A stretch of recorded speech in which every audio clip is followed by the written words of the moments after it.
Height does not win this, this is such a missed opportunity. Yeah. Oh, but he could even lose this. 98! No, that's too much. David, I don't know what to say. I need a moment to recover from that. This couldn't be right. Oh, Whoa, Queen H1. I'm out. I'm gonna see y'all tomorrow. What a great move. And then Rook takes G3 back. And the queen's trapped. That is one of the most amazing queen traps I've seen. Ooh, Wait, B5. Oh my gosh. He's losing a piece. And look at him. He looks away. He can't believe it. Oh my God. Nihal trying to give checks, but actually now the pawn is moving forward. The pawn cannot be stopped. Bishop D6. Oh, you win the time! He loses on time. What did we just witness? I think that white's position is about to collapse. Yeah, but he sacrifices again, but Oh it's not a my sacrifice. God. It's a double attack.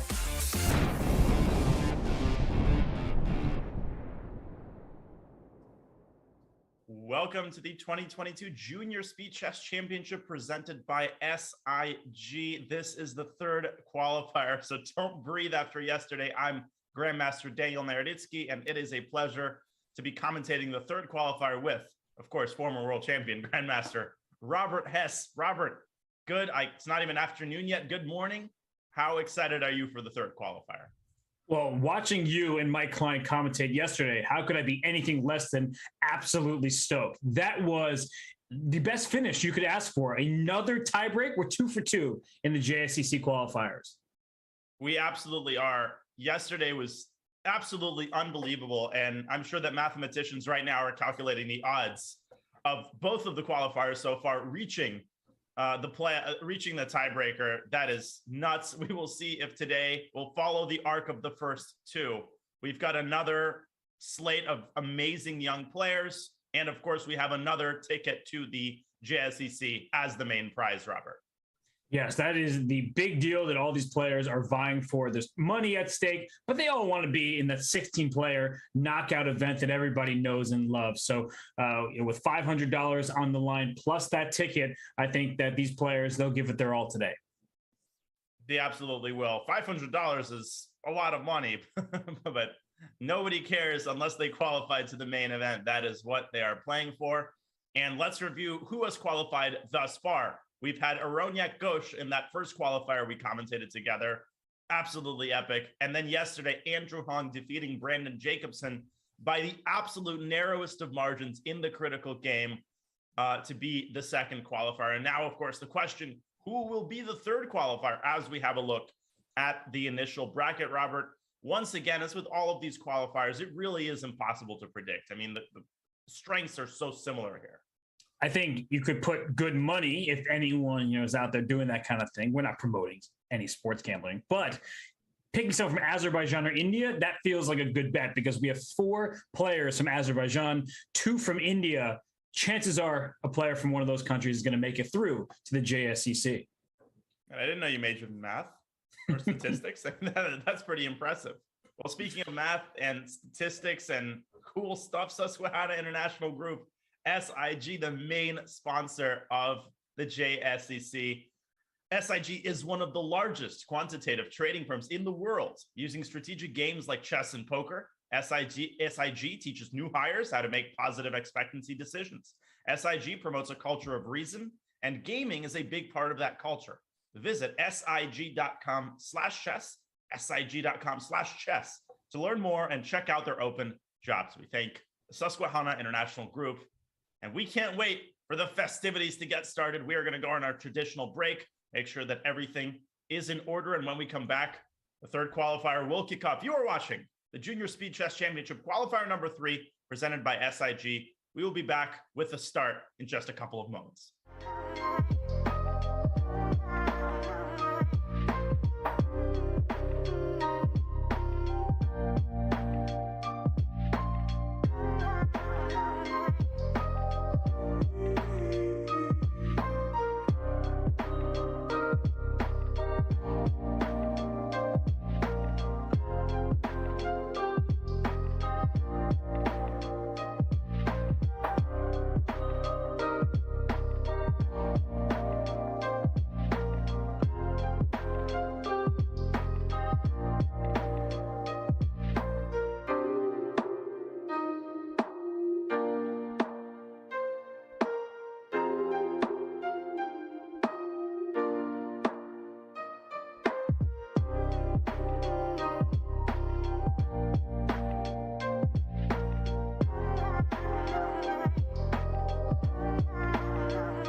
Yeah, this is not what you want. Rook b5. You have to play like this. Could this be a draw?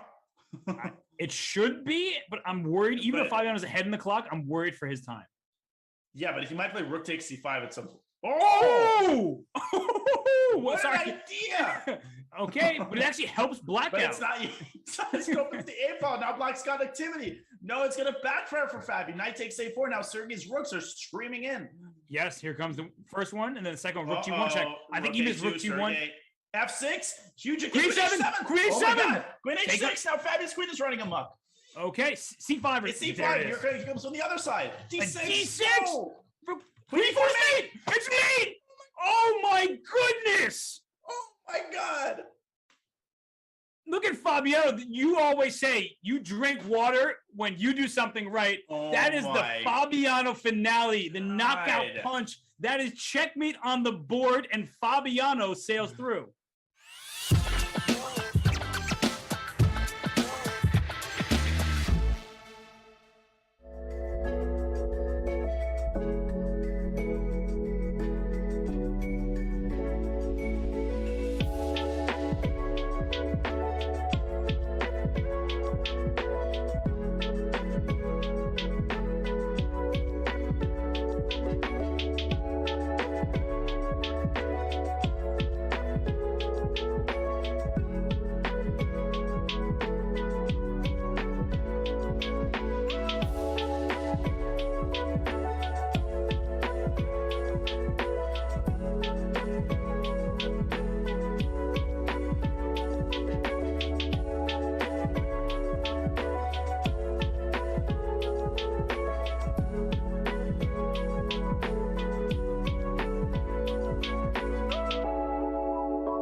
Welcome back to the Junior Speed Chess Championship presented by SIG as we take a final look at the bracket. The games are about to get underway. Robert, man, the last two qualifiers, I'm going to remember them. I mean, this has been incredible. And this one is guaranteed to be memorable as well. And we have Gadam Bailey.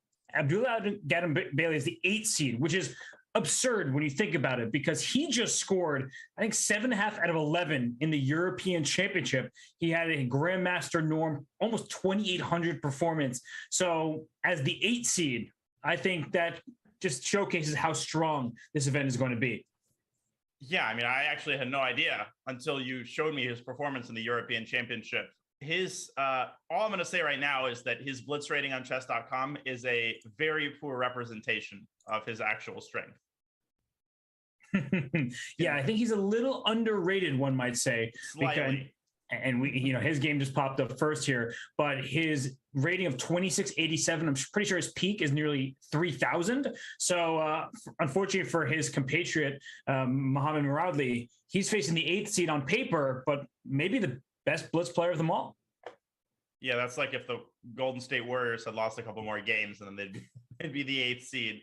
In name only, I'm also excited to see Bibisara Asobayeva, who is facing off against Platon Golperin. That should be a really interesting matchup as well. So we've got 2 games of 5+1 to kick off the quarterfinals, followed by 4 games of 3+1, and then 8 games of 1+1. That's right. Same format as has been the case yesterday and in the first qualifier. And here it looks like, again, Bailey's taking his time. Should we go on over to the Bibisara game? Just let's go around the horn a little bit. Okay. Let us go around the horn. Ooh, I see some Cyrillic. So we know that it's Platon here with the white pieces. And that moved down. You're a King's Indian player. Knight back to D7 in this position. What's that all about?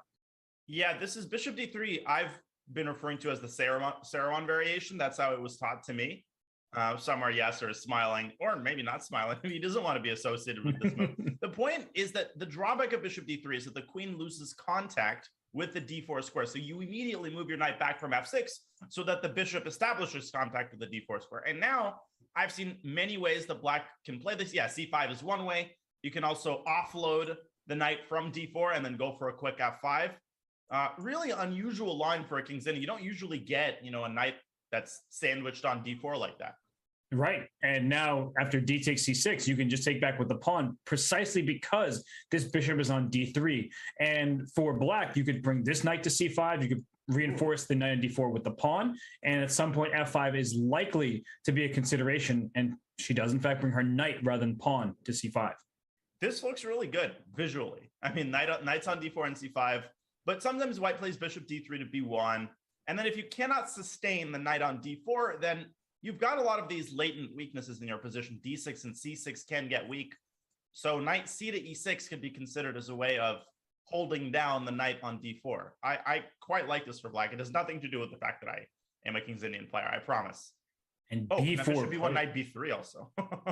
Oh, that was a interesting tactic. The knight B3 at any moment could get this queen and the rook in a fork. You might lose both your knights in this particular variation, but if the bishop were on B1 blocking the queen's path, perhaps it would have been compensation for black. But here, B4 is played down, and this knight has to move. And you know that she's thinking, do I take the bishop on D3, securing the bishop pair? That sounds great. Or do I just put the knight back on E6 to take further control of D4?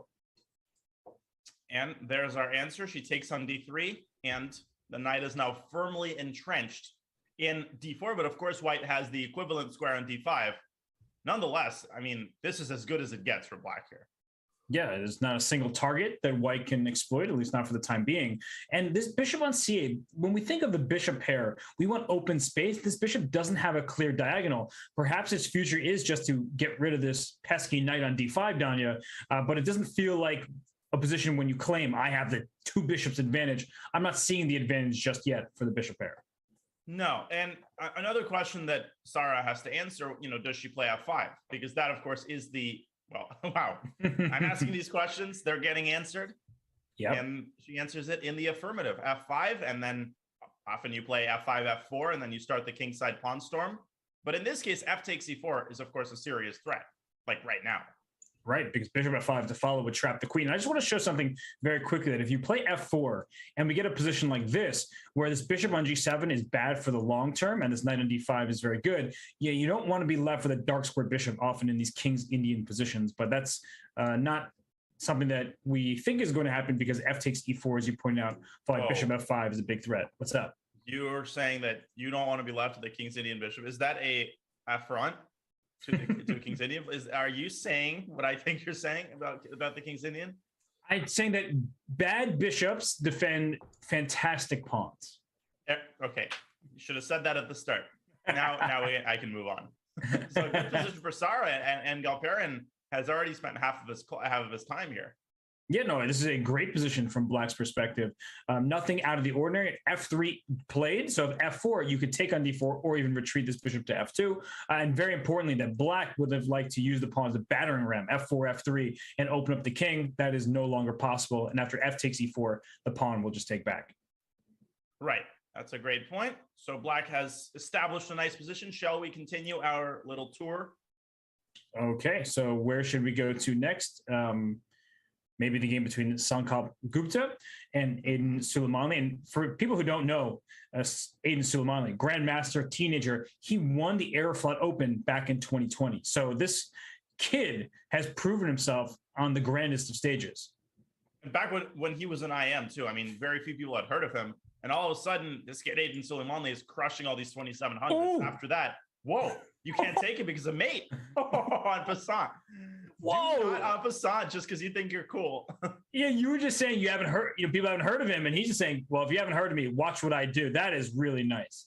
Hello, my name is Aiden Suleimanli. I have a much better position with black, and if you take en passant against me, you're going to get mated. Sorry, I didn't mean to interrupt you though. What were you? No. This is a great F5 is a great move, and now the G6 pawn is kind of a sitting duck. Black can also castle queenside. Sankov might be preparing a sacrifice on D5. In fact, I think Black probably should castle queenside. Because well, if you castle queenside, there might be some kind of rook to the C file business. If knight A4 looks great, as you're pointing out, to get the rook to C3 and in line with a queen and a king there. Yeah, but knight takes D5. Okay, Aiden ignores it. He goes G4, so he clearly wants G3, exploiting the pin against the F2 pawn. Yeah. Knight takes D5. It might already be time for desperation. No, Sankov with G3. And then D4. Oh! Wow, he sees everything. No, that was superb. You see how quickly he played that? Yeah, D4 is not, and you know why it's not an easy move? Because you block your own bishop in. It's not intuitive to play that. And he understands that the important diagonal is the long one.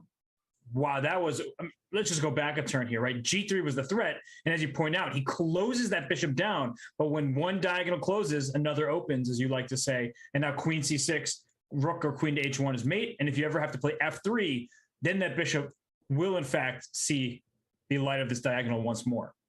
I really struggle against him, by the way. He has a good record against me. He's incredibly fast. He plays with so much energy, as you can see. Rook H3 now looking pretty slick here. And then you can castle and bring the next rook over. Yeah, Black is totally spoiled for choice. G takes F3 might be a little bit premature. He castles what? No, that's a mouse slip. That's clearly a mouse slip. There's no universe where Black ever castles. This is the worst mouse slip you could ever How do you mouse slip that though? I think what was happening, if we go back here, he was like hovering on the rook and thinking, do I go rook H6? And then grabbed his castle. And then grabbed his king or something. And then I don't really know how that happened, but castling kingside, I mean, that's how you walked right into checkmate. That rook was doing the checkmating. And he just resigns in a heartbreaker to start the match for Aiden Suleimanli. Wow. Oh my, castle short. If that were a casual blitz game, I would have resigned as white. Like there's no way I can take that win, in any good faith, but this is a match. There's huge stakes on the line. You have to take whatever your opponent offers you. But if this were a casual blitz game with nothing, I think I could accept the win. I'll take it with you. You're shameless. Well, let's move on from here. We'll come back to this match. I think Aiden, that was a one-game opportunity for Sankov Gupta. Not going to happen twice. But let's go back to the Bibisar game because I just saw the move. Bishop takes H3 play, Danya. And this F3 square, if you take with the G pawn, that's for the taking. A rook or a knight can land there. So the queen takes, losing sight of this 92, but the rook at A8 is hanging. Yeah, I don't understand fully. Even bishop B3 first, you can throw in. Or knight E6. I mean, knight takes 8, I think maybe Sar wants knight F4, but and then if queen G3, queen H5 check. But even there's queen H4. I mean, there's a mate on E2 possibility. I saw what you wanted, so that's a cool mate. That is a cool mate, not one that you see very often. But I think, as you're pointing out, queen to H4 forces a queen trade, and thus is great for white. So right. No move yet from Platon here, and I think that's very wise of him. He's up on the clock. He has almost a minute left, so now he takes an 8 once he makes sure that his king will be safe. Yeah, he's as wise here as the philosopher that he's named after, Plato. One could say. Although, what if he grows up and he does not prefer Plato over Aristotle and Socrates? Like, what happens then? Yeah, he might have a crisis over that. But put that on your Plato. That is not a reference that most people in chat will get, but you will. Yeah, wow. A little Sophie Lennon reference right there. That's right. I see you, Danya. I see you. And we see the eval bar dropping quite a bit. Knight F4 blocking it. Please take me. And it doesn't even matter if you think you're winning a pawn. Opening this bishop, that's that King's Indian bishop that wants to see this diagonal. So queen H4 check, king G1. Some threats. No, G3, knight H3 check, and then rook takes F3, rook takes E3. Wow. Be careful over here. And now both players under 20 seconds. This is dangerous territory for this king on G1. King's Indian is a very resilient opening. Bishop H6. Yeah, bishop Oh, h6 or knight 95. d5. There are options here. Queen e7. She goes back. Okay. I can get behind that. And maybe this knight will come into d4. We liked that square earlier. Yeah, and bishop takes f4. As you said, never possible. He takes f4 and bishop d4. 5 seconds for Galperin. You got to move. King h2. At least queen h4. You can go back. She was h5. She's playing for a win. That's 96. 96. Now it's time for your maneuver. Mm-hmm. Black has a pawn for the exchange. I mean, it's not the end of the world. The rooks get traded. Mm-hmm. This is good very for good. white in general. Ooh, there's queen h3 there, which I like. Queen e6, hitting c4. Their weakness is in white's position. Queen g4 now. Go for the f3 and e4 squares. I like king h7, though. Getting the king out of any potential danger. Here's the queen of g4. e4 thing with check. Take that pawn. Queen Bishop F3. goes down. Yeah, now black has 2 pawns for the exchange. Okay, Queen takes 3. another one. Oh, e4. But queen e2, defending c4. Queen e5, and now maybe h4. Open up that king. Open up white's king. 2 seconds for Sar. She's going to lose e4. Oh, gosh, she barely got that move off. She's going down the second rank. Rook blocks. That's a problem, though. Now white's pieces get active. Rook e6. Although both players are hang g6. Ooh. Oh, wow. What a And that, nasty loss there. but that went down to the wire. That's a scramble. And for both players, probably some nerves. You got to shake those off. But a good win for Platon there. Man, that was great resilience. At some point, it seemed like Sar wouldn't have enough for the exchange. She orchestrated a ton of counterplay, and we saw there Gadim Bailey winning his first game, the 8th seed, upsetting the top seed. Yeah, no, this is, as you made the Warriors reference, this is like if everybody was on the bench for a while and they all come back. This is what the Brooklyn Nets are hoping for, right? They're hoping that, if Ben Simmons comes for playoff time, that they'll be able to beat the 1 seed. But right now, again, and Bailey, we just talked about his performance in the European Championship, Grandmaster norm, and then some with that kind of performance, beating, what did he beat, like 5 GMs and only lost 1 game. It was a masterful. I mean, and not just any GMs, the GMs who play in the European Championship are basically all over 2,600. Yeah. And at least the GMs that he faced. Hey, Daniel, what is this? Why is there a knight on b8 and a knight on c6? This is giving me, I don't know what, but some sort of anxiety. I need to, there's something aesthetically wrong about the fact that the other knight's coming to d7 and one knight was already on c6. Oh my goodness. But somehow in these positions, it's like not that bad for black. It seems like he wasted 3 tempi. No. And the position remains very solid in these kind of structures because there's no pawn tension. And if you try to create pawn tension with f4, f5, this knight will just jump into c4. You usually want to castle queenside. Not very easy to do when black is aiming his pieces that way. So Danya, it looked wrong, but maybe just because we don't know the situation well. I'm trying to wrap my head around the fact that on move 7, if you just go really, really quickly to move 7, he went knight ec6. You just almost never see that. Knight ec6. And the point is that if knight bc6, I think the other knight would have gotten caught, especially if white had gone h5 later. That knight would have gotten caught on e7. And spending a tempo there, he recoups his investment because it's much easier to develop his knights. It actually makes sense. Yeah, it makes perfect sense now that we see how the game went, but it's just very obscure. And here the queen comes to 7. Done it. This is exactly what you want from the black side, right? You're just going down the c file, maybe throw it in a b4 at some point, but I like what white is doing. Saying, have your bishop pair. I don't care about that. As long as you don't attack me, I'm going to checkmate you first. Yeah, f4, f5, and b4 is not a problem at the moment because the knight on c4 is going to hang. And generally, white doesn't want to part ways with his dark squared bishop, but in this specific case, you don't need the dark squared bishop to keep pushing the pawns. He goes h5. I was more leaning toward f5, but this also makes sense. He wants to shove g6 through. Right, and f5 sometimes gives away that e5 square, which you may regret, but here g6, as you're pointing out, it softens up the e6 pawn with the bishop h3 maneuver at some moment, and you could throw an f5 when you want to, but castling queenside. Ooh. Big choice. Risky. Bishop h3 and g6 looks pretty scary to me. Just breaking down the pawn structure. That doesn't look like fun. You're a mean guy. Once e6 collapses in these types of positions, your entire position just collapses like a deck of cards. Like just knight is coming to d5. I thought for a second it chose the most original comparison. g6, and even after f takes g6, you can straight away play bishop h3. Yes, because that pawn is really important. Black's position collapses as soon as you lose e6. And even if you can protect it, that doesn't stop the knight from coming to this d5 square because the pawn is pinned to whatever, either the king or the queen if it goes to d7. So this looks very difficult for Black right now. So because bishop h3 first, but Okay. does he just want to play knight d5? Yeah, Black can play king b8 though. And then after g6, it occurred to me that Black has bishop f6, which is probably what is deterring Godin from playing g6. Yes, g6, bishop f6. You're pointing out the queen defends f7. There's no knight d5 because the king already escaped from a c8. So that means that bishop h3 could have been when you try to figure out your move orders, it made your plan abundantly clear. And now Black sidesteps it, and you kind of wish your bishop maybe were not on h3. Right, exactly. So some decisions to be made here as Godin dips to 2.5 minutes. We'll keep an eye on this game. We've got another crazy position in Aydin Suleymanly's game. Is he in trouble? Okay, pulling this up here. And, well, what's the material count? It looks like White's up 7 pawns, but it's only 2. He's Unfortunately, about to be down to king.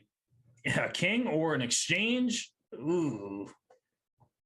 Yeah, I think Aydin might not have recovered too well after that last game. His pieces are, to say that they're undeveloped is to say nothing. I mean, Black is already giving checkmate, you're still getting out of bed. Yeah, and he's down on the clock, and everything has gone wrong for him here. Ooh, this is nasty. Black's king is perfectly safe. White's is wide open. The knight and the rook on the queen side haven't decided to get out of here. So bishop c3, I think it's a good choice, all things considered, Danya, but this pawn f2 is hanging. Yeah, the question is, what do you take it with? Probably the knight, because that comes with tempo. He takes it with a knight. And now what do you take g7 with? I'm even thinking about taking on d1 with some queen d4 check ideas next. Agreed. I think that's crushing. Yeah. In fact, knight takes d1, bishop takes f8, and then concretely queen d4 check straight away. And you could even recapture on f8 with the rook with infiltration to f1 or f2 on tap.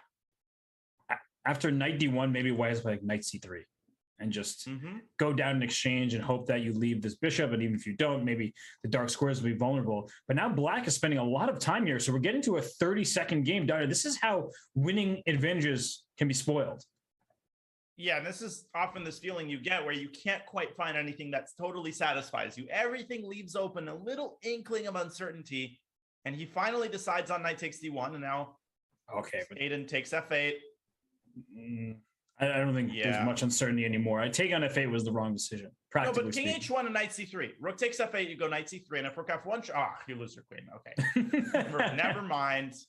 Yeah, knight d2 is a good move though. Okay, so king g2, queen b2. Can you take?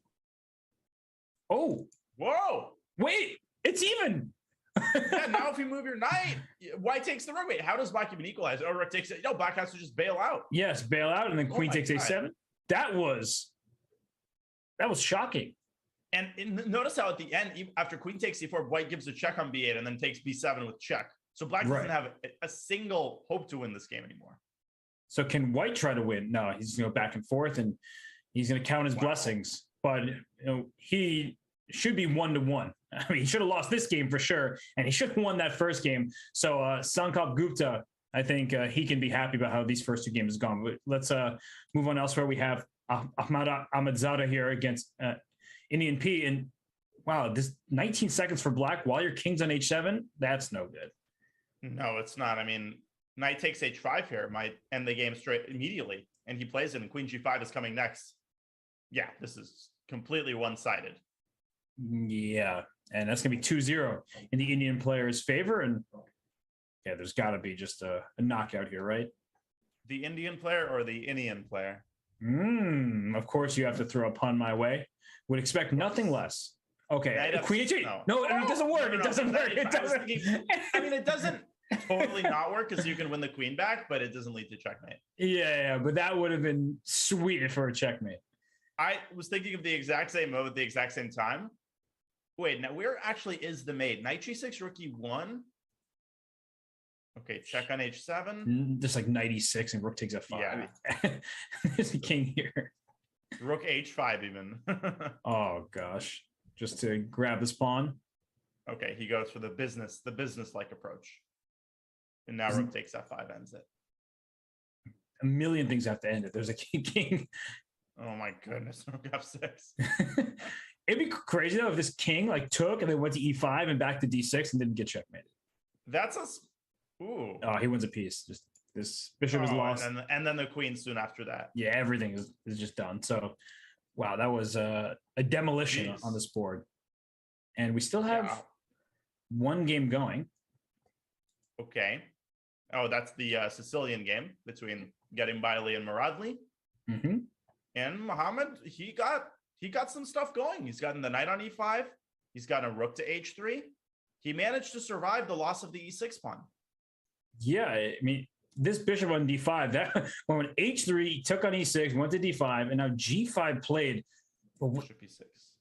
Oh. Yeah, this pawn on g5. I guess bishop takes b7 was wrong, as we can see. I mean, I would have played bishop e6 and taken the exchange, but I also haven't had breakfast yet, so you're hungry for pieces, what you're saying.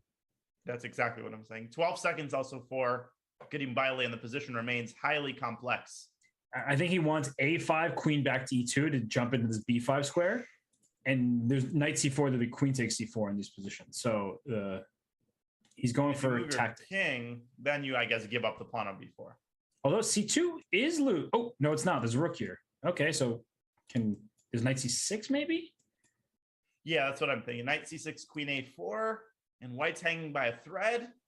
Rook takes b3. There's bishop takes f6 and rook b4 maybe. Okay, he takes on d4. That's a great bishop. So at least black has that going for him now. Knight back to b3, stabilizing everything. Yeah, it's very good for black that it's white in time trouble, because this king on a8 is not the safest king in the world. He's given up e4, but he's made some luft. Mm-hmm. King going to slide to a2 at any moment. And what's the material count? It's I was literally opening my mouth to say the exact same thing. Black is up a pawn. But these are the worst pawns ever I've ever seen. Yeah. Yeah. I would say the g7 pawn. The g7 pawn is great though. That protects the bishop. Yeah, it anchors the bishop. But this, I mean, practically speaking, this looks terrible for black. I mean, if black can get a5, a4 in, but the problem that rook on g4 is a beast. And it can actually swing to a4 at some point. Certainly can. It can choose. The bishop on f6 covers e7, attacks b2. So there's no clear infiltration just yet, but watch out for an a4, a5 even from white. The only thing is that bishop on f6, the knight on b3 can almost never move. Right. All the black pieces are lined up. Rook e1 check. I guess he wants rook d1. Ooh. Okay. What does he want with that pawn? I don't think he's going to d4 with that thing. So rook e3, just queen moves. Rook takes b3. Oh my goodness. Perpetual there with queen e7, queen e8. But that looks at first glance like just completely winning for black. Oh, move. Flags. He just didn't see the clock. Yeah, or couldn't come up with a move. It is a complicated position. Yeah, you don't want minimal seconds on your clock for this position, because rook takes b3 is such a huge threat with b2 under fire. Wow. And Muradli survives to equalize the match score at 1 apiece. That concludes the first segment of the third qualifier, Robert. And it's already action-filled. We've already got some close matches. We do indeed. Some tied matches. Some castles kingside when the king wanted to go to the other side of the board. So mouse slips, blunders galore, but that's speechless for you. We've also had some fantastic tactics. We absolutely have, and we will have more fantastic tactics in the 3-minute segment. But first, we will have some fantastic coffee during the break. You are watching the Junior Speed Chess Championship presented by SIG. We will be back with a 3-minute segment in just a couple of moments. Classified trading is a game really that you're playing with competitors and basically every market participant in the world. My path, I came in as a poker player, but I think that the main thing that everybody has in common is a sense of competitiveness and interest in gaming and strategy in general. Yes, you can actually use gaming skills for your career and for something to do on a day-to-day basis.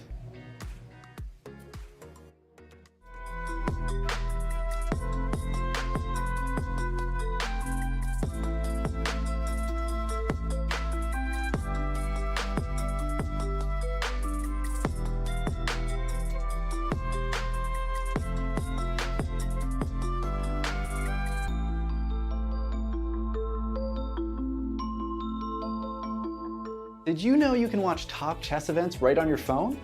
You don't even need to download an app. Just open any mobile browser and head to chess.com/events. You can see what's happening right now, check out top games, see results, and so much more. Try it for yourself at chess.com/events.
Back to the Junior Speed Chess Championship Qualifier number 3, presented by SIG. The 5-minute portion is in the books, and we now have 4 games of the 3+1. Robert, nothing has been decided in any of the matches, and if anything, I'm pretty sure they're going to be close as usual. Yes, we have one match at 2-0, and that's in Indians' favor, but that match can close. The gap can close any second now because the time control is speeding up, and we don't know who that favors. So let's actually go to that matchup just so we can see if Ahmadzada can bounce back after a rough start. So let me pull that up here, and here we go. And oh, this is the are we getting another 97? It feels like right, 97, 90 C6 again. Yeah. Oh gosh. What is this setup with E6, A6, B5? Black has moved only pawns. Mm-hmm. There's bishop B7. The first piece gets developed. Yep. A solid approach from Black. And one thing you have to watch out for is this move E5. So if you're not careful, the bishops will quickly stare at each other, and Black has the unfortunate ability to hang a piece at any turn. Right. And there's also, of course, the possibility of knight C3 to D5, sacrificing a knight in sort of the traditional fashion, which is why I never really like these setups for Black, because I always feel like White goes A4, B4, knight D5, and then just checkmates me. And then the other knight sometimes comes to F5. So yeah, there's options, right? Sure. And look, the eval bar says it's better for White just by being material down. And you know that's not a good thing to have in blitz chess. But Ahmadzada taking a pretty long think. He goes F4. I don't like that move. Doesn't look, can't put my finger on it. It looks weakening. Yeah, I mean, is his idea to go F5? Because then Black can just push through the E5. So he's playing this with too much hesitation. This is blitz chess. You play moves like knight D5, not now, but a few turns ago, knight D5, that looked like it was in the spirit of the position. Even now, I would consider it. He goes G4. Yeah, that's a good phrase, not in the spirit of the position. I feel like that's my criticism of F4. But G4 is interesting. He's threatening to almost trap the knight with G5. Mm-hmm. And H6 doesn't actually fully stop that. No, in fact, H6 is a move you don't want to play because you need this pawn covering G6. If I see H6, I'm immediately thinking, can I just push my pawn through to the G6 square and shatter your king's defenses? Yeah, so what exactly? Oh, knight B6, there we go with this again. Knight B6 and knight FD7 and then knight C4 and knight DC4 B6. Yeah. Trying to figure around the queen side. Yeah, like the knight has out. Knight takes E6 is a huge threat, and G6 stops it. I think that White is going wrong because now Black can complete development, but watch out for knight takes E6 still. Yeah, that could be considered after bishop G7, although I don't really trust it anymore. Black just takes and goes king D8. White doesn't have the firepower to follow up a sacrifice like that. No, it feels like wishful thinking. And sometimes you have to play moves like that just hoping that it works out. But that's why the bishop was left on f8, is that in the event of the sacrifice, the bishop can block the queen's check on e7. The king doesn't have to move, and then you'll kick the king. Ooh. Yeah. The way Ahmadzada's played this, it doesn't inspire confidence, Danya. No, bishop g7. Black's gotten all of his pieces out to perfect scores. Knight takes b2 has to be reckoned with in certain positions. For instance, if I goes knight b3, hesitant was a good word, right? I think he should have just gone for a4 before knight d5. I'm sure he knows that idea. He just sort of overthought it. He tried to find the perfect setup, and the result is exactly the opposite. And it could be, if this were the first game of the match, he would have gone for that. But now that he's lost 2 games in a row, you may be thinking, I can't just sacrifice. I don't trust myself. I already lost 2. I can't lose a third. And he does sacrifice, but now it's coming too late. You see, Black has the advantage. And this king, you have to choose a side. King d8, king f8. I think a lot of people would choose to go towards the side of the board, but that would have been a mistake. The king on d8 is safer. The rook can come to e8. The knight can come out to c5. And the queen on c7 guards the 7th rank. There's no firepower for white. And if white goes f5, the queen is literally trapped after knight f8. Instead, now knight c5, there was just one mate threat. Yeah, that's it. The queen for Black can come to d7, a rook d8, things like that. And queen d7 is already tempting, just to trade off pieces. Queen f7, also good. Yeah, wants rook e8. Yeah, rook c7 and bishop h3. d5 also. White can't move. I mean, the knights are completely dominating the queen side. Queen f5 looks like an option as well, just to bring that here. The bishop tied to the d5 pawn. Yeah, okay, white's attack is... it never even took off. So I think we can head away from this game. I see that Bibisara has 25 seconds left. Seems to be a theme for her. And losing position. Where's her queen? It's gone. Oh, well, she won the second game, but she ain't winning the third. Unless somehow there's a problem on the back rank. I know exactly what you're thinking. Rook b1 and bishop f1. But even that doesn't entirely work. The king can escape to f3 if necessary. Exactly, right. You just don't want to go back to g1 because then bishop h3 leaves a checkmate, but the king escapes to f3, and that's that. So it looks like we are actually exactly what's happening. Seeing that variation. And there's never a checkmate. The king can run away. You can also play h4. Just don't get checkmated. You win the game. That's simple, right? g4, and Black's the one who's going to get checkmated as white pushes the pawns and creates luft at the same time. Yeah, this is going to be 2-1. King g5, king f4. King, queen f7. Okay. Yeah, well, you don't even need a bishop f1. The king can just go over to h2. So that's why they move. That's why the move h3 was so necessary, to give that king a spot to run to. That's the worst feeling, when you think you have one last trap, but then you realize you don't even have any threats. So like your opponent literally cannot lose the game. That's right. Well, this one is winning for, though he gave away his passed pawn. So if he doesn't have checkmate, I don't really like his decision, except that's mate. That king on f4. And he is up 2-1. Bibisara once again has to try to strike with the white pieces. Okay, what else do we have? We have an end game in Aiden Suleimanli's game and a potential repetition here.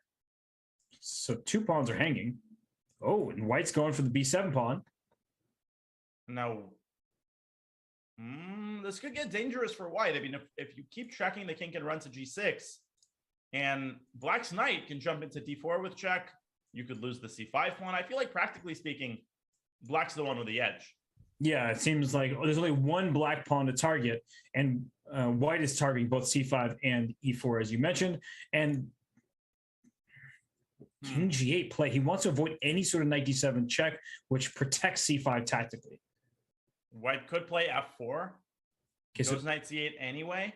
Knight d4 trades off both c pawns, because once this capture happens here, c5 is lost, but then white has knight e7 to c6 at the end. Ooh, now white has knight d6, and you can't take because the rook is pinned. Okay. That seems to be an interesting attempt. He goes knight e7. Whoa, knight d4. Oh my goodness. And then you're going to lose c5 and e4 and potentially even f2. And 4 seconds for Black, but he finds the best move. Rook here is rook b2 check. 6. Oh. No, and he's just going to White's pawns. rook e2 check if the king goes to e3. Whoa. Wait, just take on What's f2. wrong with that? Oh, maybe there was knight e6 first. Knight e6. Yep. And then knight takes e5. Yeah, But still, he's got chances. He's up a pawn. But look at that pawn. You have to be very careful. Check c7. The rook will come to c6, and here, giving up g7. Oh, and now it should be a draw. Rook takes g7. Rook takes h7. Yes. To a mass bailout. Although, okay, that's important. The king went to c3, not c4, because you would have blundered this pawn with check. And now it's just a draw because the king is in the right place. So that was a close one in the scramble. Why would White could have won that pawn? I wonder if Aiden's going to try to play this. No, he's going to take a draw. A peaceful result to a non-peaceful game. Not peaceful in the slightest. These two players, they're giving it their all. They're slugging, and they're throwing jabs left and right, and it's 2-1 in Sankalp Gupta's favor, and it's all boils down right back to that game one with that castle's kingside. And these players, they're very solid and they're very versatile. The days of young players just playing one opening, which was even true almost in my day. I mean, I was a one opening kind of guy. Now you see in the same match, players trying 3 or 4 different openings with the white and black pieces. Yes, it's a more flexible, universal style. And players like Magnus Carlsen are to thank for that, because Magnus plays everything under the sun and unique variations left and right. So it is something that people are doing at a younger age rather than just looking at one opening and saying, this is my weapon of choice.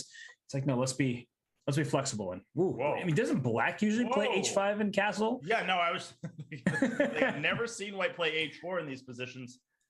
I don't think that was a mouse slip, although Suleimanli doesn't have the greatest track record in this match in that regard. Mm-hmm. And I mean, is he using this just to push it forward? I don't know about that. Yeah, stealing Black's thunder. Like literally, Black is the only one I feel like who has this idea in this line. Goes queen d3. Very strange way of playing the opening for Aiden Suleimanli here. I think he wants knight g3 because previously that would hang a pawn precisely because that pawn's an h4. But now knight g3, if you take, although you can't take with the pawn anymore because bishop e2. Ooh, so you have to take with the, wait, no, you still can because bishop e2, rook e1. Good find by you, but he takes with the queen trade just to show that. I thought that there'd be bishop e2, but Daniel pointed out the great tactic, rook e1 actually wins for white. It's one of those things you thought you'd been clever for black, too clever for your own good.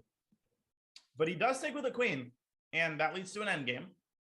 And a very difficult one to evaluate. Oh, now he plays bishop e2. No, black is in great shape here. Whoa, look at the speed. Yeah, if the bishop pair is no more, how is that bishop going to do anything? The knight can try to walk in the light squares. There's b5, knight b6, and the knight hops around. However, if we cut the board in half, look at white's pawn advantage on the queen side. It's a 4-on-3 edge there, so you do need to be careful if you're looking at this from black's point of view. But f5, he wants knight f6.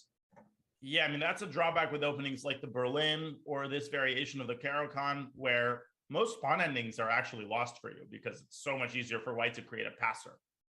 Yes, and that's why there's no chance Gupta is going to trade all of the pieces. Trade one pair of rooks. He may even trade the second pair, but this knight for bishop trade is not happening, especially with this knight hopping squares like e and g4. And he's decided to keep the rooks. Aiden trying to prevent the knight from reaching the promised land. But king g7 and h6, I mean, that bishop is not going to be able to prevent it forever. Bishop f4, though. Yeah, it wants to go to e5. And watch out, because c4 is not out of the question. Like c4, rook d2, try and get that pass pawn going. And this could turn in white's favor at any moment. Yeah, the knight gets restricted, and then white creates a passer. And it's a double-sided ending. King h7, that's a nice move. But I'm even looking at rook e2 because your king is so far away, and you have to keep set. And he does it. You have to keep set this h6 pawn, Danya. Look at how quickly this king runs up the board.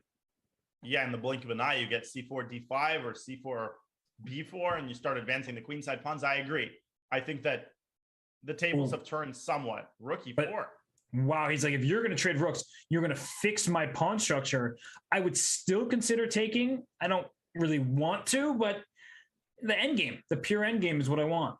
And do you go g4 now? He goes c4, and now black does establish the protected passer. It's fully restricted by the bishop, but still, it's a good bargaining chip for the rest of the endgame.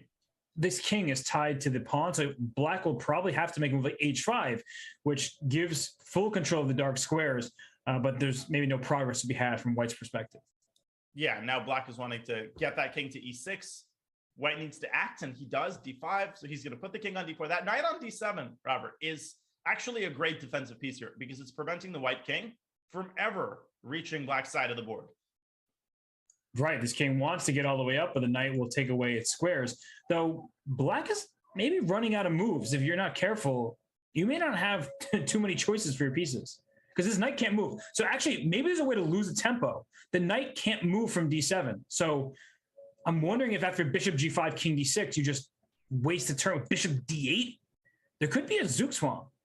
Oh, and then but then I could go knight c5, and you can never give up your bishop for the knight because of that pawn on e4. That's true. This is established pawn here is keeping king black. e8 here. Like white, literally, it's a complete fortress. So king e8, d6, king d5. I can't make. So you have d6. That's true. Although to your point that I can't take your knight even if it goes to f6 in many positions because of this passed pawn. So maybe white would be playing to lose rather than win. Right. Yeah, you could easily get accidentally allow a trade, for example, and then black will be winning. I would take the draw here if I'm good. If I'm Soleimani. So you're just right out of searching for Bobby Fischer. Take the draw. Take the draw. What does he say? And we share the trick or treat. Well, okay. Well, I think this one will be a draw. So let's maybe move on to another game. We see that Platon Galperin is to a 3-1 lead. So it was 1-1. He has won the past 2 games. Where else can we go to? Donna, you see any games that? Well, the one with that knight on d6 looks pretty interesting.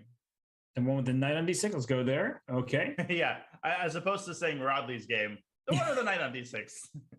Yeah, that knight on d6 does look good, and black is up a pawn. So it's a Benko gambit from the white side, and knight takes c8 was just played because you can't take with the knight. There's a pin over here. Take with the rook, and knight d2. Look at these bishops, Danya.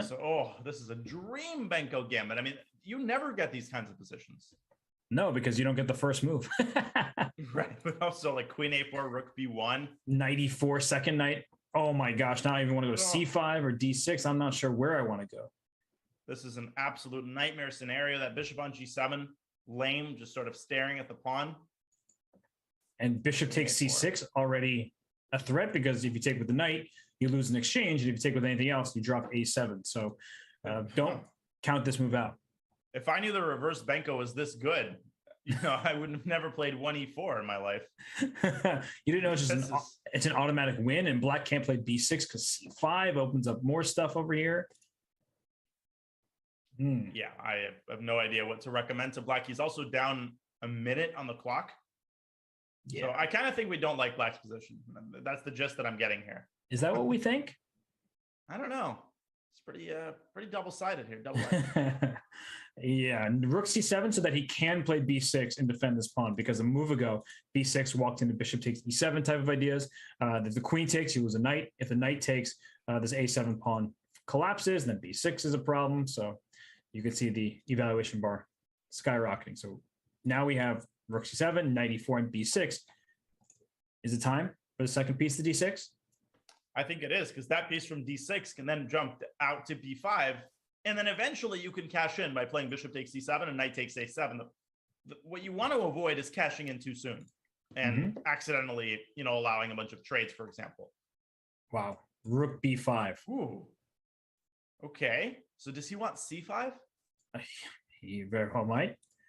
This knight on e7 a bit frozen because rook d5 would happen as soon as that knight leaves e7. This knight on c6 kind of stuck because bishop d6 takes e5 would be played if the knight were to move. What does black do here? The eval bar probably sees some crazy sequence of defensive moves, but from a practical standpoint, this is virtually indefensible. Knight f5 maybe. But knight f5 is rook d5.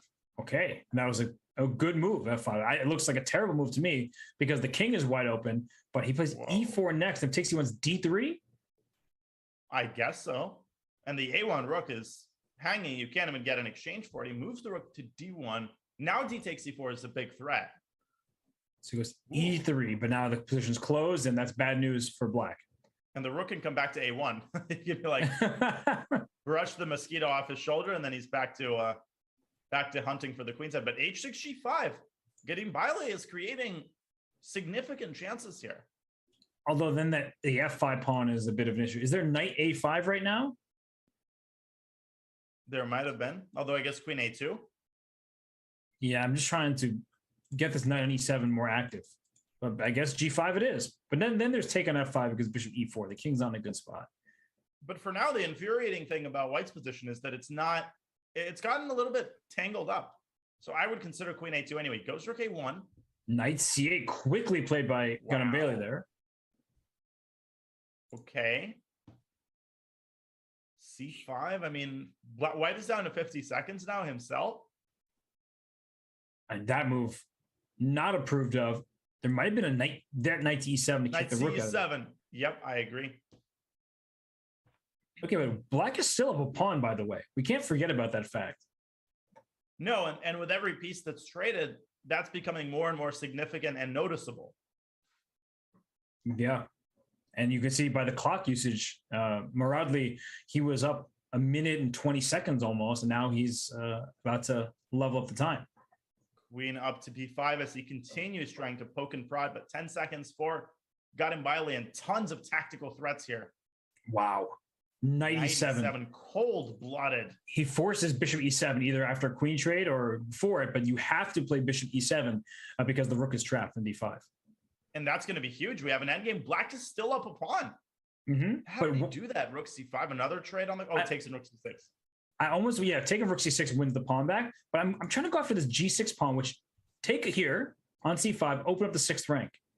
I think it's a big mistake. Black's gonna win this game. Black's gonna win. Rook on a6.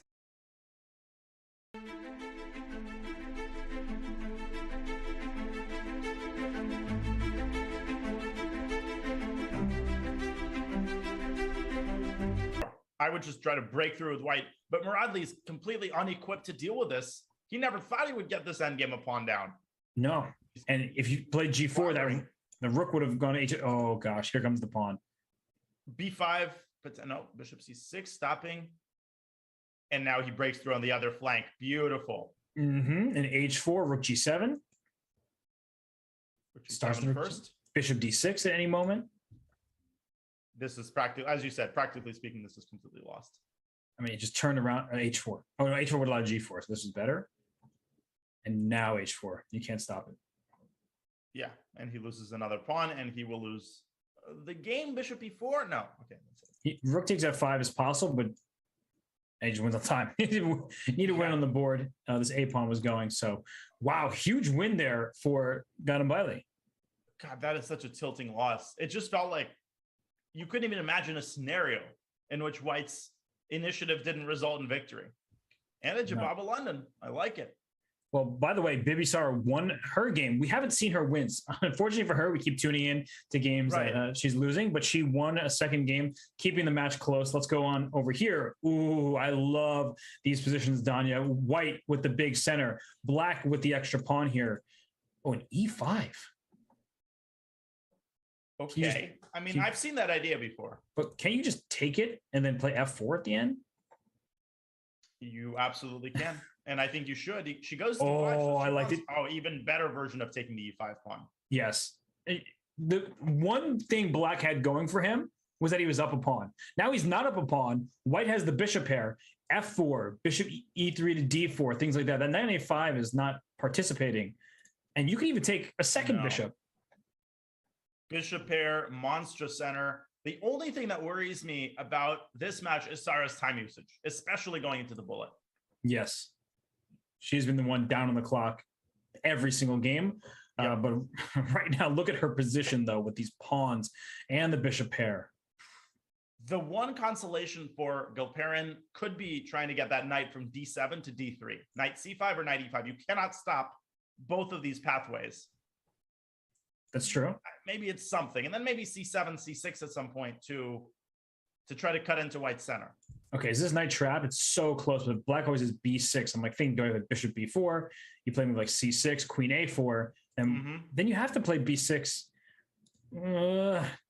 hanging on by Close. a little teeny. Maybe rook d1. One of these rook a to d1 to start. Right. I was thinking, okay, no, but she does go bishop b4. Oh, this is really clever. Rook d1 now. Rook d1. Knight d3. And then you queen a4 ideas. Because and you bishop takes a5 and queen takes c4 potentially. Yeah, c4 and c6 are both going to be hanging. So she does this right away. I mean, it looks completely winning, but where is it? I guess it is just rook f d1. Just rook d1. But then She plays that f4. really +5. Okay, f4. Takes, pawn takes, queen takes c4. There's queen b6 check. So she just takes on c6. And I love the move order she's playing with because she doesn't give the b6. That is precision right there. Because had she taken on a5 first, there's queen b6 check coming. That's a great point. And now knight takes b4, c takes b4, traps the knight. White can play e4, e5, and ensconce that pawn on c6. It's going to be a hard pawn to win back. And that's why black is actually just completely lost here. Perfect. We were so tunneled on bishop takes a5 tactics there.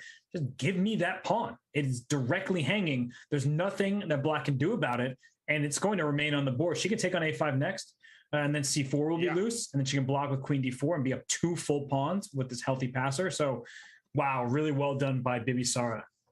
There's no question that this is completely winning, but can Galperin whip up counterplay in White's time pressure? CB queen d4 check and c3 maybe? Okay, one last effort here.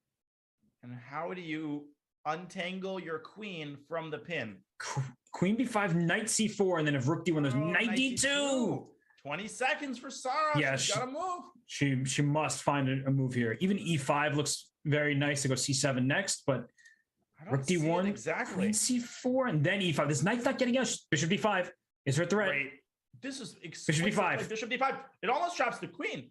Rook d6, but it leaves the first rank a little bit exposed. Yeah, this rook is hanging no bishop b5 anymore. I don't like that move. But what can black do?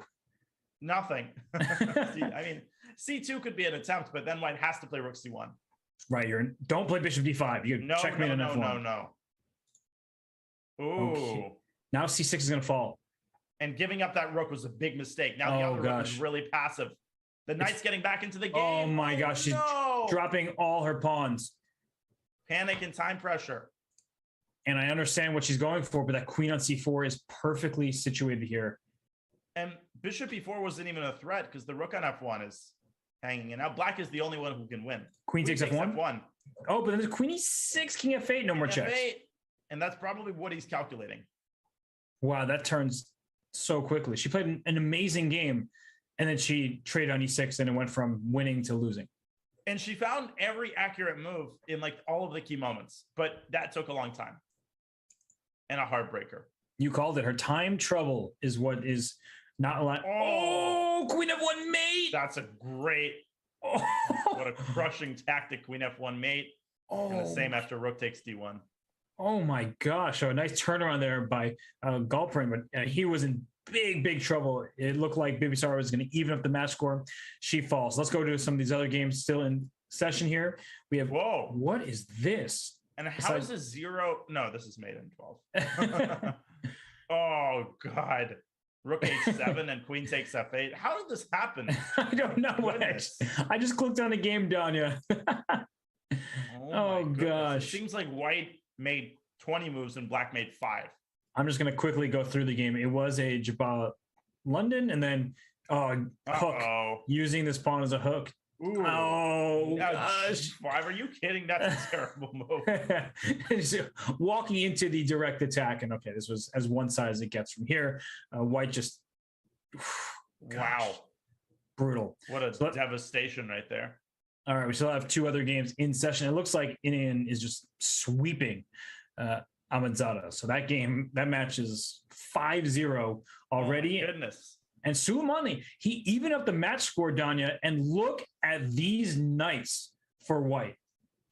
I'm looking at them. They're in amongst the trees. They're defending each other. This looks like a Samish Nimzo Indian that has gone really off the rails for Black. Yes, and early F3. And look at this pawn structure. It's a phalanx here. It's an army. Black has to get something going on the queen side. Bishop takes c3. He's doing his best. Mm-hmm.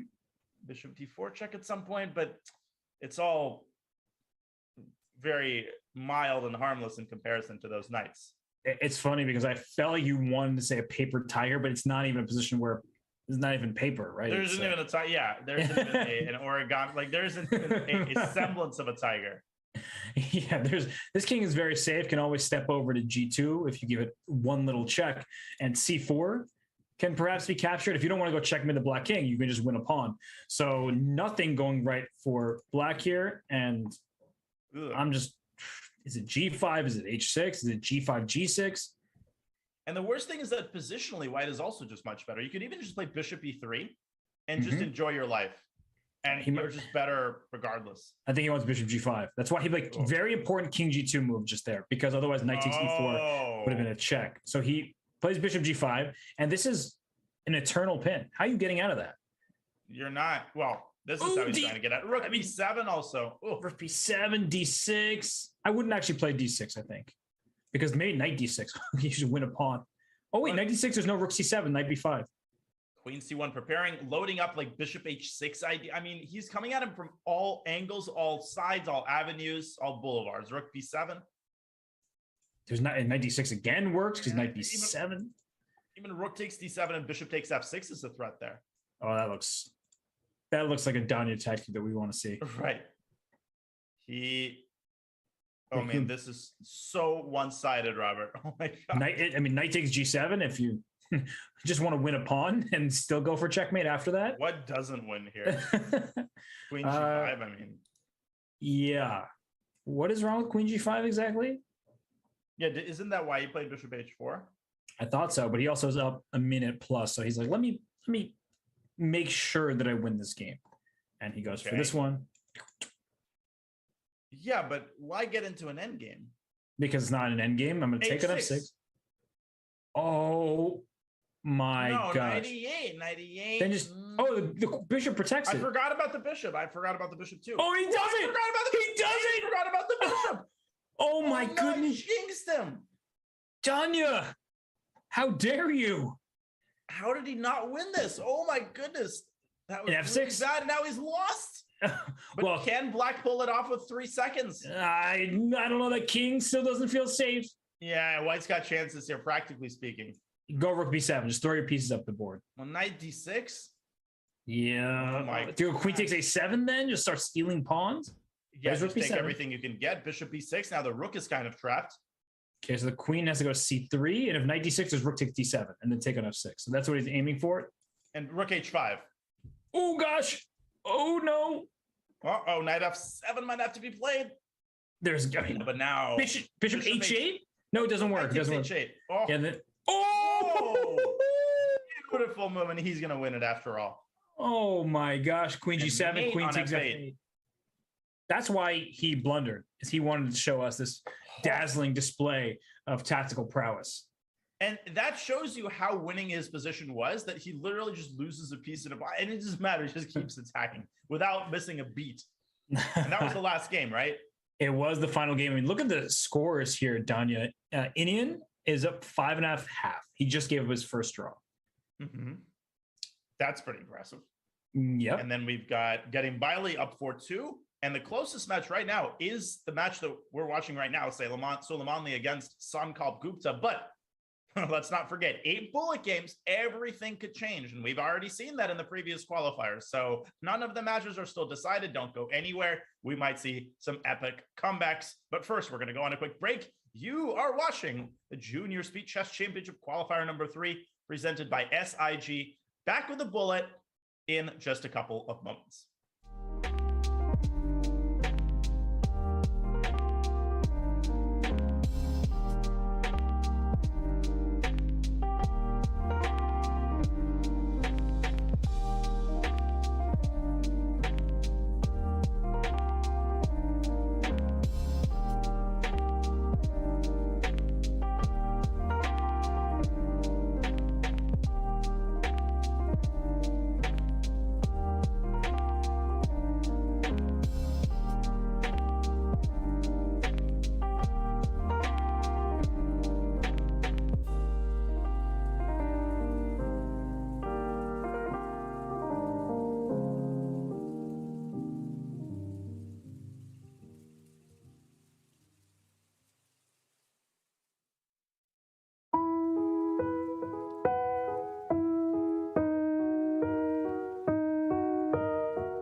Just go king Wait G4 a or something. moment. Knight back to F1. Amazing. Oh my God, you have to. Oh, stalemate! He should have made a bishop. He could have flagged him with a bishop. Oh my Wait. gosh. Does David Anton? Oh, David Anton is slightly worse. Fedoseev still qualified. Wait, No, no. he didn't. David No, he Anton didn't. And qualified. David Anton qualifies.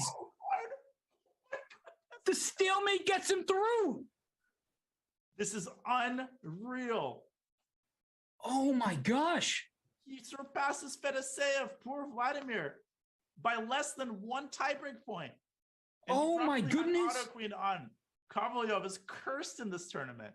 Yeah, he got checkmated by Anish Giri in an unlosable position. How do you draw this endgame? Oh my Oh. gosh. What? How is this even possible?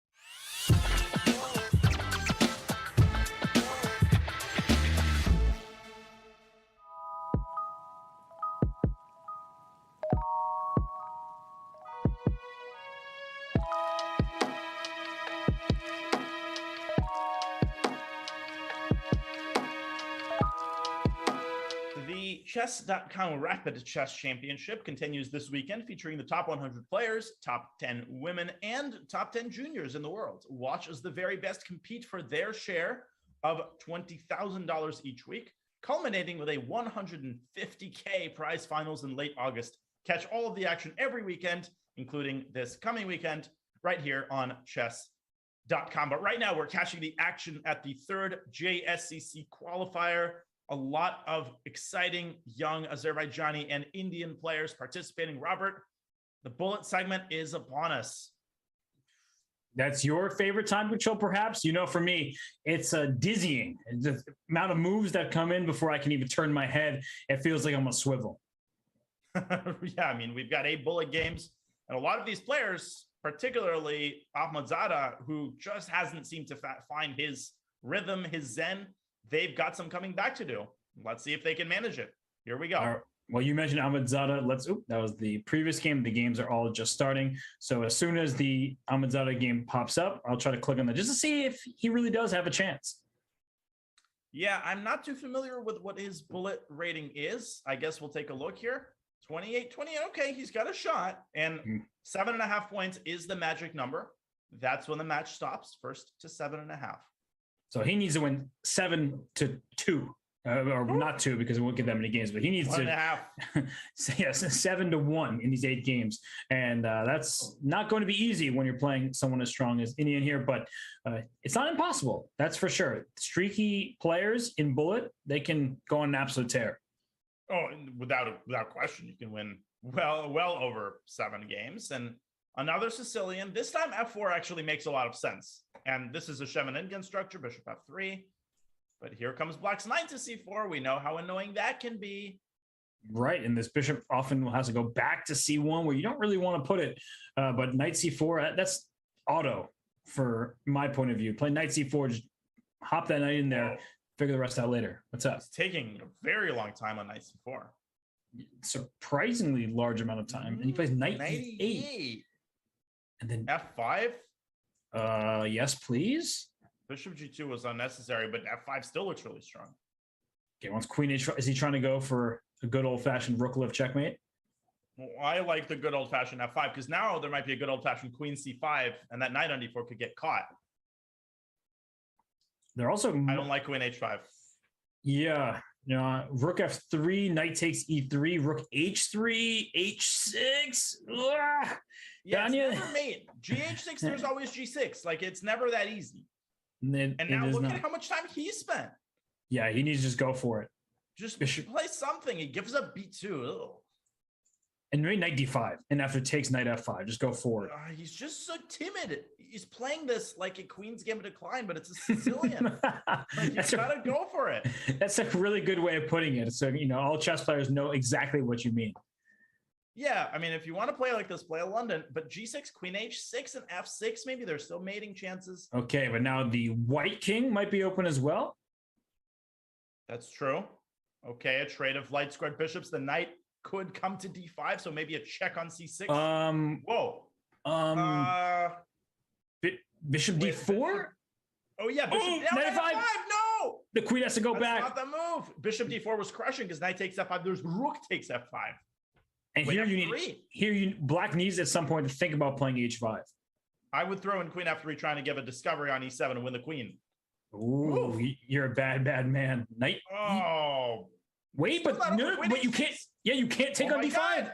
Queen h6. It's mate. Oh no, No, it's not. Knight takes f6 and black can give up a piece. Oh. But he takes on d5 first. because he wants queen h5 here. Throw on Yep, h5. h5. You got to defend against queen h6. Wait, mate. He just didn't stop it. Yeah, but how does the white king escape to checks? Where does it go? Bishop f6 now. You have to. King h3 and rook f5. No, rook e1. Oh my goodness. What do they do? King h3, rook f5. He finds it. Oh, No, it's a draw. It's a draw. Rook f5 was mate. Robert, rook f5. You give everything, but it's mate on g7. Oh, I just clicked like 5 different things trying to get it. Here, It can end with a repetition or a checkmate. and rook f5 because as you were saying, you take. It's still checkmate here. You just need to my escape God, the checks. You gotta see that. That's a simple, even with 2 seconds. Well, we just learned how to end the game of chess by repetition here. So let's go to some of the other games. They're still in session. We have Bibisar with the white pieces. What is the material count? White is up a pawn Great and question. black's king is wide open. Bissara also has some coming back to do, and her time management here has been better. But Yeah, probably as soon as I say that, she's going to go into the second thing. She did lose the first game of bullet, so she absolutely has to win this. She has no choice. I mean, this knight going to e3 to c4 to f5, all these light squares are vulnerable, and Galperin here just doesn't know what to do. Yeah, he's just casually thinking until he's got 11. Whoa, H5. Don't take that. Well, maybe you can because g5's loose, but I would not. No. God Yeah. forbid. Don't take that thing. And the problem that bishop on e5 is pesky. Knight c4, there's going to be rook e8. Can I just be greedy? Probably. That one I could see a case being made for. She takes on e5, b4, trying to open up the queen side. Mm-hmm. c4 maybe. Yeah, to start pushing things forward. She wants queen d4. And there's no attack. Hard to break through. But there's no attack, at least from black's point of view, and black's a little bit down on time. So rook f2, rook There f1. could be an attack, though. h4, h3, poke and prod for some weaknesses. Yeah, I'd play rook f2, probably. Uh-oh. Rook takes e4 at some point. You have to watch out for that. Rook e1. f5. f5, d6. Ooh. Oh, That creates potential. f5 now? No. She was nervous as watching queen f2. But I like king g1 a lot. And not okay, I would have put the queen back on d4. 1 second for Galperin. Queen F6. f6. Check there. Take Now he goes f5. Yeah, but just everything's defended. So Completely winning here. Is Queen this- e5 check. yeah, queen e5 take. Oh, she wants Takes a g4. g4. She found it. Oh my gosh. That is amazing. A simplifying combination leading to promotion. That was really nice. Exquisite. And great Wow. time management this time by Sarah. And Suleimanli, by the way, goes to 4.5, 2.5 lead, as does Gavin Bailey. So these matches remain pretty close. 2-point spread in bullet, and that can deficit can be cut in a heartbeat. Yes, it can. And Baby Sarah, she has that 2-point deficit to cut down. A positional game, positional opening in their next game. Wow. Ooh, this move, because you want a knight b4. Sometimes you can get away with sacrificing. Not here, it's too soon. But this knight would have to be venturing to e5. There's also this idea of rook a4, bishop c2. That bishop on f5 could snap off the b3 pawn in a heartbeat. Mm-hmm. So knight f3. That knight can come to d2 if you play bishop to c2. Don't want to venture too far out there. This rook can also sit on a3 in plenty of positions. And Sarah, I think, wants to play e6, e5 to cut into White's central pawn chain. Okay, so this is going to be a pretty slow-paced game. What's Okay, going on in Gadim Bailey's game? Who knows? You're A time asking. scramble? You're asking the right questions with the wrong person. This rook on d7 was loose, so queen e5, queen c5, rook takes e7 would have gotten 2 rooks for the queen. That's right. And knights are to be preferred in time scrambles. I'm worried about that. Knight on b5 eventually doing something nefarious. And it goes to d6. Well, where to next? Easy Great. double the rooks. Good stuff by Gadim Bailey. This is now equal. That doesn't mean it's a draw. Yeah, I'm trying to figure out who would I prefer. Probably black, just because the more active king, and this is rook on f4. But good move b4, king b3. Suddenly, I'm liking White's position. Well, rook d6, a4 mate. Oh no! Oh my God, he managed to get mated in that rook endgame. Oh, I'm going to show that once more. King C6. He Where wanted to was bring. going? He's using endgame principles. King towards the center on the open. Unfortunately, the king Got up. ran right into checkmate. Oh, And you know, white could have even gone rook 1 d5 check and sacrificed the rook and then gone a4. yeah. You could also play c4 check and then a4 mate. You have many different and then rook checkmates. d5 and then a4. Yeah, you're a bully. You're mean spirited. Yes, I right am. now. Thank you. I take that as a compliment.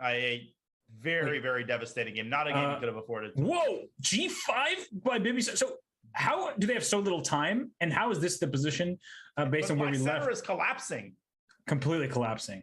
This is completely. Are you sure this is the same game that we were looking at earlier? It's the same game. Yes. Rook takes e5 is winning. Rook d6 is winning, but Rook e5. one of those moves that aren't too easy to play in time trouble. And now b2 And rook d3 could come in. and bishop c3. So some chances for black with knight a5, bishop c3, because rook d7 first. Okay, that's of course is a good move. And if rook d1, rook d1. Rook has to move away. Don't trade those rooks, I guess. But then there's rook Not trade the d8. rook, so that c pawn is going to promote.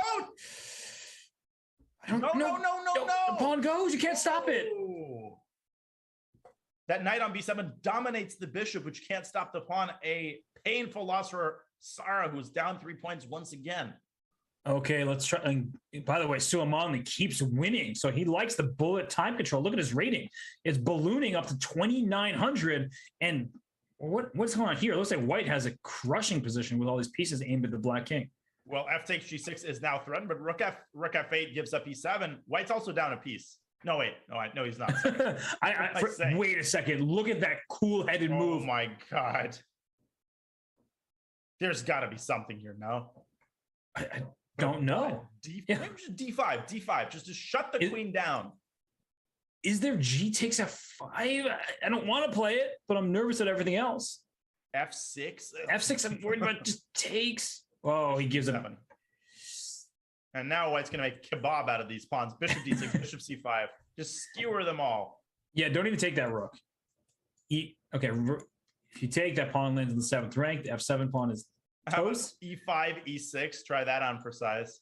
You don't need to prepare that, son. Just play e5. Jeez.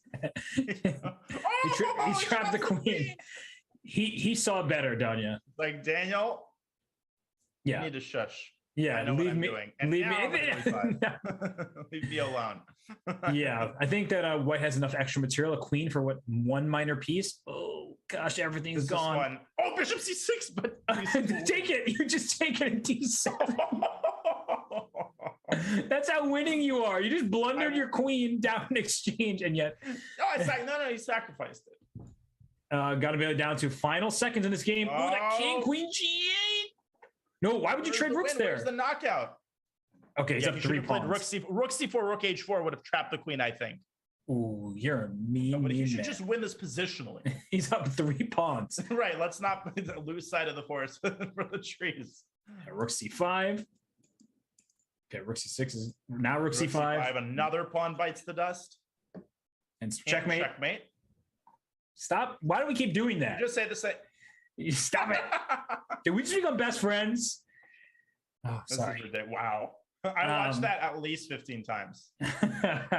Yeah, that was a hilarious clip. And the funny thing is, when we said the same thing, my mouth moves early. So it should have been at the same time as well. It is absurd what happened that time around.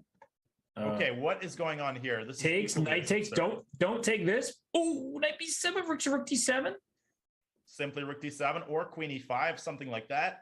Black is up pawns? No, black is not up any pawns. Oh, what? Yeah, black's not up anything. Do not miss a fork on e2 house. But okay, but now rook d5. Black's pieces are super active here. But queen h4. At least White has play. H3 makes them look. Watch out! Watch out! Queen h6 rookie is made. It's made. Oh, she misses it. Oh, but she's still winning. It's still winning. Queen h6 is still coming. Yes, it's king f1. Now queen h6. Oh my God. Flag. And rook takes e2 was not a threat because of queen h1 made, so he could have just played c4. Just like any move to try and run. Oh my God. And Sarah is again within 2 points, but she keeps losing with black. Another King's Indian. Back to what she started with. Wow. Man, oh man. And has Ahmadzada managed a single point in that match? 7-2 in that one. So Gosh. Within yeah. half a point. Mm-hmm. Only half point from Indian there to make it through to the semis. Oh, and he's losing a piece. Is Amada? Sorry to interrupt you. That game, No. that match is about to end. I'm just looking at the game and what? Everything's hanging all at once. Okay, that's it. I think Indian might going to be our first semifinal. I think Indian might be underrated. One might say. Just a tad. Yeah, 27-29, just crushing a 2,800 plus bullet player. Just a smidge. Yeah. Basil. Okay, so let's go away from this one. This match is over, and where to next? In fact, it's officially over now. Let's go to this one here. Oh my goodness, there's a problem on G2. There's a problem down the D file though. Knight E2, Knight C1. Wow, is it that easy to Knight H5? And Queen A1? Yeah, there's so many threats against the black and queen. Oh, Knight F6. Oh, goodbye. Rip. Fork City. Rip. And Suleimanli within a point.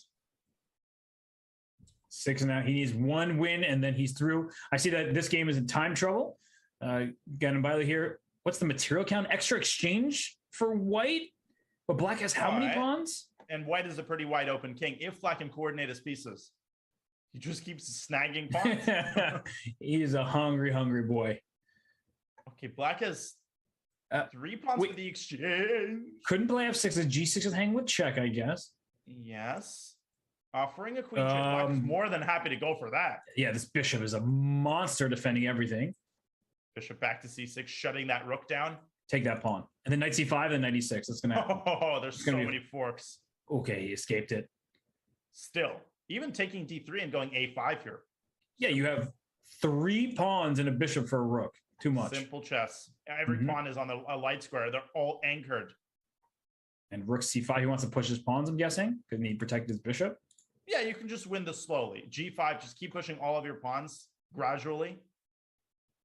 Just don't go B5 and blunder. That's why I like King G7. Now we can play B5. Although the bishop kind of loses its support, so he's kind of hesitating. He wants to just bring his king in, I think. He keeps moving his rook back and forth. Oh, B5 won the rook! Oh, there was a rook on A. I didn't even notice that. It's been there for so long. Good eye. Wait, there was rook A5. The king would have had to move up. That's almost made, and then F5. He trades rooks now. Now it's completely lost. Yeah, how many pawns? Don't go A3. Yeah, that's true, because then rook A8 and you win the pawn. He gets to D6 with his king. This is push the G pawn. King D4, maybe? Push the G pawn. Just keep that one going. Stop everything at once. Trousers. Yeah, that famous Russian expression. Bishop. Oh, that rook's been hanging on E8. Oh, yeah, it has been again. Why just doesn't want to take it? He wants to promote his tail pawn.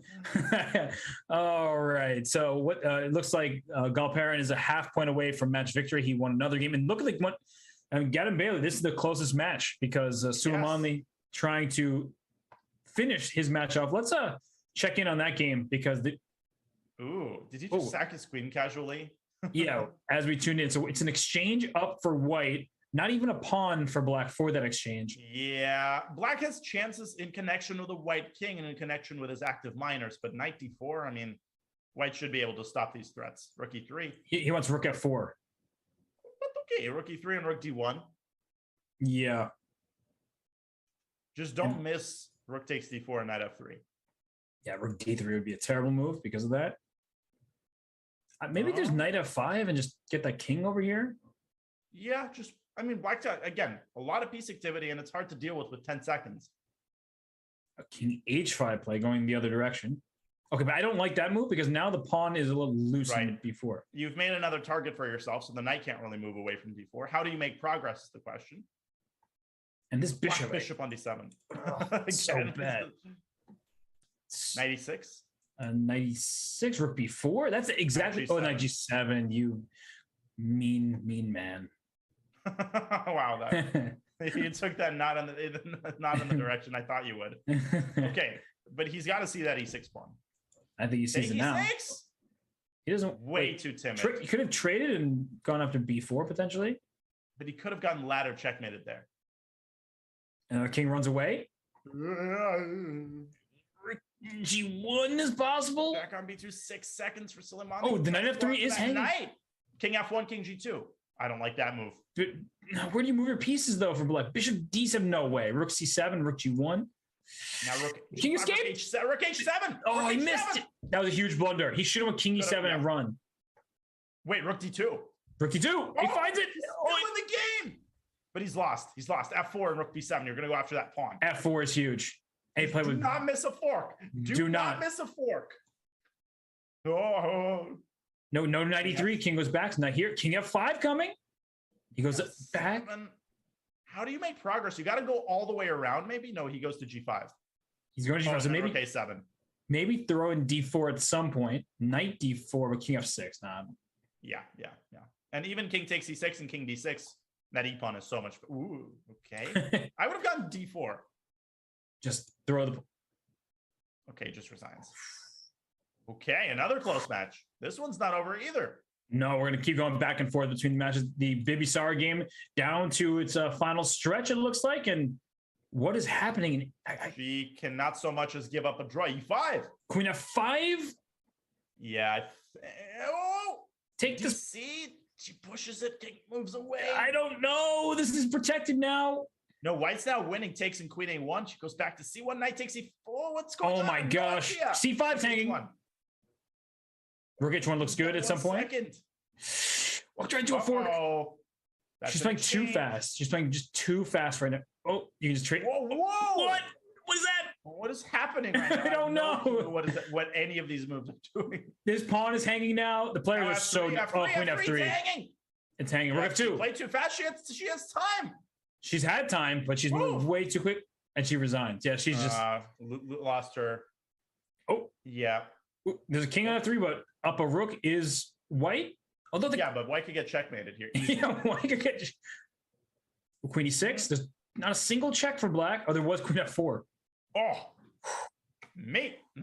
5.5. 5.5. Stop it! Stop it! I promise we're not choreographing. Oh my gosh. That's going to be clipped again. Also, speaking of stop it, stop putting this knight from G8 to C6. I can't take it. It's giving me anxiety. Okay? Yeah, what do they call it? The heebie-jeebies? Like, I just, feels weird. But black keeps getting good positions from this. So maybe I need to learn this opening. Yeah, and we saw similar lines in the Ahmadzada match where that knight comes to E5, white going after the E6 pawn. No, this is great for black. Yeah, this is looking really nice. Everything's defended. The E5 square. As soon as you play E5, F5, you give up the E5 square. So this is looking. White played way too fast, Robert. He's got over a minute, and he's played himself into a terrible Sicilian. This king is open over here. I'm already looking at Queen C4 to threaten Knight F3 check, things like that. It also can sometimes like A5, B4, kick the knight out there. So Queen C4 looks very good. Queen C4 is a great move, and he's taking a while. I like what black is thinking here, but he has to make a decision now. And Queen F7. Okay. I mean, he's going for the queen trade. The endgame with that knight on E5 is obviously good for black. Yeah, isolated pawn here for Queen white. G6. Queen E7. He wants to keep E6 very well defended and D6. You just need Knight C4. And if you move the D1 rook away, then your move, Knight F3 check, could Knight come F3. at an inopportune moment. Like right now? Yep. Like right now. And do you take on C3 and then E4 is loose? Do you keep your bishop? Look at that bishop on E5. Well, in a bullet game, that bishop is so dangerous. And the other bishop is dangerous as well. And we might see a rook F8, just trade a few pieces, but I do like the pressure down the C file. I would go King G7 and rook F8. I would trade the pair of rooks. B2? I think it's time. Gimme. Thank you very much. Oh, Give me Garoppolo, rook C4, and bishop Give me Garoppolo. That was good. Yeah, now you can take B2. Don't be afraid. Why not? What is the downside of that? I mean, C3, bishop takes A3, and then you return to C5. Take the pawn. He's spending so much time. No, that's bad. Take it. No, you can tell that is bad. Just look at the position. Now white's pieces are all defended. Knight H5. And now Knight H5, and white gets some counterplay. It's still good for black. That knight could get trapped. Queen F2. Gosh. Queen F2 has to be crushing. No. H6. King G1. That gives white a chance. Gotta run. Gotta stop Queen F2. And queen e2, because queen f3, this endgame looks... It looks bad, but white's got a serious chance to hold this position. If you can get that king to the center, king f2, king e3, Rodley had his chances here. Do you bring this knight back? Because I almost want to take and bring my king to e5, but it feels a little bit too slow. Ooh, he wants up this way. I don't like knight g3. I thought white should have prioritized getting his king into the center. Now bishop f4. b4. Ooh, don't go king c4. You do not go king c4. No! a5! Oh my gosh. Is he all in? Walked right into that. It's not over, though. No, it's not. These pawns are falling. It's very far from over. Did he... c4. No, c4 is great, though. It should be winning for white. Just, okay, if these pawns are getting traded off. Yeah, bishop d7, and then bishop e6, bishop d5, it's over. How did black lose this game? Oh my God, king c4. I mean, but step in the wrong direction was taken well before he blundered the bishop. Oh my God. Oh my godness. The only match remains, and is this one, and it is a London. Oh, it's not a London system. It's a bishop on c1. So it's sort of a weird collie and very passive by Muradli, and getting Miley one win away from getting into the semifinals. He wants to play e5 here. He does, although that sometimes makes the center a little bit looser, and to be careful with the d5 pawn later in this game. I do not like how Muradli is handling this. b6, bishop b7. You don't want to play this passively in bullet. And it looks like black is trying to get active. So why a6? I think he wanted b5, and then he thought better of d4. d4. Oh gosh, everything's a problem. Meltdown for Muradli. Yeah. And what do you even do right now? And you can see how puzzled Gidibaili is at the way that his opponent has handled the opening. Bishop e4. Bishop. Some kind of captures. Yeah, but what do you take? Bishop takes f3. GF is not that clear. Yeah, I would not take this way. Something about opening the G file would worry me. And so I think just take on e3. d6 also hangs. Definitely take that. Yeah, go into the endgame and then take f6 in the end. Yeah, b6, f6. Yeah, queen takes d6 is the move. And white gets a good endgame. Bishop f6, bishop f6. Get rid of that knight and then get rid of the e3 pawn. Isn't white just better?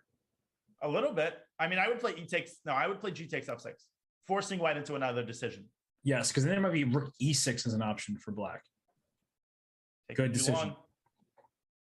And if rook takes b6, it might be e2, and then all of a sudden black wins. So I would not leave this pawn e3 too long. Absolutely not. I would take it at all costs. You don't want to deal with an e2 pawn and bullet. So I think rook e6 or rook d8, something to take over the lines. Still thinking. Yeah, it's way too much thinking. Rook e1 maybe? E2, please. Thank you very much. Thank you very much. And then this. Wow. Rook d8, rook d1. Who cares? This is a great example of quality over quantity. Take all those pawns. But how exactly do you orchestrate this? King h2, and then if bishop b4, there's rook takes e2. Don't go bishop b4. He's just going pawn grabbing. No, but so is white. White says, I'm there first. Rook takes e1 and rook d8. Can you go rook d8 now? But then rook takes e2. Oh, yeah, rook e1. Whoa, what was that? Oh my God. He takes a pawn. Okay, he takes it. And he just loses everything. Knight g5. What was that? Rook e6 is a huge blunder. Knight e5 check. Take this. Oh my gosh. Game over. And there's a pass pawn. And it's 6.5, 6.5. And did you see Gidibaili there? He could not believe it. Rook e6, just panic. Not at the disco. And here, we're going to get another. Are we getting it? Yes, we are. He wins this. First person he's calling is his mother. Danya, made it. I've come around. I love this knight g8, knight e7, knight c6 thing. I do as well. The way it's working. You didn't get my reference though, but you were making a Panic at the Disco. Yeah, I said he's going to call his mom and say I made it. No, I got it. I just chose to go back to the game. We can only make it a reference for so long. Sorry, I should acknowledge you more. We're going to have this conversation. We copy what each other is saying by accident, and now I just want to let you know that I'm here for you, buddy. So the knight is going to c4. And white is again pushing his pawns, but it just doesn't seem to have that luster, white's pawn storm. Black is just so much faster. There's even an argument to be made for bishop b5, giving up a pawn with check, because that opens the a file, and that can be very scary for white to deal with. Absolutely. But black Going for the queen trade. Okay. Okay, No, I can't complain about that. If white takes it, then you're going to have problems with their bishop on e3, having no squares along that diagonal. So f4, you have to trade, right? Unless you can take on a2, but no, you trade, knight c4, bishop goes back. And there's e5 in some positions. To break down the little pawn chain over here. Yeah, that looks a little bit awkward now. White's got a little breathing room. Yeah, and bishop e3 just defending everything. And, oh my goodness, what's with these knights? No, now this looks amazing for white. Knight c4. Yeah, This is grim. Can double in the d file. There's going to be all sorts of long-term back rank problems for black. Bishop jumps into b6. Not the end of the world. Rook c8. Yeah, just move it there. You don't want to allow bishop c7. That was his idea. And now he's just making you think about knight b6 forks. I would throw an f5 at some point. I know it's risky, but I would just do it.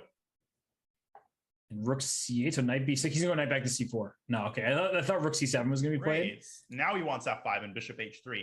But press down on that e6 pawn. He's probably nervous about giving up the e5 square, even if it's good. Yeah, but e6 is going to collapse there. I don't like that. I feel like it's a little too timid. When your opponent has less space, do not trade. Okay, but he wants to go after the d pawn. Black is still in huge trouble. Rook c4 looks good. Don't blunder. He goes here. A4, maybe get some counterplay. He's keeping everything protected, and finally white plays that. Take twice. Take twice so you get knight e4. Absolutely. Just take it. No, now there's going to be bishop h3. Or maybe don't play f6 first. Oh, I don't like f6. 6. E5. E5? Push that thing. Does not look like the best that white could have done. So he takes it. He's going to swing to the a file at some point. And he's going to go for some mating ideas. Knight e6, knight d4. Bishop h3. Oh, knight, rook c3, getting counterplay. Don't play rook d3. You drop c2 if you play rook d3. Rook e2, holding everything together. Knight. Oh, the rook's hanging on c8. Do you take on e6? But then black will have an f7 square for the king.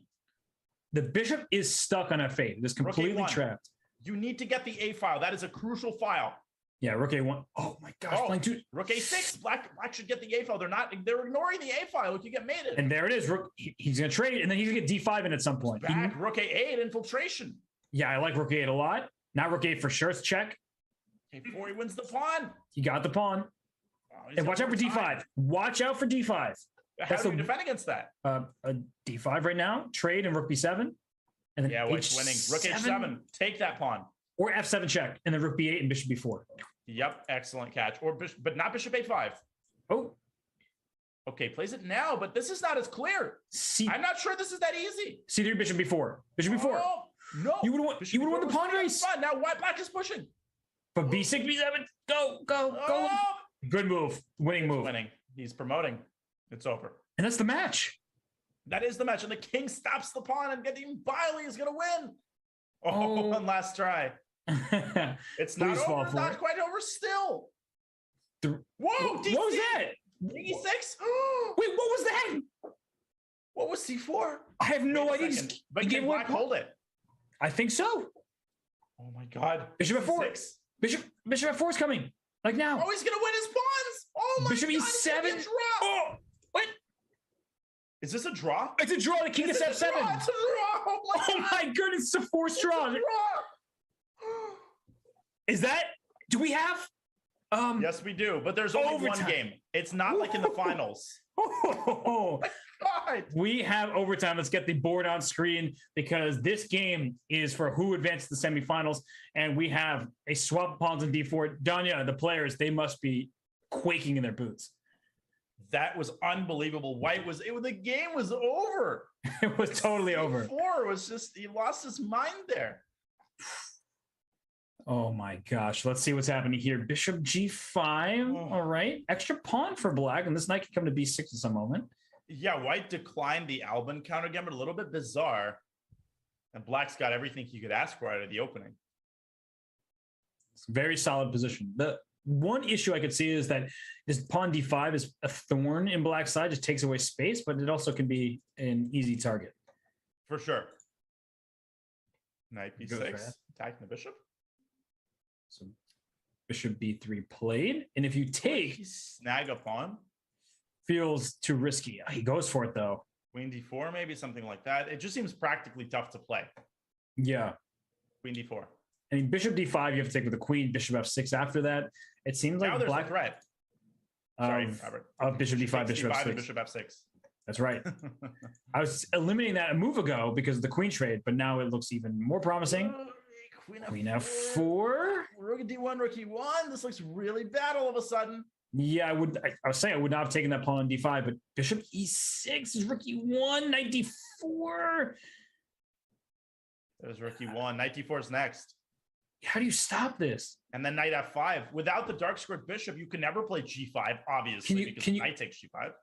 Yeah, is he aiming for some kind of knight d5 or knight h5 sort of? He goes for it. Yes, he is. Good catch. You take me, I take you. Queen g3. Queen d6. You got to try to get the queens off the board. If you can get the queens off the board, you can breathe. And Wow, just what for an the record, idea. the players are allowed to breathe even if the queens are still in the board. Just That is true. they have that right. But now he's definitely going to breathe. Queen d6. Yeah, you don't want to trade Rodney those. Has Queen- lost a lot of his initiative here. Queen f3, queen f4. Yep. And you 7 forced the seconds. queen trade. Oh gosh, knight b5. There are all sorts of forks here. c4 next.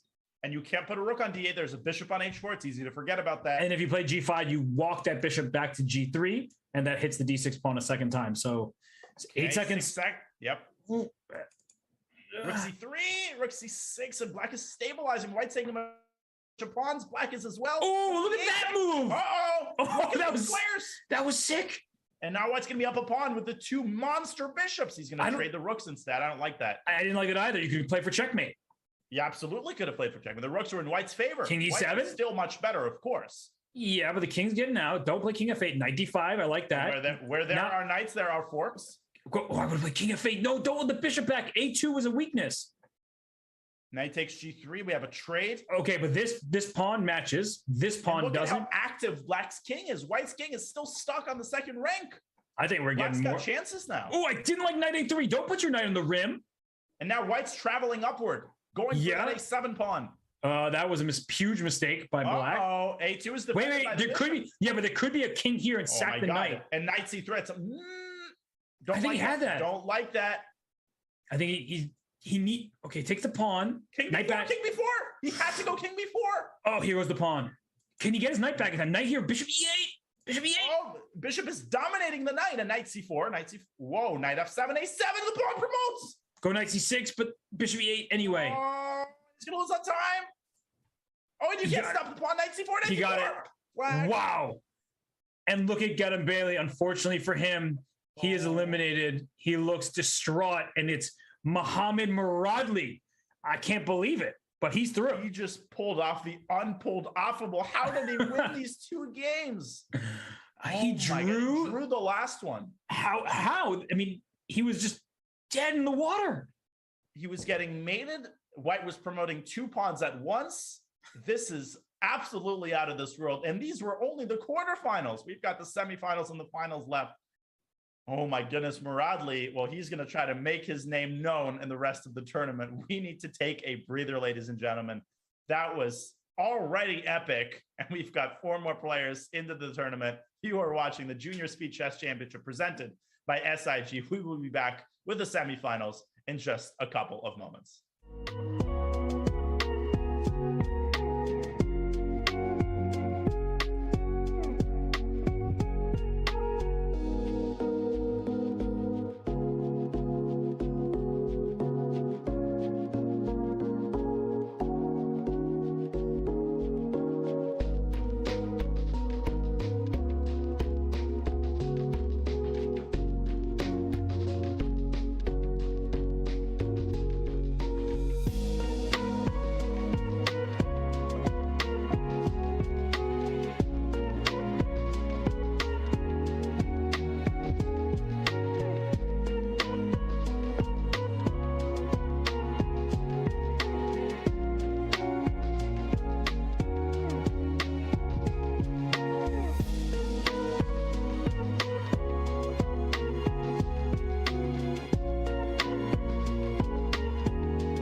This is going to be a real-time breakdown of Danny Wrench's games all time on chess.com. That's cool. Oh! In the last month, I am playing 83.12. I'm less accurate than them in every stage. Yeah. Man, that stings a little You bit. should Okay. do the more game review. Okay. Yeah, thanks. Okay, so Tuesday sucks. I gotta stop playing chess on Tuesday. Oh, it's because it's Title Tuesday. Look how many blunders there were back in December 2020. And now December 2021, 1,600. Don't look at this number. look at this number. Best. Let's go to tactics. Mates. I'll probably need to work on these ones. Yep. Every single rook fork that has presented itself to me, I have found. No one has a higher percentage of rook forks than I do. Yes, correct. These are literally the knight forks that you missed. I missed knight d6? You saw it just now. What the is wrong with me? I could have done here and then taken this pawn, and I'm winning because my pawns get held together. That's probably the coolest part about this feature. Like these positions against Hess. Rook there for rook e2. And he blunders mid and one. Oh my goodness. I'm awful.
Okay, welcome back to the third qualifier, the Junior Speed Chess Championship presented by SIG. And as we look at the bracket, we're on to the semifinals, Robert. Oh, what an epic start to this qualifier. Yeah, no, I mean, look at the four players who remain in the field. We have Muradli taking on Suleimanli. We have Galperin taking on Inayan there in the right-hand side of the screen. So a couple of those matches were quite lopsided, but for the most part, Danya, we saw the players, they were battling it out in very close matchups, and especially with Muradli, the one we just finished here, I couldn't get any closer. That was unbelievably impressive, keeping his composure and knocking out Ganimbaili, who, in my opinion, was one of the strongest players in the field. But I have my eyes on Suleimanli. He is a force to be reckoned with, and Mohamed Muradli, his gift for pulling off something crazy. Hey, now you got to face the winner of the Aeroflot Open, one of the most talented juniors in the world. Danya, can you do me a favor? Look at the ratings that these two players have. Lol. When we say even matchup on paper, I'm pretty sure this is what we're talking about. 27.99, 27.98. Yeah, it's a close matchup. But right now with the white pieces, you have the queen on c2, this knight can come to e5, and the black knight's on a6, and Donnie plays c6. So he's playing a bit more quietly, passively, if you will. But I think c5 is what black would eventually want. I'm just not happy with the originality of Aiden's chess.com handle. Chess Lover is probably, I think I read somewhere that is the most common sort of generic chess handle, Chess Lover 0108, because probably all of the other number combinations are already taken. And it's not his fault that he's young, that he was, what number did you say? I don't even see the number there. He was the 108th person to get that username. Right. That's still pretty impressive. Yeah, but Aiden is last gladiator. So, I mean, we know that there's a lover and there's a fighter. Oh, and Muradli's Chess Lover, my bad. Yeah. No, last gladiator, okay. That I can get behind. I mean, isn't the expression, make love, not war? So now I feel awkward about this matchup. Oh, because Chess Lover, yeah, I understand. I'm glad you came to understand what I was saying. But anyway, well, you made a very deep point. Back to the chess over here. Nothing really too major has happened just yet, Danya. The bishop came to b4, so black can control this c4 square. And the bishop on b7, it's quite a passive piece, but there goes the pawn to c5, and d5 is defended well enough, at least for now. Yeah, that is never a move you make casually because it creates the hanging pawn structure. The d5 pawn is under a lot of fire, but it's also defended a lot of times. Yes, his 3 defenders, 3 attackers, and his knight on c3 is both under attack and pinned to this rook on e1. So will he take on c3? That gives white the bishop and then pair. Queen c7 and d4 maybe? Yeah, just to quickly try to play d4 and protect his bishop. Everyone d4 would hang a piece, so that would be too soon. I can get behind the way that he's playing. I think he's playing decently. Shall we check out the other game, which is significantly less conventional of a pawn structure, to put it mildly? What? Is no matter how black takes here, is white going to play b4? I think that's what we're supposed to take out of this, and then I can play a5. Whoa. b4. No, and the a5, b5. White. And c6. It looks like it looks like a French, which is already a bad sign, but it wasn't. It was the weirdest kind of French I've ever. What is bishop e7 allowing e4, and then white plays it? Maybe Indian's a French player, but yeah, this is very strange because the way this is going is just. Oh my goodness! Just now he's trying to what exactly? I don't know. I don't know what he's trying to do. He's trying to stop the pawns and win them, but. Knight takes a3, just defending, and so white's going to be up a pawn with monster pawns up the queen side here. It's a free roll. And a massive knight on d4, which is supporting the b5 pawn. That is the pawn that you want to support. You don't want to lose that one. Okay, so you know how I usually make fun of a French bishop? This is even worse than usual. Yeah, this is like a French bishop on the opposite of steroids. Like, it's a French bishop that's even worse than the normal French bishop. Oh my Knight a3. goodness. Just take this pawn if you want it. He does. Ooh, active. He wants bishop takes a3 followed by knight takes b5, but even that would be really bad for black. You won't be able to castle. Yeah, I mean, you just don't want to accidentally allow, one of those tricks that wins. Because if you lose b5, the landscape of the position completely changes. That's the one thing, right? Everything hinges on your ability to keep b5 alive.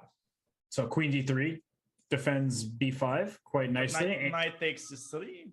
Oh, you've tacked it. Wait. Ooh, he just gives that away. He's just, I don't care about that pawn. Interesting choice. I guess still very, very good for white, but he gives that away. And just to Danya's point that queen d3, there was still knight takes d3 because of the pin on the b4 e1 diagonal there. Right. Apparently also good for white, but he castles. I mean, if black is going to suffer, then you might as well suffer for a pawn. Yes. Although after queen d3, his pawns are still just very advanced and an issue that is not going away. We've got some shenanigans going on in the other game as well, but I'll let you choose. Whoa. That is, I do not trust that for a single second. But you kind of have to go for something like this, even if you... Yeah, but without the dark square bishop, I mean, how are you going to survive this? You're asking questions that I don't have the answer to, Donnie. It looks horrible. And he goes queen c2, knight takes b5. Well, okay, but how are you ever going to castle here? You're not. There's no castling. just takes and like bishop c5 or something. I don't know. I'm sure white is better than that. I'm wondering if you could throw in queen b6 check first after knight takes b5. Well, I'm just gonna sip my coffee and watch black suffer. No, that's completely. Look at this. Queen b6, king h1, like knight takes b5. Are you really going to take my bishop? And you're going to get another pair of passers, this time on c6 and d6, metastasized. Oh my goodness. Yeah, that is, that's not what you want to see. So, are we What's gamers? happening? Look at you. Oh no, is it happening? No, it's not. no, it's just my. I was prepared to, compliment you. Oh, that's a rarity, and I would have appreciated it, but it's okay. So this looks very bad for black. So maybe we can check out the other game because that one's getting spicier, and we see that there's a pawn on c3. So Suleimanli here with the black pieces has a nice pass pawn and needs to figure out what to do with his knight. He goes in. Ooh, Tabasco sauce there with some knight b3. But the only downside is black's pieces are a little tangled up. Ooh, knight d2. Stopping. So I guess rook ec1. What is he going to do exactly? Just defense. Just wants. So bishop h3, there's knight g4 at the very least. And there's queen f5 also sort of hanging in the air, which actually looks very nasty with knight g4 on top of that. Yeah, queen f5 looks great. g5 could be a consideration just to open up the white king. He plays knight g4 first. That move is not approved of. Bishop d5, maybe, who knows? Knight f4. Yeah, white's got some squares. Bishop d5. I mean, there's tactics with rook takes c3 at some point. Black has to be careful. Knight d5 is already a threat because if your rook leaves the c file, you lose c3. And if it stays in the c file, it's knight e7 check. Which is why I would play queen f5 to tie the knight down. Right. Aiden doesn't seem confident. And he plays knight back to f6. And I have to say that knight g4 going back to f6 is a very difficult thing for most players to do when you're going for the attack. But then to realize that you might have made a mistake and just fix that mistake, that's a sign of maturity. It really is. And another thing that makes white's life difficult, you would love to play queen a1 and attack c3, but then there's knight d2 to b3 with a fork. Here, the knights are now defending each other. This knight's defending c3 over here. Rook c5 is possible. Down to 40 seconds, and he's sort of been here before. I mean, the knights keep shuffling around, but they don't have any specific infiltration squares. No, and knight d5, not as big of a threat, though, because the knight covers e4. You could even move your king, like king f8. So kind of around queen e5. There might be queen d5, something like that. He plays rook c5, takes away the d5 square. He can go back and forth, knight d3, knight f4 if he wants to. But maybe the rook comes to f5. Hard to say. Rook f5, bishop h3. Ugh. Rook d1. He moves the rook away from the c file. Queen a4, inching forward over here. I would bring it back. Rook d c1. Yeah, don't play knight d5 because the rook takes and then c2 hangs. So he plays rook c1. And 15 seconds now. Rook b8. Bishop takes, knight takes, c3 remains defended. And if you go knight d5, then there might even be rook b2 in some of these positions. That's exactly what I was looking at. Is rook b2 about to happen? Knight b3, rook b1. He's pinned himself. Rook b1. Uh-oh. And He was bishop only takes c4 is a threat there.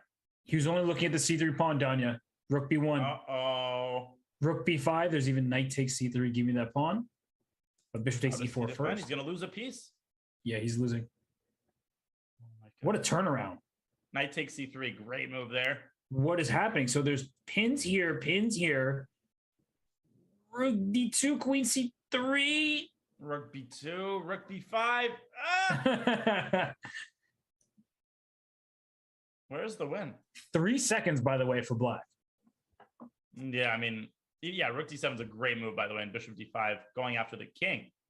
Yes, and at some point you want to go for the f7 pawn, but not right away. Knight c1 couldn't be played, I guess.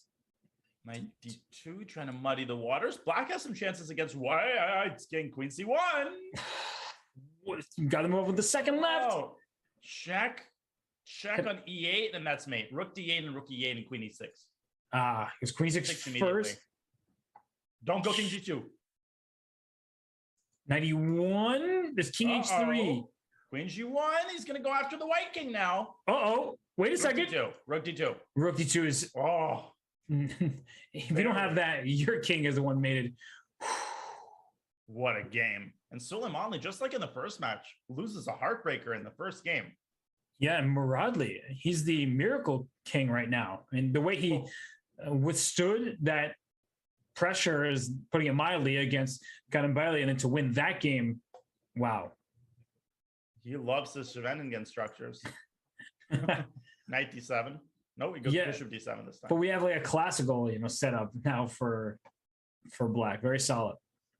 Yeah, very strange move order there for Aiden, who played h3 on 3.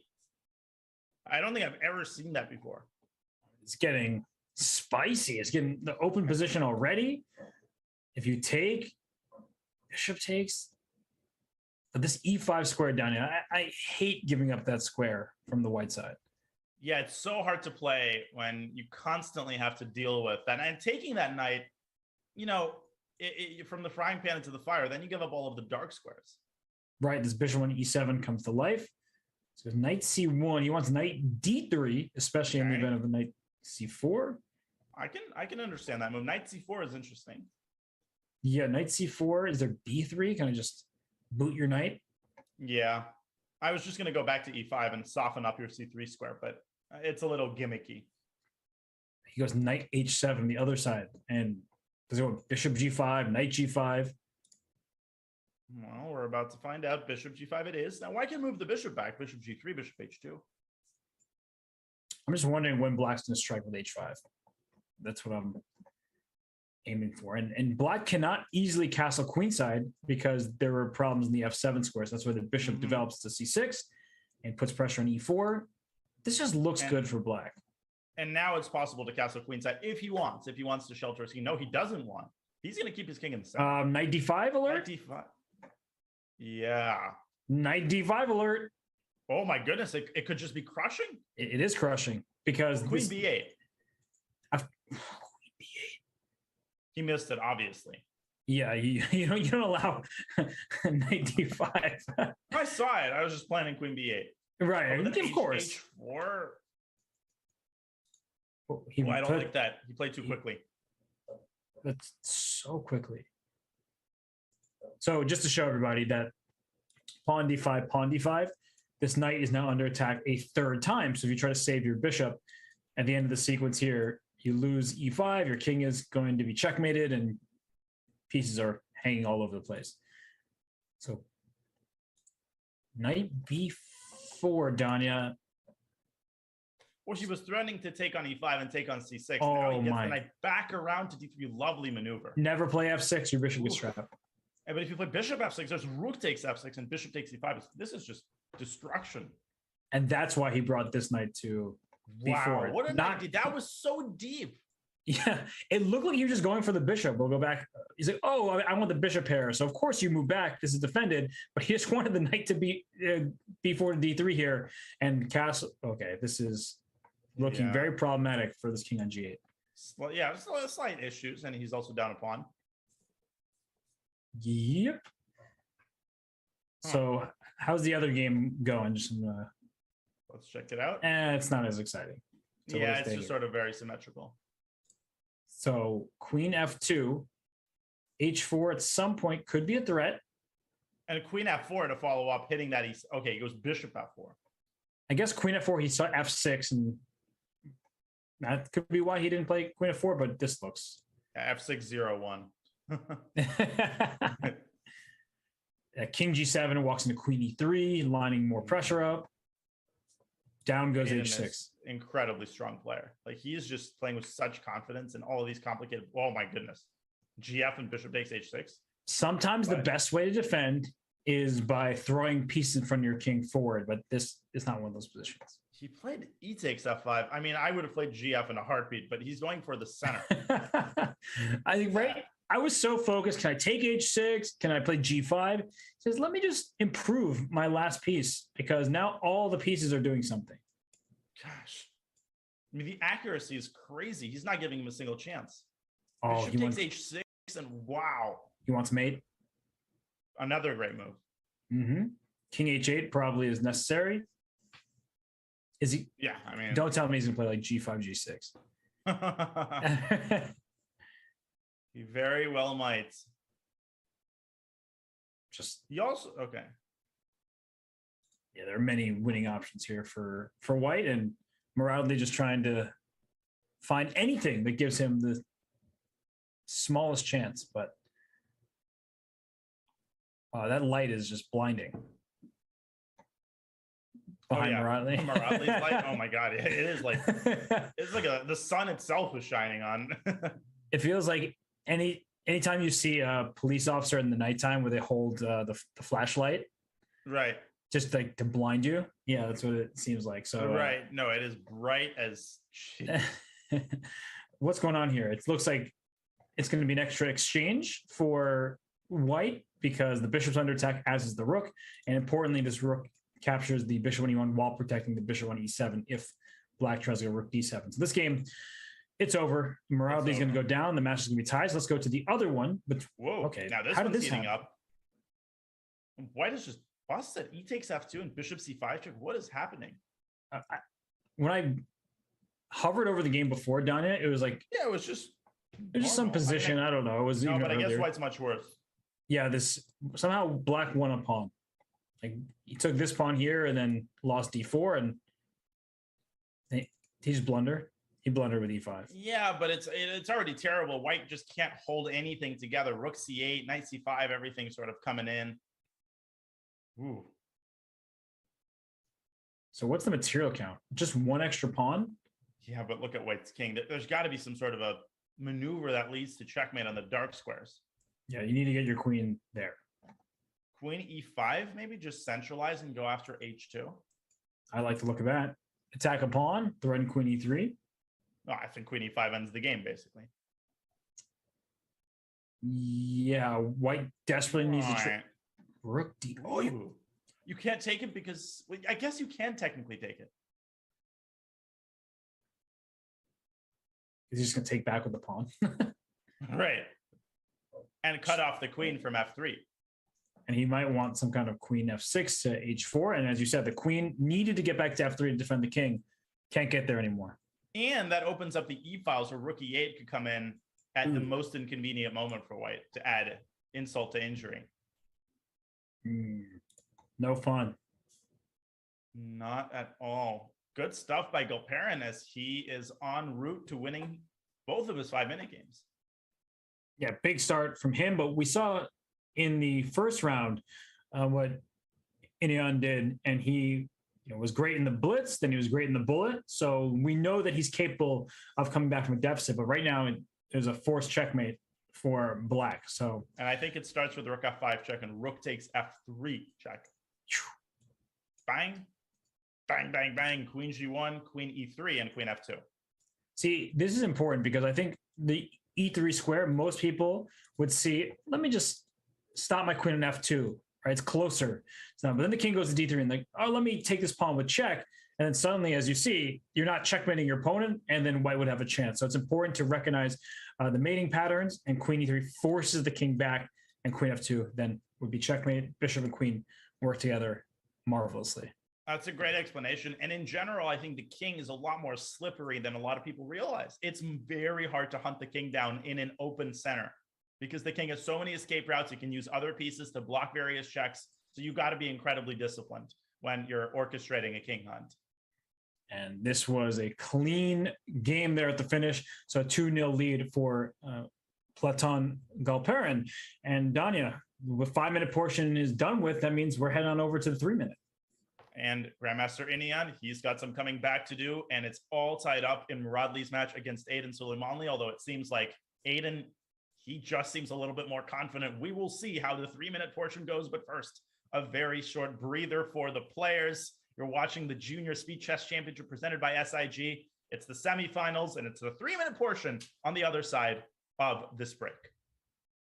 Classified trading is a game, really, that you're playing with competitors and basically every market participant in the world. My path, I came in as a poker player, but I think that the main thing that everybody has in common is a sense of competitiveness and interest in gaming and strategy in general. Yes, you can actually use gaming skills for your career and for something to do on a day-to-day basis.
To the Junior Speed Chess Championship presented by SIG. Grandmaster Daniel Naroditsky and Robert Hess chopping it up for you today. It's the semifinals and it's time for the 3-minute portion. Robert, hard to say how these matches are going to go. Gilparian has a 2-0 lead. We have so many games left. Yeah, and we have at the end of it all, after this 4-minute, 4-game stretch of 3-minute plus 1 second increment, we have those 8 games of bullet, and whoever's in better form in this match, not even on the day as a whole, but in an individual match, and this matchup between Suleimanli and Muradli, still 27.99, 27.98 by rating. Right. Well, I guess by going 1-1. Wait, no, they haven't flipped like who's 27.99 and who's 27.98. No, sometimes that happens though, right? You play a series of games and someone wins early and then someone wins late, and then the ratings are off a little bit. And this opening, this reminds me of the World Championship match between Magnus Carlsen and Fabiano Caruana. When Magnus had the white pieces, they played a bunch of this Queen's Gambit decline variation, and it looks like B4 at some moment is going to be a threat, but with the white king in the center, it's quite risky to start throwing pawns forward. I think Queen A5 was inaccurate. I actually think he confused something because you can tell he's thinking, and now B4 is a huge threat. Now, obviously, Black's going to see that, but even if you move your queen or your bishop, B4 still is really nasty. Grab space on the queen side. Ooh, rook D8. He's sacrificing immediately and just going for the pin. Very alert. I think actually that is the best that he can do. And White can just play bishop E2. White is under no obligation to rush with B4. Yeah, B4, I think, is a move you wish you could take back when you face all this pressure and the knight joining the party. It's hard to defend C3. You'd have to play bishop E5, rook C1, but it's easy to see that Black is the one that's having the fun. Yeah, I mean, D4 there. So he goes bishop E2. And once again, Black has to figure out whether B4 is a threat. It's still probably not a threat. Black goes D4. Okay.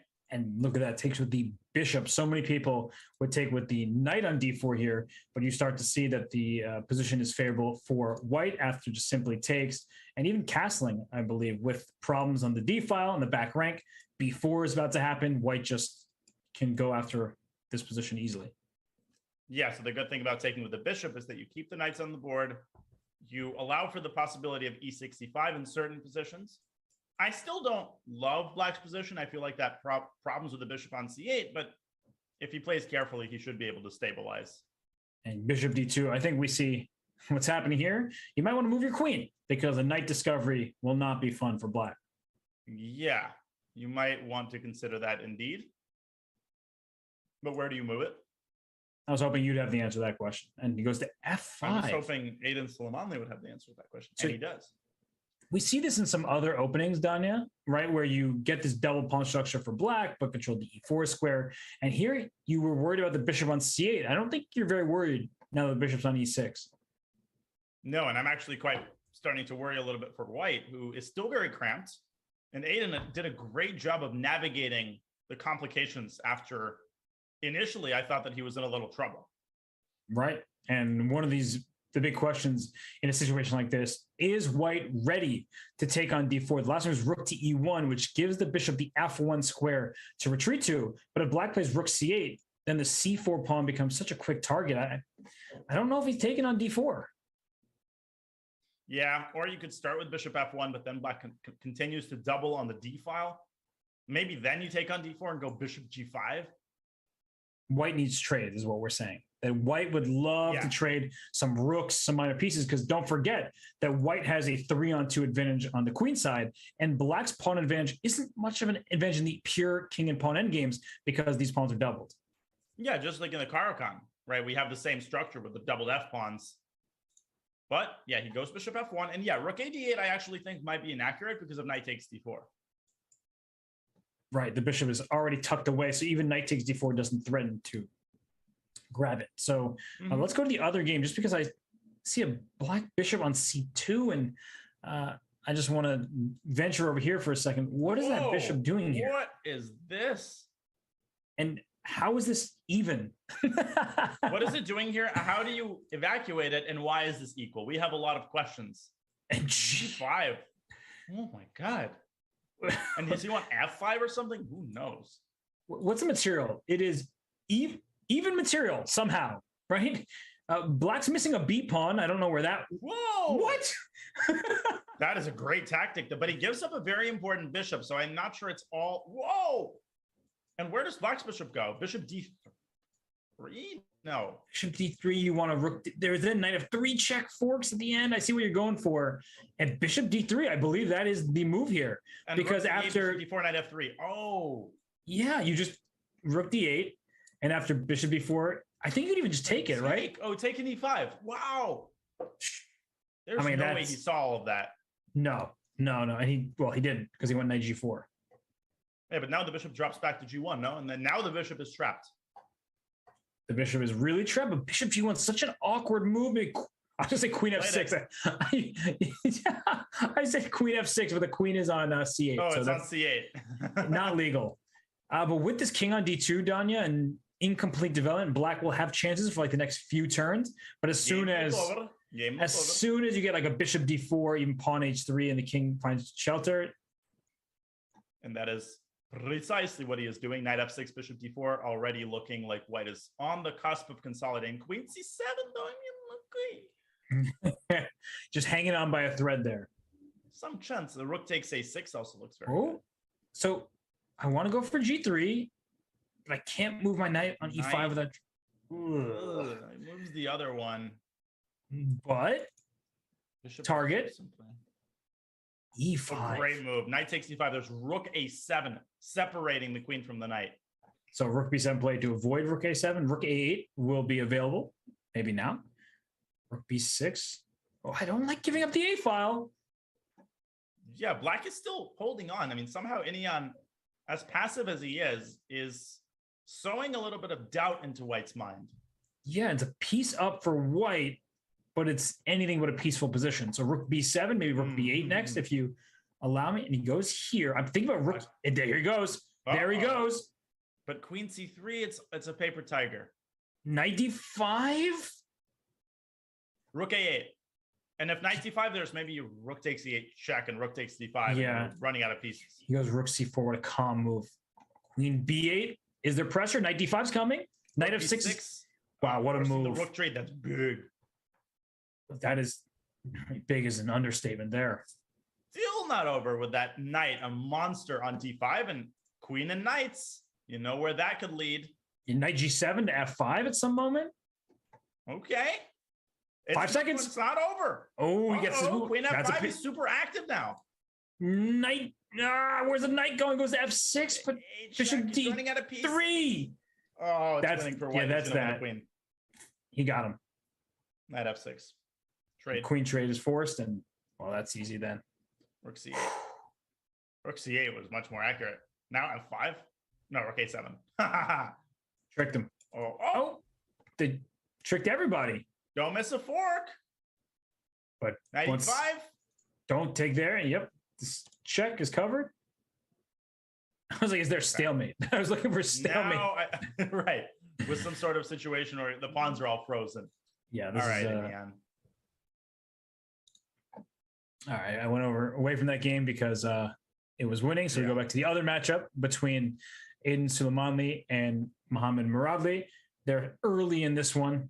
And, well, it's 2-1 in Muradli's favor. Muradli won the last one. He's good. Yeah. He's riding the wave of confidence after beating Goodim Bailey in that ridiculous match. And look at the huge separation in ratings now. I mean, it's unreal how far apart. I mean, they're basically on different planets now. Well, one's a 2,800 player and the other's a 2,700 player. So right. Really big difference. It's like comparing Magnus to somebody, honestly. White is up a pawn now after d takes c4, but after this situation, White's pawns are very fragile. Yeah, and that bishop is, I mean, neither bishop is great. Let's be real. I would have to concur. I think that White's just gonna bishop c1 just to defend this way. Rook a8, rook a2 on tap, and then rook takes c3. In addition to rook takes b2 is a threat. The black king is very safe too. That's another thing not to be underestimated. The black king can just hide on h7. The white king is never entirely safe. Right. And is rook d2 going to be played? Gives a check. He wants to keep f7 as a potential target. Now he goes back to d2, protecting the b2 pawn. I actually really like that decision because if you're not looking out for it, if bishop moves to g3, pieces line up on f7, especially if you try to move your queen away, like you just did, you're going to have to watch out for this f7 pawn. It took me like 5 minutes to figure out whether rook takes b2 is a threat. Spoiler alert, it's not, as white tightens the screws with h4. Mm-hmm. And I think king g8 is a draw offer. We might see a repetition of rook d8, king h7, rook d2, king g8. Yeah, neither side really able to improve their position. There's a standoff over the b2 pawn, and neither side can abandon it. Yeah. Did you say that too? I did. And every time it happens, I have to laugh because it's so ridiculous. That was hilarious. I didn't even hear you say it because we literally said it at the same time. So yeah, I mean, there's just no progress to be made. The thing here, white is up a pawn, but the reason it doesn't matter is because you can't create pawn breaks. And here, okay, you're going after the c4 pawn, which is not really that important in this position. But if black is trying to win, then sure, maybe queen a6, go for this pawn. But as soon as you move your queen, f7 becomes a target. Right. No, that's a great point. Yeah, queen a6, rook f2, and actually queen a6, rook d7, and you might start regretting the shenanigans. He goes back to a2. I feel like we've repeated this position 16 times already. Yes, it feels that way. But the rook's now on g2 rather than on f2. And ooh, edgy. You know what I think he's doing, Danya? Is he's tempting Muradli to play for a win. Mm-hmm. Because when you make a move like king h3, it's a random move. It's not a particularly good move. It's just a move. And he's probably trying to goad Muradli into bringing in his queen up the board, like queen into b1, things like that. But there's no checkmate to be found. Plus, he's up a point. I just don't think that Muradli is going to be, Muradli is not going to take any unnecessary risk. And he gets his bishop to h2 rather than where it's been sitting on g3. Perhaps he wants to pile up that pressure on f7. It just doesn't feel like it's there. That is an idea, though. Rook f2 and queen f3. Can he try that? Like rook f2 here. King g. And then queen f... Okay, queen... Rook d8 check. So, okay, let's put it on the board just to Show everybody rook d8, king h7. Yeah. I was thinking queen f3, but even queen takes f3, or even rook takes b2 here. Right. Just to. Yeah, no, it's not realistic. It's not realistic. He's Rook gone. F2. He got rook f2. And king g8 played. So we still may see a repetition. I'm looking at the other game. Okay, they're trading pieces. Not super exciting. It's a rook end game, but yeah, this particular game of the match, both games are locked up and quiet. Yeah, Goparin is better again, though. He's not going to lose. Is he ever going to lose? I mean, he's just on this winning streak right now. Doesn't seem that way. What? Whoa.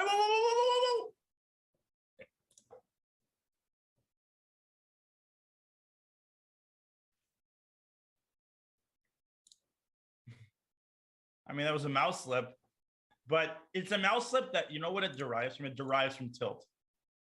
Because you're down 3-0, you've got another crappy position, and you're just sort of throwing your mouse. You know what I'm talking about, right? You're just sort of like, not really putting effort into your moves. And it makes you more prone to a mouse slip. That was 0. It's the reverse of what happened in the first match with Inayan. He won. He was up like 5-0, finally gave up a draw, and then sailed to victory. And now the tables have turned, and he's the one mouse slipping in an already bad endgame. And Ian Nepomniachtchi not doing well. Nice one. So this match is the one I think we're going to largely focus on, but why not for now? Because I'm looking at the other game, and we have a Benoni versus this closed structure. Let's see if Inayan can mount at least some semblance of a comeback. So F3, connect 4, usually very good. We like pawn chains. And black wants to strike with B5, but Danya, not happening yet with white covering the square. Or I guess it is happening. What was that, Robert? There's knight d5 because the bishop was loose. And if bishop takes b5, there still might be knight takes d5. Some cool tactics, although takes and knight c4. Ooh. Very interesting position. I guess knight e5, just cover d6 and offer some trades. But that's the... But what? Nothing. Go ahead. Oh, gosh. We're just... 2 peas in a pod. That's right. But this is like what you have to try to do. You have to win one game. And remember, 8 games of bullet, the landscape can change completely. Just get 2 wins and it's a different match entirely. He plays knight takes b5, but now d6 hangs. And then b2 hangs. Oh, can you take b2? Here? That's what I'm wondering. Can I just go and grab this e take d5? Unfortunately, it is going to be good. Although then bishop a1, your queen isn't able to take back on a1? I think bishop takes b2. White should consider knight takes d6. And then knight c3. Queen e1, but it looks dubious. No, then I take on a1 because your pieces are hanging. I'm going to take e8 and you take e8. Oh, and I can't take back on a1. Just to show everybody. That's super cool. Yeah, bishop a1, knight e8, queen e8, and you can't take there because this is hanging with check. Okay, and Platon is spending a long time trying to puzzle his way out of the complications. And this move, again, has the same problem as that the e2 bishop is loose in many of these positions. So if you take a1, you lose e2, and white will have compensation, but no more than that. Black is better. Compensacja. That's the dream. That's the goal. But is it legitimate? That's what we all want to know. And no move yet. A modest question. What if just rook b1? Why doesn't white just move the rook to b1? Knight c3? Rook takes b5? No, or knight c3. I wasn't sure which one. Knight c3 barely holds on. Takes, and the knight on d7 guards b8. And he goes for it. But think.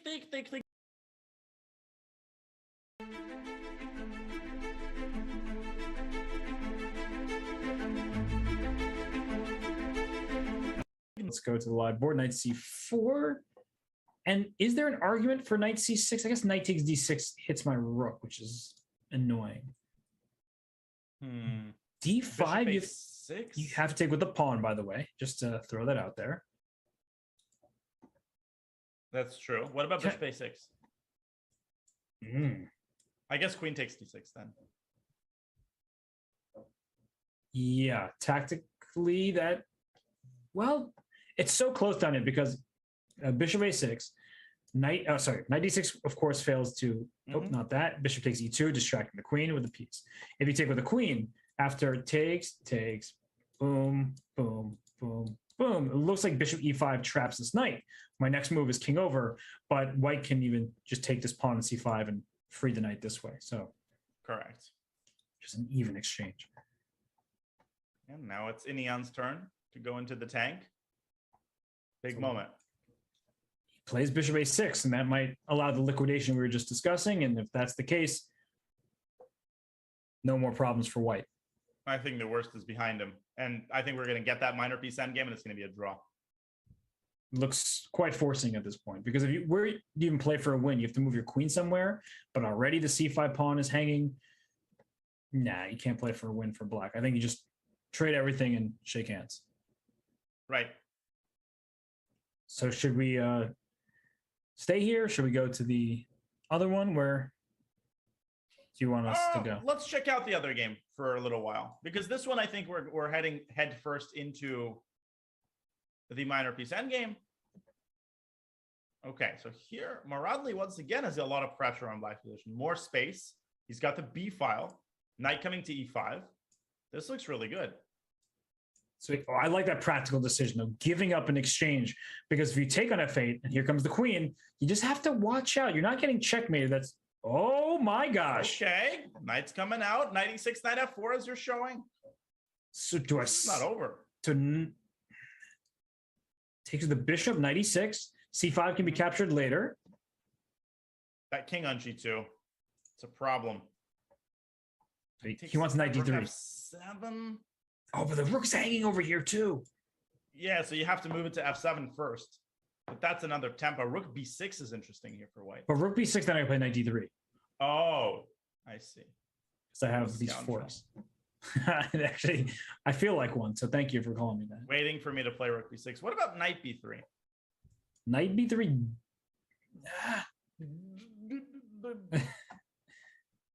That's an annoying move, actually. That's really, really annoying. Because then I want to take on c5 and go e5, e6. And your point is that trades are good for white. So knight b3, that looks like and he plays it. That's a very precise move. And he hunkered down. He was patient. And I think black is out of counterplay. So at d4, good practical try. You have to go for something here. Knight f4 check, but okay, it doesn't do anything. King h2, white's king is perfectly safe. Yeah, rook f7, just bring all the firepower down the f file. Watch out for like a knight f4, knight takes h3. And that's why he plays rook b2. Very good move. No, but knight h3 there, actually. Oh, but you take the king is rook f3. So knight 3 was working. Should have done it. Oh. Good call. Rook f4. Still some phantom chances here. Yeah, but rook f4, you need that queen to get to f4 somehow. 7 seconds, you got to move. Queen a7, rook b4. Oh, rook b8 was a threat. e6 pushes the pawn. Play c5. Okay, queen d6 going for a discovery. 8 seconds. Queen d7. There's a double check on f2. So king g1 and rook f8, but now a move like e7. So he just puts all his pieces there. Very methodical. Queen e3. Fine. Wow. Look at this. He doesn't even go for the pawn push. He says, I'm going to win your piece and win the game. And that's a 2-point lead from Maradli. And the rating gap just keeps growing. Now it's like, we shouldn't even commentate the match. It's going to be too one-sided. This rating difference. And Inan won a game, by the way. So let's go. How did that happen? Wait, he won that minor piece on game?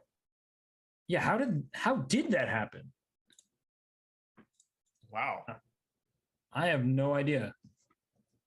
That is crazy, because I thought that was a dead. I mean, I thought that once once the rooks are traded, there was no way to lose it. If you found a way, let's take a look. Oh my goodness! Whoa! Got checkmated. Was this? Oh, an e8 queen, knight f2. You know, checkmate. How did this even happen? Well, rewind. Yeah, we left off in some kind of around here, and then rook e6. So pieces remain on the board. But and still, white looks great here. Knight on c4. White's the only one who can win. Yeah, you have a blockade going, and then around Hey, here, Well, you want a rook? you want a But rook he and lost. how? What? His king is Oh in my danger. God, he got mated. He got mated here. Rook D8 there. Rook D8 to get this. So he goes E7, and this is checkmate. Oh, 95 check. He tries to 92 check was still winning. 92 is winning. He goes 95, and then Missed the knight takes G4 and 93. Oh, bishop E3 and knight F2. that is absurd. But sometimes It's a swindle of a century. better to be lucky than good. Best to be lucky and good, I like to say. So that was whoo. You just got to not tilt in this last 3-minute game. Somehow he's down a pawn. Is he wins a game and then he's not following it up very well. How is he down a pawn on move 14? I think black played C5 takes D4 at some point.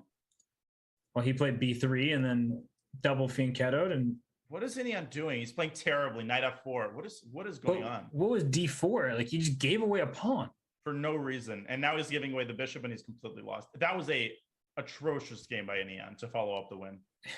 Yeah, no, when you win a game like that, all of a sudden your opponent might be the one who goes on tilt, and then you get here and you just Knight F5 check, only move. okay. Well, this is a terrible end game. His bishop takes G4, and But okay. it's probably better than that. There probably is better than that. What about rook takes D2? No. Sorry. I just don't understand right here. What is D4. D4? Go D. I mean, you're not better, but go D3. Yeah, you're not. Just gives up a pawn. Maybe he thought. Oh, maybe he thought Donnie had knight but D4. Knight takes D4. I mean, right. So I mean, he thought that if queen takes to defend this knight, then rook D1. So I can see why he went D4. At least I can justify it, even though he's way too strong to make this blunder. right. That's exactly With the queen on C1 and king on G1, you always have to identify potential forks. So as we get to the live position, knight G4, no moves have been played. But queen takes A1, maybe. Yeah, then queen F4, and then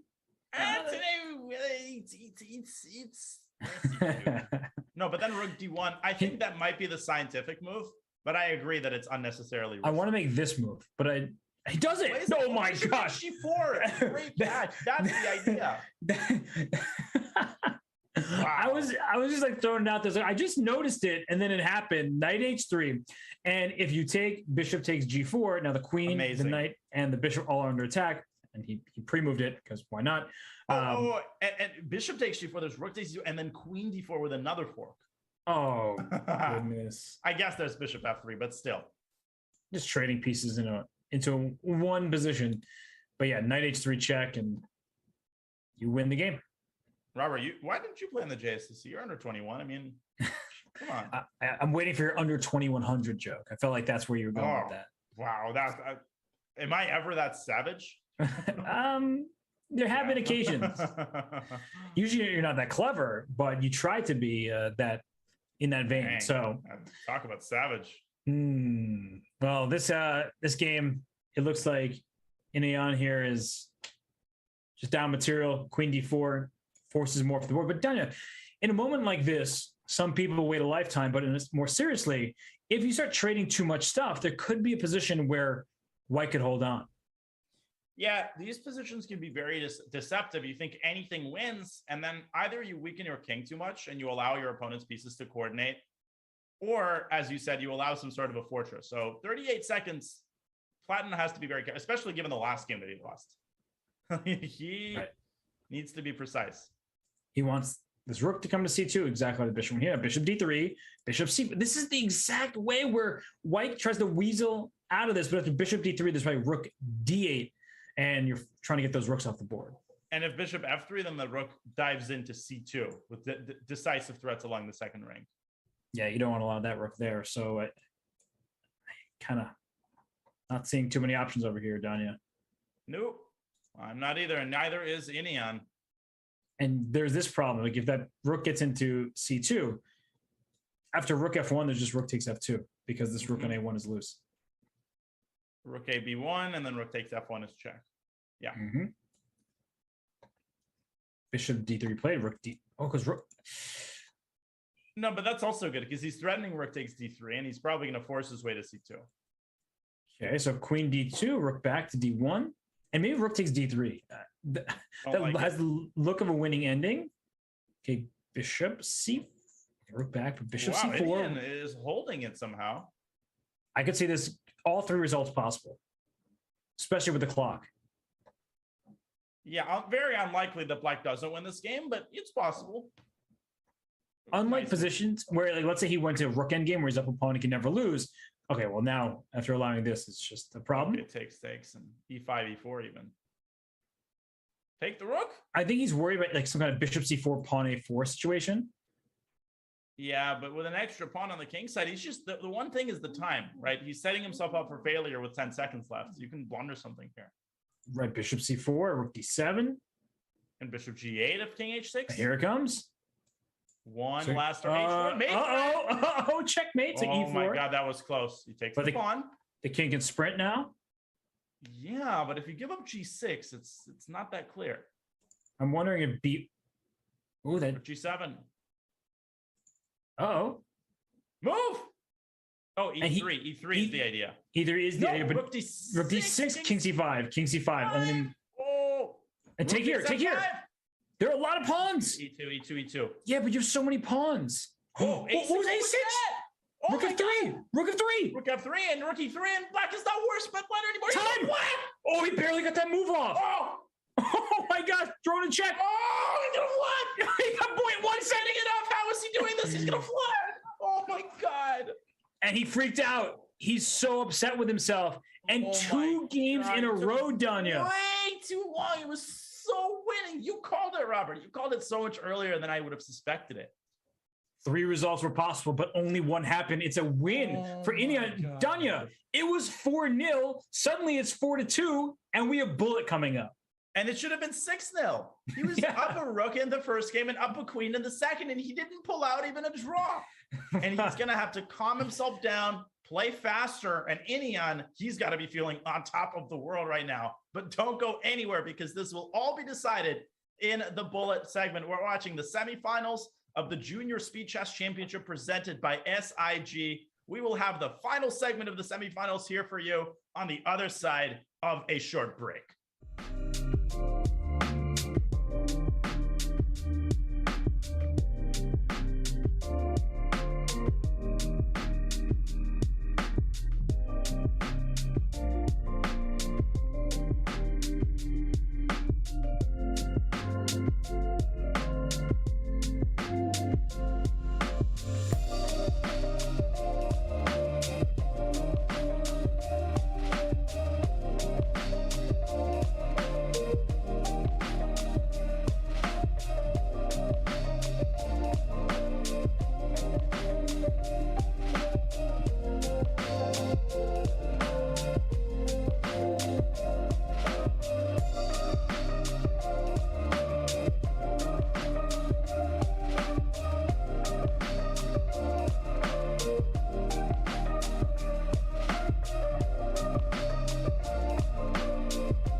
Junior Speed Chess Championship presented by SIG. The bullet segment has started. We've got 4 more players who will earn their ticket to the JSCC. This is the final qualifier. Robert, we just saw some craziness. We have seen plenty of ups and downs in these matches. And right now, Aiden Suleimani, who's down by 3 points, he is going to need a winning streak and has to start in this game. And he's the black pieces here, Danya. Trades are happening. Looks pretty solid for White. I just don't know where his advantage is going to come from. C5, though, that's a nice move. Trying to exploit the fact that White has not castled yet. And D4, this is exactly how you want to play in bullet. But Rook D1 or castles. Could be a bit dangerous, but I like the way he's playing. Knight C6, but just chop, and castle, and king's out of dodge. Yes, it is. Oh, that queen, he should be he should be detained for aiding and abetting. You clever man. That was a pity laugh if you couldn't tell. That was incredibly witty, and now he's down a queen. I think you should ask Inian how to win these kinds of positions. Although we see with a separate pass pawn for black, if this rook can get to b2, I mean, we see how things can happen in black's favor. And he's bringing that rook down. And if black can get the A pawn for the C pawn, it's not out of the question that favors black, because white does have a pawn on the king side extra pawn, but it's a doubled pawn, right? Oh, is queen b1? Is it? Oh, I thought he had queen b1. Queen b1 winning the rook. Yeah. F3 is unstoppable. He's got to see that. And now black has chances, although queen takes F7. That's a nasty pawn to lose. He also had queen d3 a second time. He just missed the whole concept. Yeah, the concept just pinning this rook on the diagonal and then playing F3 to win it. And this obviously is good for white, but F5 and queen it's not game over. And then you're on your rook's the 7th rank. So you're just trying to bring your... What do you mean, and then? Then I made it. And then... Hey man, I just wanted to challenge you because everyone, they just believe what you say. There's a Russian expression, potom means and then. Yes. You say potom soup skatom. Literally it means and then soup with a cat. Cat soup. It's like, it basically is making fun of somebody for saying and then. Like, how am I supposed to know? A little koshka. Yep. Oh, very good. Cool. Rook D7. F6. Rook E1. Don't go F6. Don't go F6. Oh, 97. 97. Oh my God! Black is better. Oh gosh, no time. They're letting themselves get a little bit too low on the clock, and I think the connection might be playing a role with 0.5 seconds. Well, my lands. It looks like in the other matchup, and win for Platon Galperin, and another great position for him. Inian is just, it doesn't feel like he's in this match with rookie 8. Doesn't feel like it's Inian this match. You can't play castle queen side. Ugh, this is ugly, but a queen trade probably is what he needs. And Platon, he's got to play faster. He can't take 20 seconds trying to find the knockout blow. Just take the queen, enjoy your life. Well, he was queen h5, no castling for you. Rook e8, rook d6 to f6, rook e6 to something to f6.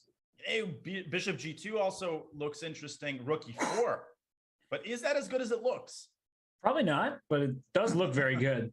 Oh, look at the square control over the light squares. But this queen is much better on f2. King c1, king b2, stabilizing the situation a little bit. Bishop d2.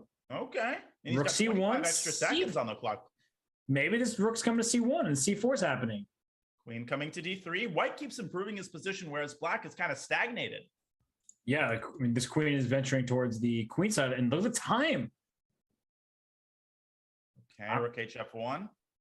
This is a weird thing to say because we have the eval bar on the screen, but is white like better here? No, I mean, practically speaking, with 30 extra seconds, white is not worse. Let me put it that way. But c5, dc5. Okay.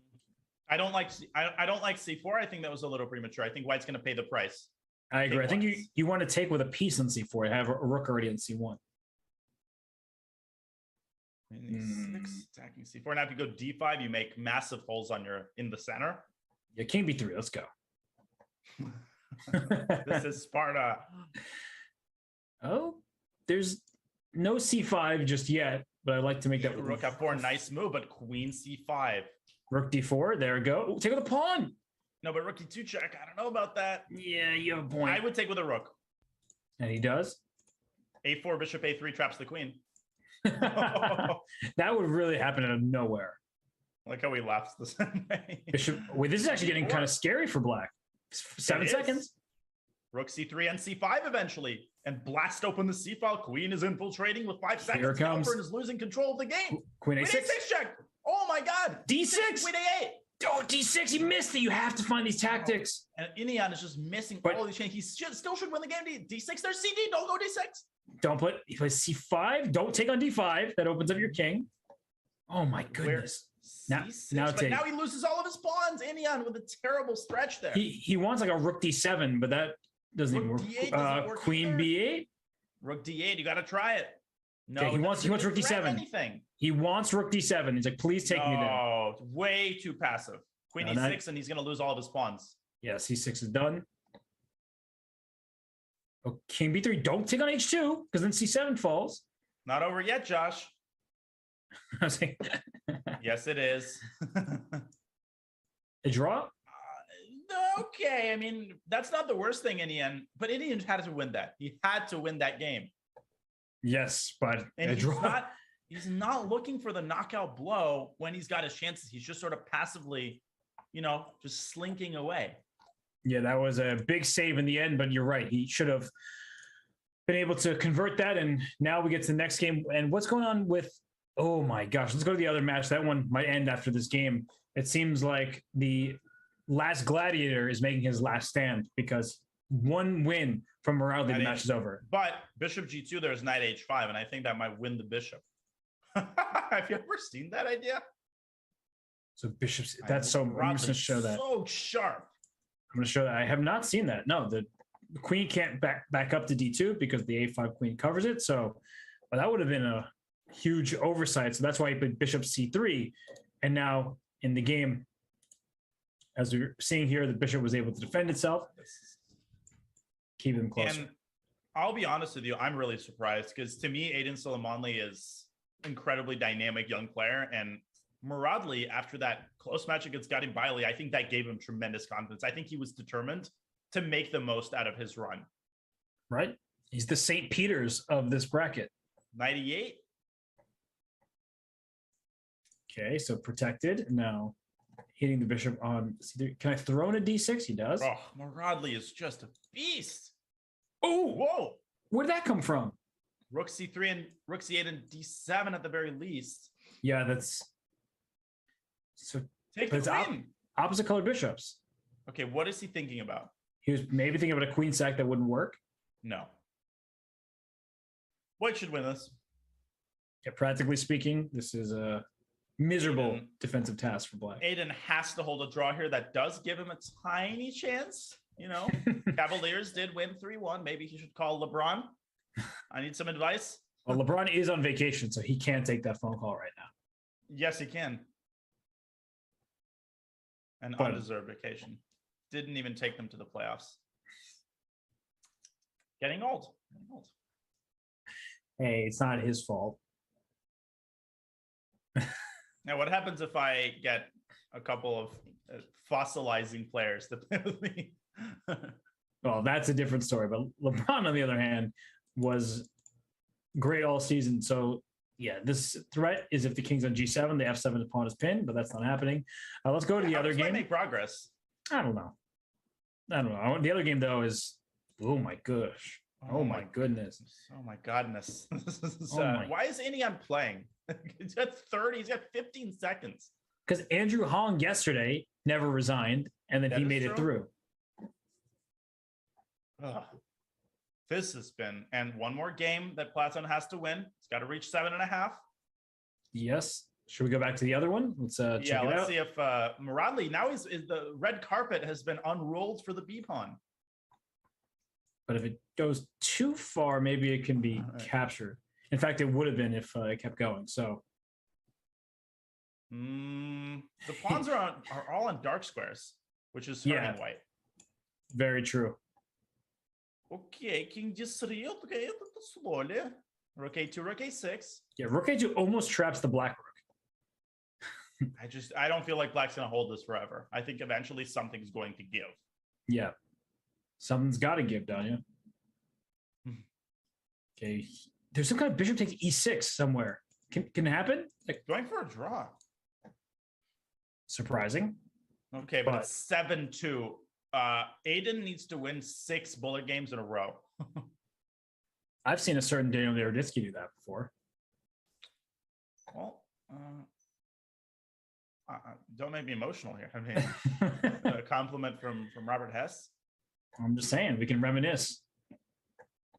So I wonder what the greatest comeback is in like JSCC history. That's a stat that we're going to do some research on before the main event starts. Oh yeah, I would love to know that as well. Bishop h6, almost winning the queen, but you can block with f4, knight f4. But that gives the other bishop an anchor point on g4. Yeah, maybe knight f4 is better. It's a weird way to block, but this has created permanent holes in white's position. Knight c1, knight d3, good maneuver, but maybe c5 at some point by black can be considered. Look at the white's pieces, though. All looking good here. Yeah, and f5 or e5 is going to come. No, white is definitely better. Okay. Too soon. Too soon? Bishop f5. It's not a bad move. It's hard for white to make any progress. There's just so much tension on e5. How many pieces are attacking at 1, 2, 3, 4 and defending at 1, 2, 3, 4? Yeah, Danya, I need a massage just looking at all the tension on e5. I know, yeah. Oof. Give me an Advil, please. Where'd that pawn just go? He threw it up the board and gave it away. In order to carve out the e4 square for the knight. Now the knight is leaping into d6. And again, I like white's position. And by the way, Ineon won the bullet game, so it's now 6.5, 3.5 in that match. We're going to stay here just because this game is heating up. Oh, gosh, I want to sack and exchange so badly. But the bishop, it's well defended. I would play knight takes b7. I would just snag a pawn while because now black's gonna go b5 and he's gonna make you pay the price. Yeah, he should have taken, but look at these knights hopping in here. Look at them. Rook takes d6 is not out of the question, giving up an exchange for that pest of a knight on d6. I actually like that idea. And he goes knight c8, so he's gonna have to give up the rook. He's just getting rid of the knight with his own. All of a sudden, black is much better. White is out of ideas. e6, f6. He's gonna play knight d7 because he has to. Yeah, but okay. But okay. Queen to 6, okay, but if that queen moves, then e7. So that's why the and rook takes d7. Look, no, rook d7 was not actually a threat, but anyways.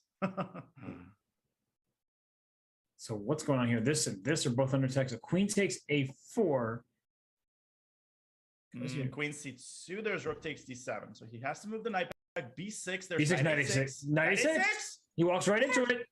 Oh, he missed it. You gotta see that. He's not saying stuff that he would see in his sleep. Yeah, and now his position's collapsing. He's down several pawns. Unbelievable. One more chance there that he had. A golden opportunity to win this game.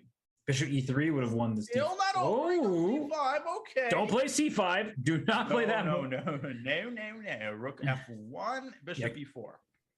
And then rook c1. There's like bishop d2. You chase these rooks around. He takes the pawn, but now c takes d5 is possible. Yay, rook takes d7 and bishop takes d5. Small hopes remaining for Aiden. Yeah, maybe rook takes c6 there. Yeah, but bishop c5 there was a threat. Now black shouldn't lose this. No. At the very least, and a draw wins the rook g2. Oh, maybe he should lose this. That happened so fast. Take it. Take now it. White's hunting for the pawns. Front of the king. King a2. Okay. Bishop b3. Just bring that back. Take h5. Takes h5. No. Why didn't he take the pawn? I don't know. But rook g5 check. Now he's just helping him. Yeah. No. F3. Rook check. Rook d8. Rook. Oh my gosh. Bishop c2 is almost mate. Yeah, the king's barely see like rook h3. Bishop c2 is mate. Rook h4. Bishop c2 and rook d3 wins the piece. It was there. Oh, now it's a mate threat. So he gives up the pawn though. The king escapes. The king escaped. Rook d8. Don't go. Rook back. No, at f2. He's losing his mind. Rook f5. And this rook e3. Okay, so he goes away. Bishop is still hunting. Is it like bishop? He wants a bishop e4 rook 8 mate. He really wants to deliver that checkmate. Wrong direction. Like this is bishop going, c4. F7 check. Okay, he goes. Oh my gosh! There's checkmates from both. He goes here. He wants bishop c4. Bishop b. Oh, I like bishop c6. Rook f5 is too passive. Okay, he went bishop b5. Bishop b5. This is f1. He was up to b3, but black puts a rook on the 7th rank. That's big.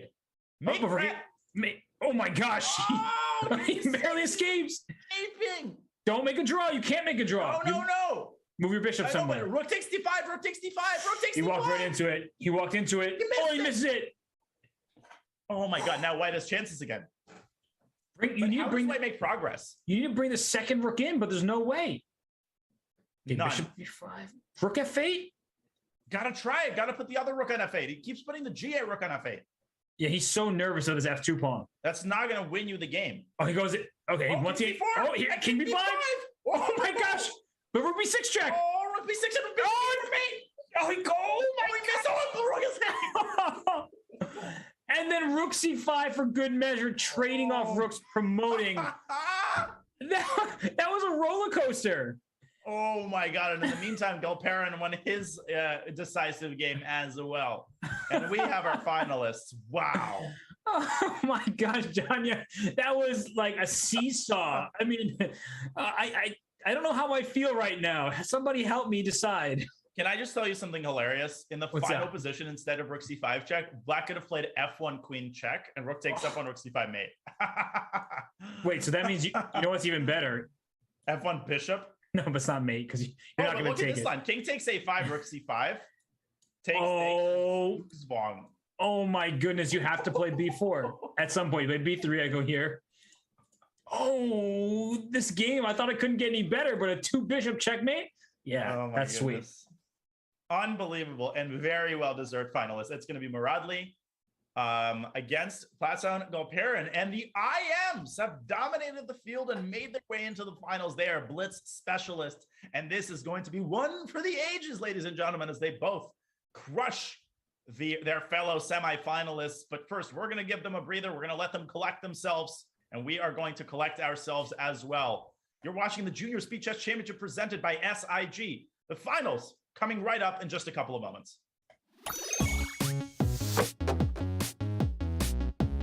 Welcome to my world. Time to attack! A knight on the rim is grim. Are you sure you know what you're doing?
Okay, so I didn't realize that you can't play a8. Takes rook d2 or rook b2, and then you just take the pawn on b4.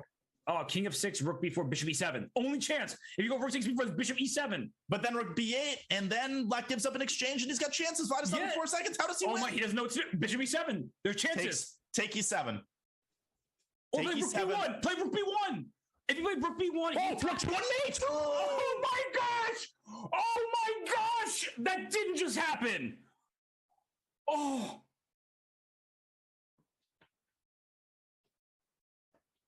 my god. I've never seen anything like this in my life. Oh, and he is just destroyed emotionally right now. Oh my god. How? What in the world? I didn't even see the mate. Me neither.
knockout stage of the Junior Speed Chess Championship begins Monday, April 11th. That's 3 days from now. See the world's best young chess players like GM's Nihal Sarin, the defending champion, Raunik Sawani, Vincent Kaima, and more battle it out for their share of a $35,000 prize fund and a spot in the 2022 SCC. Catch all the action right here on chess.com starting in a few days. But first, we need to figure out who our last participant is.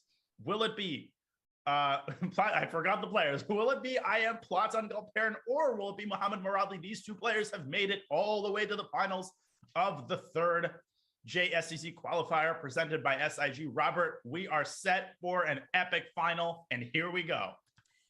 Here we go. And Galperin, he is just about the same rating as his opponent Muradli. Muradli took some of Suleimanli's points. Now 28-22 to 28-20. So that's another even match from paper. And Danya, I don't know who the favorite is. I might have to go with Galperin just by the bullet rating. And it seems like his matches have been a bit more lopsided in his favor. But Muradli, he's the miracle kid, right? He is Muradli's last match was incredible. I mean, the way he crushed Suleimanli, unbelievable. And his first match was very topsy-turvy. I think it took him a long time. You know, it took him a while to get settled in.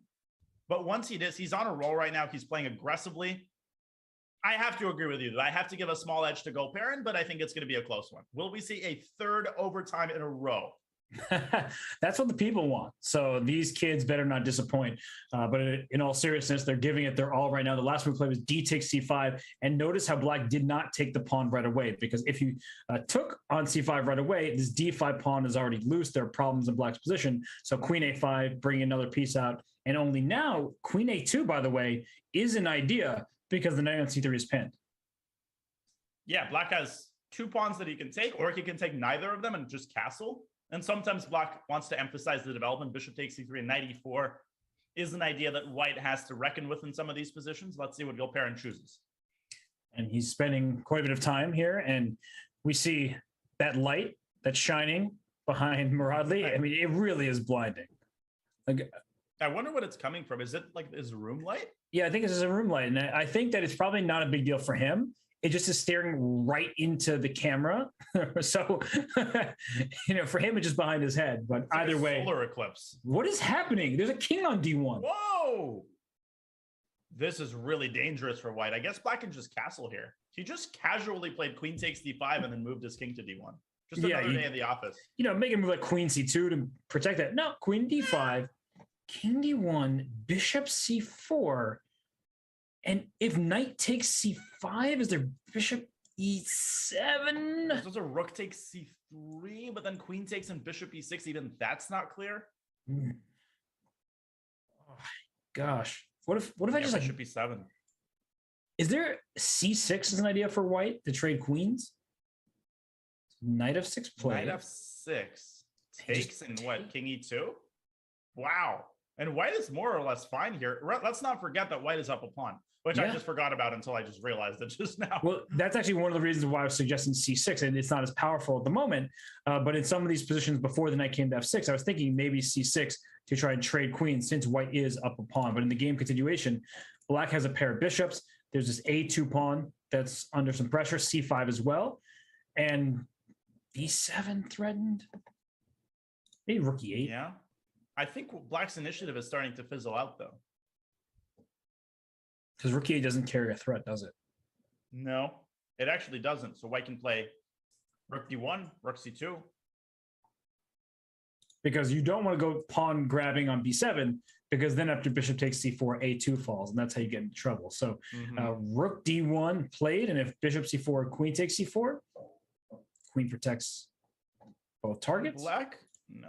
I was thinking of some shenanigans like B5, trying to make White regret keeping the tension, but I can't find a single appealing move here. Yeah, B5, the rook on A would be hanging, so rook C8, I think that makes perfect sense. And this tension is fascinating between the bishops. Rare is the case when there's literally no discovery. I mean, there isn't even a remotely concerning move here with the bishop. How about bishop H3? That didn't concern you?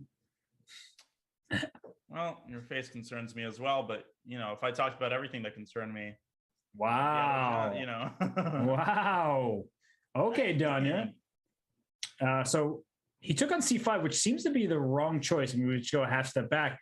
Perhaps he could have taken on a2 and then even played queen a6 with a queen trade and gone after the c5 pawn.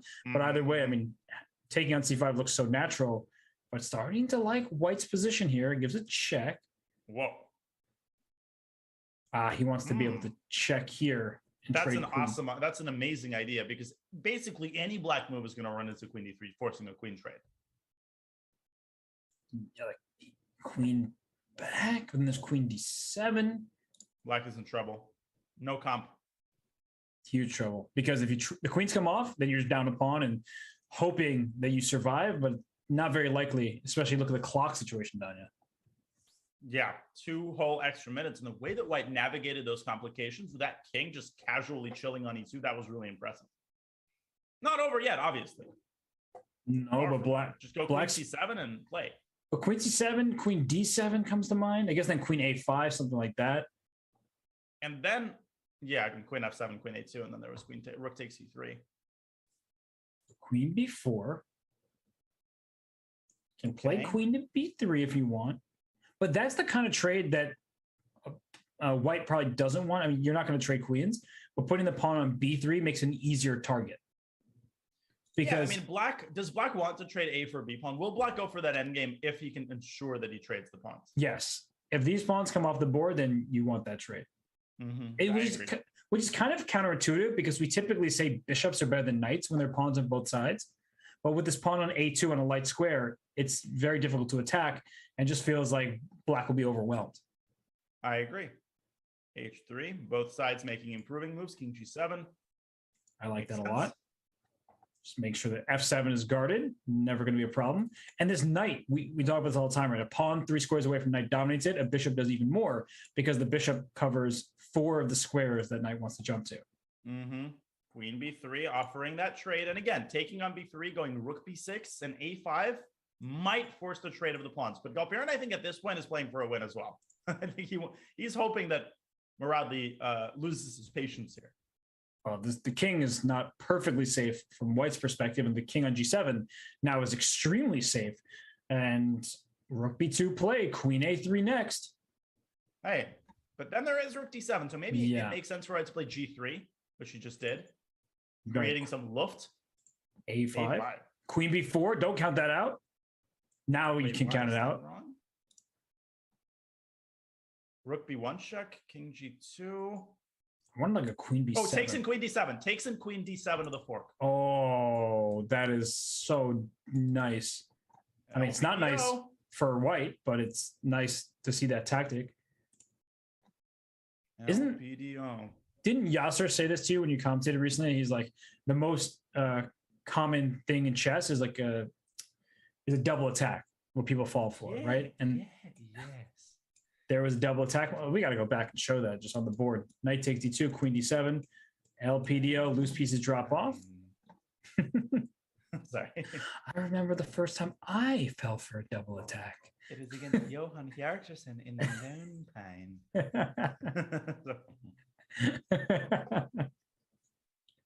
Oh, I think we can see what Black wanted is rook b2, and if a trade happened on b2, the pawn would take. So, and you know what the potential problem is that White's queen is now tied down to the a2 pawn. And another problem, queen takes e3 would happen if the rook left the third rank. So there's a lot of tension that White has to keep track of. Maybe e3, e4 can be considered, but then queen a7 attacking f2 would have happened. That's right. And I'm wondering if rook b3 will be available. Maybe not now, but when the knight was back on f3, because if you take on e2, there's rook b7, and suddenly White goes in the offensive. Yeah, and queen e6 impossible because of the pin.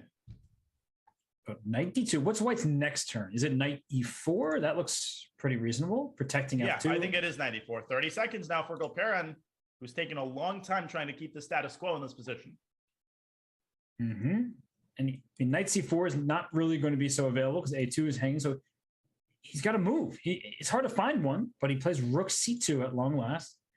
Okay, queen knight e4. Yeah, knight e4 because queen b3. There's rook b2. You can't take on a3 because the knight is loose. Ooh, now knight e4 is even more tempting. Although, is there rook takes a2? Not quite, because knight takes f6. Oh, that's a nice concept though. Rook takes a2. And then king f6. Oh my God, and there's queen e4 check. Is that real? I think knight e4, there might be rook takes a2. Queen d4 check there, queen e5, and your king tucks itself back on g7. And if queen g5 check, the king goes to e6, and then no way, that's crazy. It probably is lost just because like a quiet move like queen f4 there or something, but it looks interesting. Okay, well, big moment here for Muradli, taking some time. He's got plenty of time. Mm-hmm. And I'm just going to show while we've been talking about, because it was a cool variation, that if rook takes a2, knight f6, king f6, if you take here, there's queen e4 check and grab. But I think in a position like this, even some kind of queen f4 move, I guess that's not the right one, but a queen move would be sufficient. Queen b5, and this king just wide open. Okay, so knight e4 and bishop b2 instantly. So he doesn't go for rook takes a2. Understandable, given the time situation. Yeah. Rook b3, rook b7, though. Yikes. And if rook c7 right now, and knight yeah, well, it's got to be tried. He's just spending all his time. He's got to move. You've got to move. Rook c7. So rook c7 played. I like the look of a knight on g5, but then maybe the bishop can work its way back to f6 to get rid of that. Yeah, how does white actually, like, suddenly black has everything protected. The bishop protecting the pawn. The eval bar seems to think that white is close to winning. Maybe rook b8. Maybe rook b, queen a8. Go for mate. That looks pretty good. Knight, rook d7. Rook d7 walked into the pin. Wait, rook takes, no. Rook takes d6. Rook takes d6. Rook d6. Oh my God, I was winning the knight. I couldn't believe it because it was just a clear piece that was hanging, but rook takes d6 a moment ago. Give me that piece because you take my queen, I take yours. Wow. Oh my gosh. And now with 2 seconds on the clock, obviously the game not over is going to flag. Oh, it was almost over. Queen e7. Zero. Bishop f6, he pretty much pre-moved it. Pre-move. E4, push that pawn now. It's time. It's time to push these pawns. Here it comes. Bring it back to b2. Oh! Gosh, 0.2 seconds up. You can take and check, but that won't do the trick because e4 is loose in those positions. Although that actually could be winning. Hanging on for dear life in 13 seconds for Muradli. He's going to flag. Wow. Just, wow. There's a need for speed, and he just doesn't have it down the stretch of these games and right here. Rook takes d6. That was his golden opportunity. He defended very well, all things considered. He really did, yeah. But unfortunately, in the end, when you don't have time remaining, you can have an objectively good position, even a winning tactic, but you need to find it. And having 2 seconds on your clock won't help you do that. And c5 has sort of souped up Benoni by Muradli, which is generally a little bit dubious, but this is fine. Knight g3, the Andrew Tang setup. Mm-hmm. Yeah, you faced Andrew Tang in this opening how many times? So many times. And h5, bishop g5 is his idea always. Stopping h4. a4. No b5 for you. And now f3 is generally how Andrew plays it. Right, and this knight can even go around to the f2 square, or you move your rook, and the knight comes to f1 into e3. So you want to put a knight on c4 and put a pawn on a5 and just clamp down on the position. So black will try to play rook b8, b5 at some point, but with all these pieces staring at the square, it makes it very difficult. Right. Right. So. And now it's white's turn to think. So he chooses this line, and now he's working to figure it out. Yeah, I mean, f3 is the move. You got to solidify that pawn. He goes h3. Okay, I mean, I can get behind that. I guess h5, he still has bishop g5, but Muradli seems to be very comfortable with the plans here. And what is the benefit of having this pawn h3? You get luffed for your king, sure, but it doesn't really seem to improve white's position, whereas f3 strengthened the center. Right. And f3 is not unthinkable, Danya, but we know what happens on the dark squares in the King's Indian or the Benoni when you play h3 and f3. Stuff happens that is not good for white. Let's put it that way. Not at all.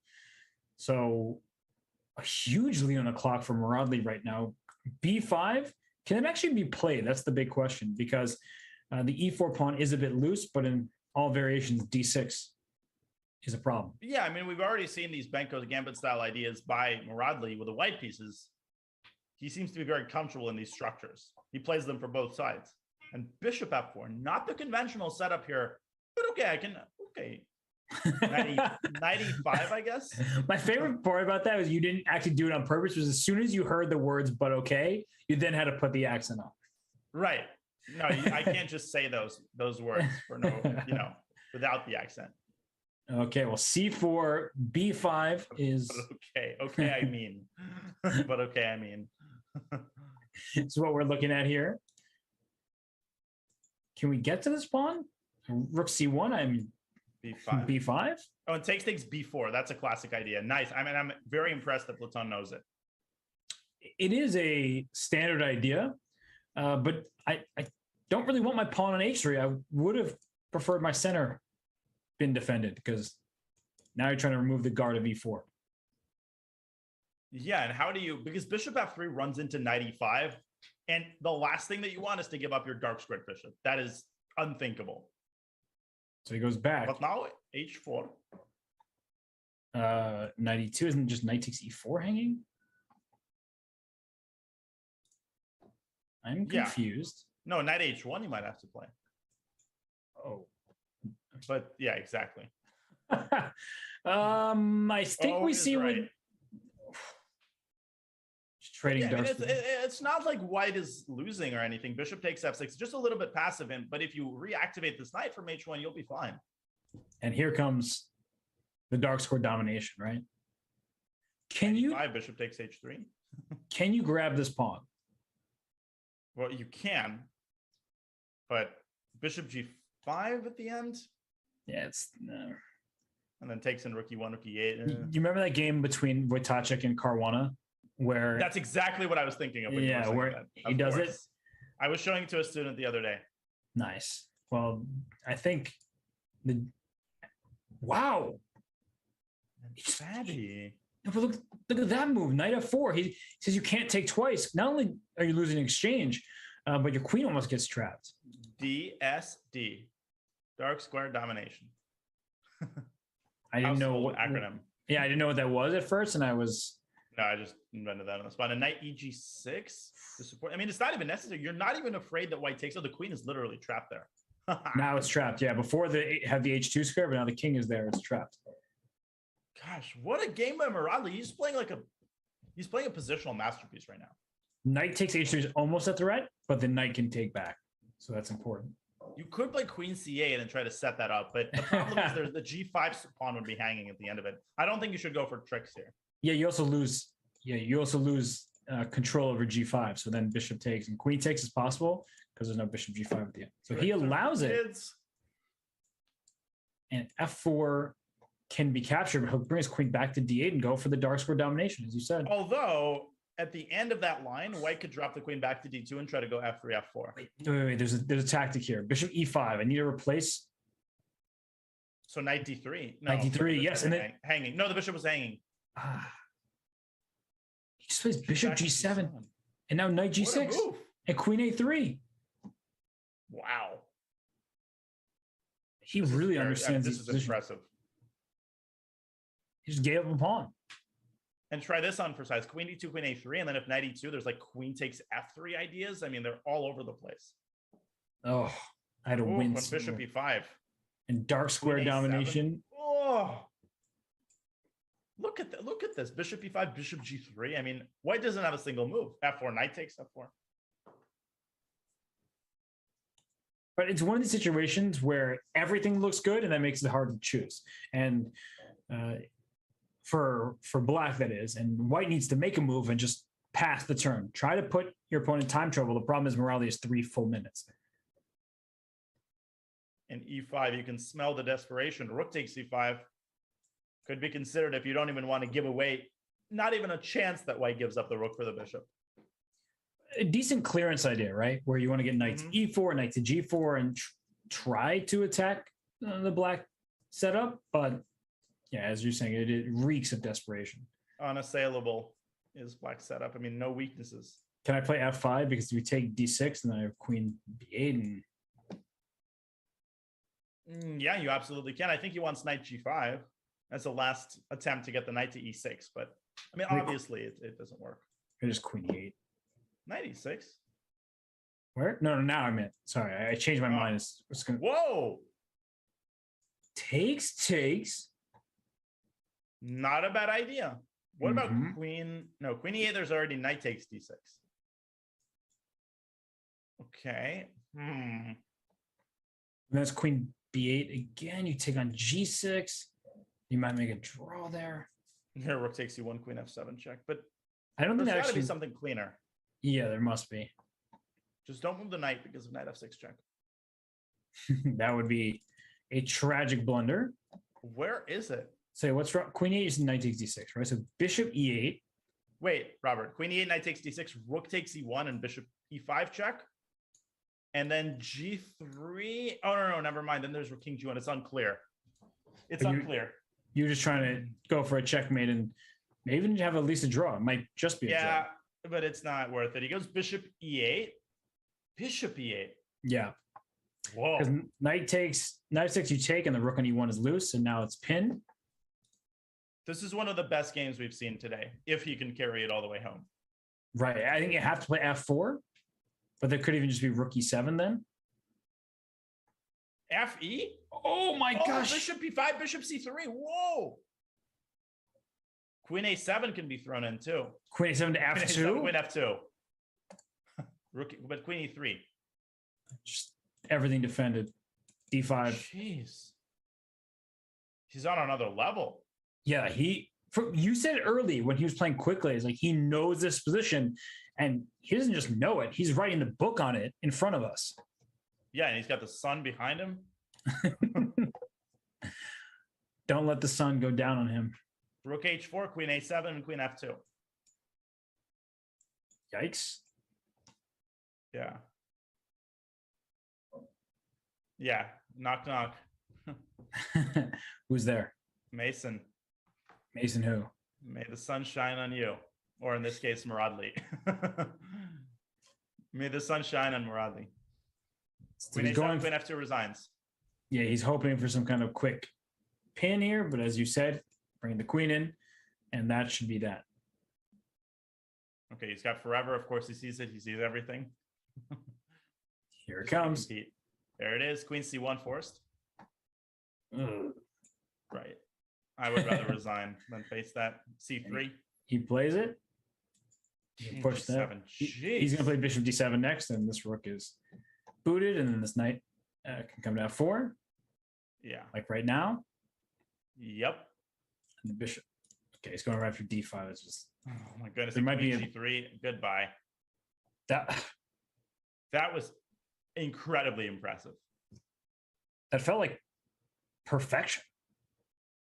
I mean, he knows these King's Indian positions like the back of his hand. There was just no doubt from the moment he played h5 that he was more comfortable in these positions, but that's saying nothing. Like, he took this to another level. He just wrote a textbook, as you said.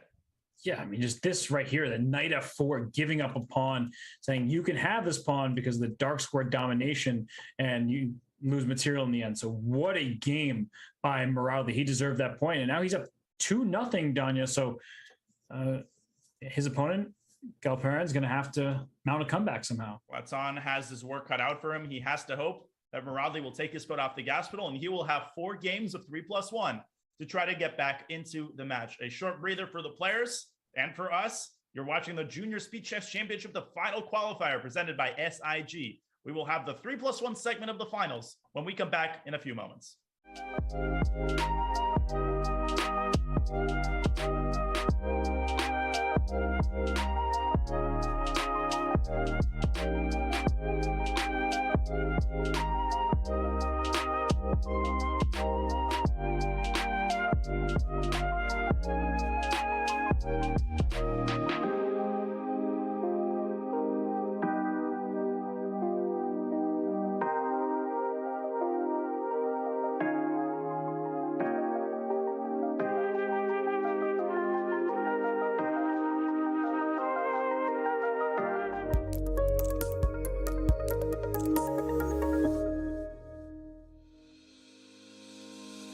Want to hold a massive chess tournament with dozens of clubs or hundreds of players?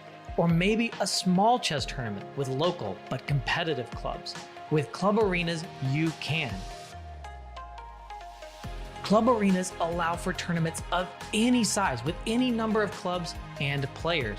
Customize the arena with any time control, with standard chess or mini chess variants, and with any starting position you want. Club arenas are the most flexible tournament format on chess.com. Try one out today.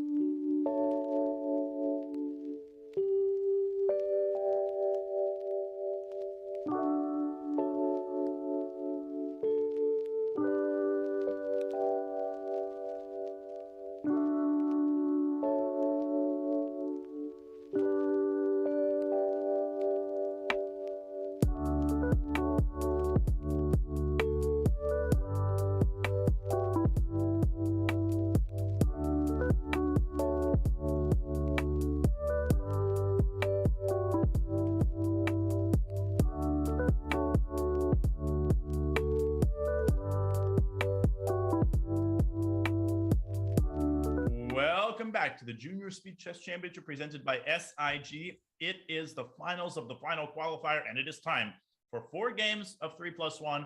Robert, we just witnessed a masterclass by Mohammad Moradli in the 5-minute portion. How does Gulperin get back into this match, given how his opponent is playing?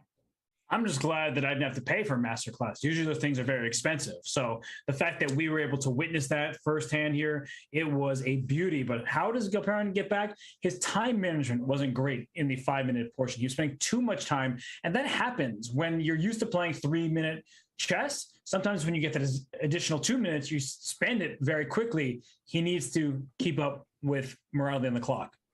I agree. And a Queen's Gambit decline in this game. Another interesting pawn structure, Queen E2 check. Wow. So what did we see in previous games? I know that knight went to E5, and he put bishop E2 and then knight E5. So he's changed things up here. And this king on F8 doesn't look like it's getting checkmated. But remember that game between Magnus and Jan Nepomniachtchi in the World Championship? Just isn't where it wants to be, especially with his rook here on H8. It's hurting the coordination among black pieces, which is why I would very seriously consider going G6. But then white can try to target that D5 pawn. You would also want to go knight E7 and C6. So black has a lot of things that he wants to do and not a lot of time to do them in. That's correct. And G4 happens, and you always need to keep an eye out for G5, especially with this D5 pawn under threat. But as soon as you play G5, you open up this rook on H8 so it can develop from its starting position. Mm-hmm.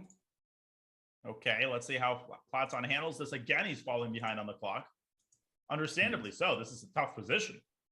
And knight E4. So takes, queen takes.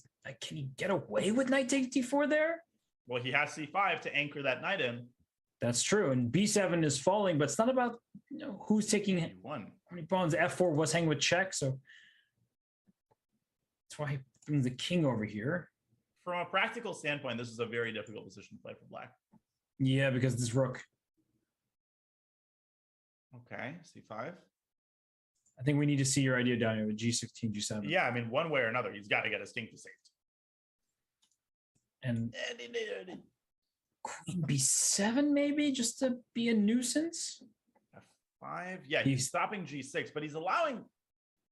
No, I don't know what he's allowing. We're going to say F6? I was, but that week the light squares. And bishop F1, bishop C4 could be a nasty maneuver there. That looks like a problem. How do you get this rook out? Do you just play G6 now? And if it takes queen takes G6?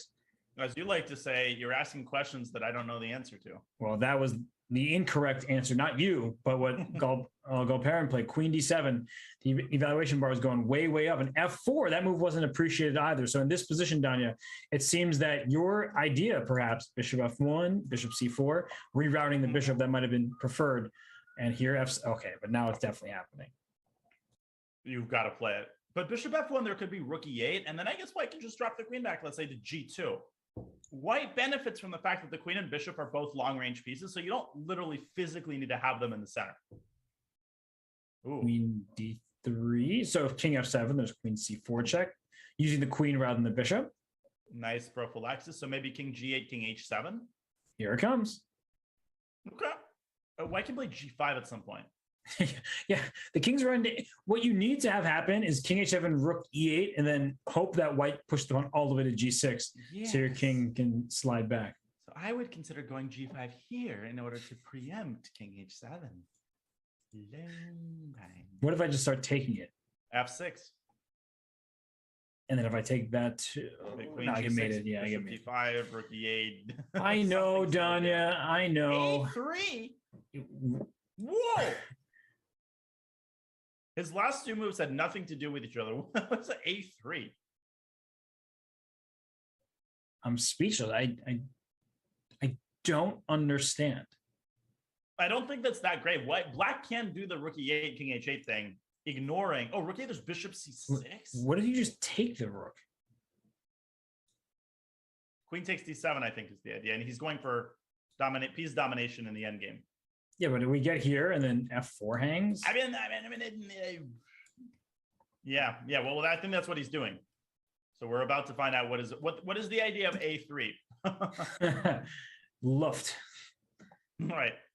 So this pawn and then H5, like something like this. I could see Black winning this game, but I also am worried that if you drop A7, you're going to drop B6, and then Black also could lose. So that's where that bishop becomes a monster holding down the promotion square of the pawn. Yeah, dealing with both sides of the board. That's why we like our bishops. You can start with rook C8. Then bishop. Where would the bishop go? That's the problem. Bishop F3, I guess, and you could try to cling to your queenside pawns. Right. But look at the time. Look at that clock. He's got a minute extra. Does Muradli. You asked me what Platon needed to change, and the clock situation has not changed. However, he has good chances right now. Take the pawn and then play H5. Just bring your king up to H6. That looks worrisome. 20 seconds, though. He can't decide. He's got to decide whether he keeps a pawn or takes the H pawn. Spending too much time. 10 seconds. You won't be able to navigate the complexity of this endgame. And this would be ideal. The bishop can't get in there. Black needs to play H5 now. You cannot waste time or you're going to lose the B pawn. You can almost pre-move it, right? Because the only way it would be bad to pre-move is bishop B7, but that would be a terrible move. So H5 is pre-movable. Right, it's a safe pre-move. Okay, we definitely want to see this move now. Or rook D8, rook D6. He goes for the rook activity instead, which I can understand. Although this bishop is just going to... Bishop B5, and there's rook B8. Watch out for this. Watch out. Bishop C6 for sure. Definitely then H5. Then H5. Yeah, that's the last chance. But then White takes B6, and White's pawn already pushes forward. Well, I don't know what else to do. I think Muradli's going to win. Because if you play bishop C6, like rook D6 or something like that, then the bishop slides in and there's mate. And then H5, there's bishop takes H5, and Black no longer gets a passer on the king side. That's right. But he's taking his time. Here it comes. Plays bishop C6. Here. Oh, he just goes for the A pawn. He wants to push F7? Yeah, he's going for it. What's the move? Rook A6 and bishop B5. Just protect your rook. G4 hangs. Wow. It's not clear. Black is going to have a pass pawn in his own right. You push this pawn. Use your passer. He's not going. 10 seconds. 8 seconds. He's deciding how to arrange his pieces. Rook B4. Black wants to take the pawn with his knight. Bishop E8. Bishop E8. Do it. Rook C7. He's coming around and taking the C pawn. And he grabs it. And bishop C6. But that's why bishops are so good. Yes, they are. But now the rook's getting to A4. Rook E5. Rook E5. Oh, rook E5 was an option there. Okay, 4. Black is on the ropes here. Oh my H3, goodness. push Rook the pawn. C3. He's gonna Rook flag C3. Rook again. A3. Rook A3. Oh! Rook A3. Rook A3 again. Rook A3. Rook A2 move. He's got 2 seconds. He's gonna do it. Oh my gosh. Oh, he's going to take G7. He's still winning. Rook A3. Push those pawns. A7. Rook takes B7. Rook takes B7. Rook B7. Oh my God. Queen. What's going on? Who's winning? Watch out. You have to watch out for like a counter check. Rook B3. Oh, Rook B3. He walked right into it. Oh my goodness. After all that. Oh my lands. I'm going to pull that game up. That is out of this world after that heroic recovery. Where did that game? I'm going to have to pull it up myself. All right. Let me grab this.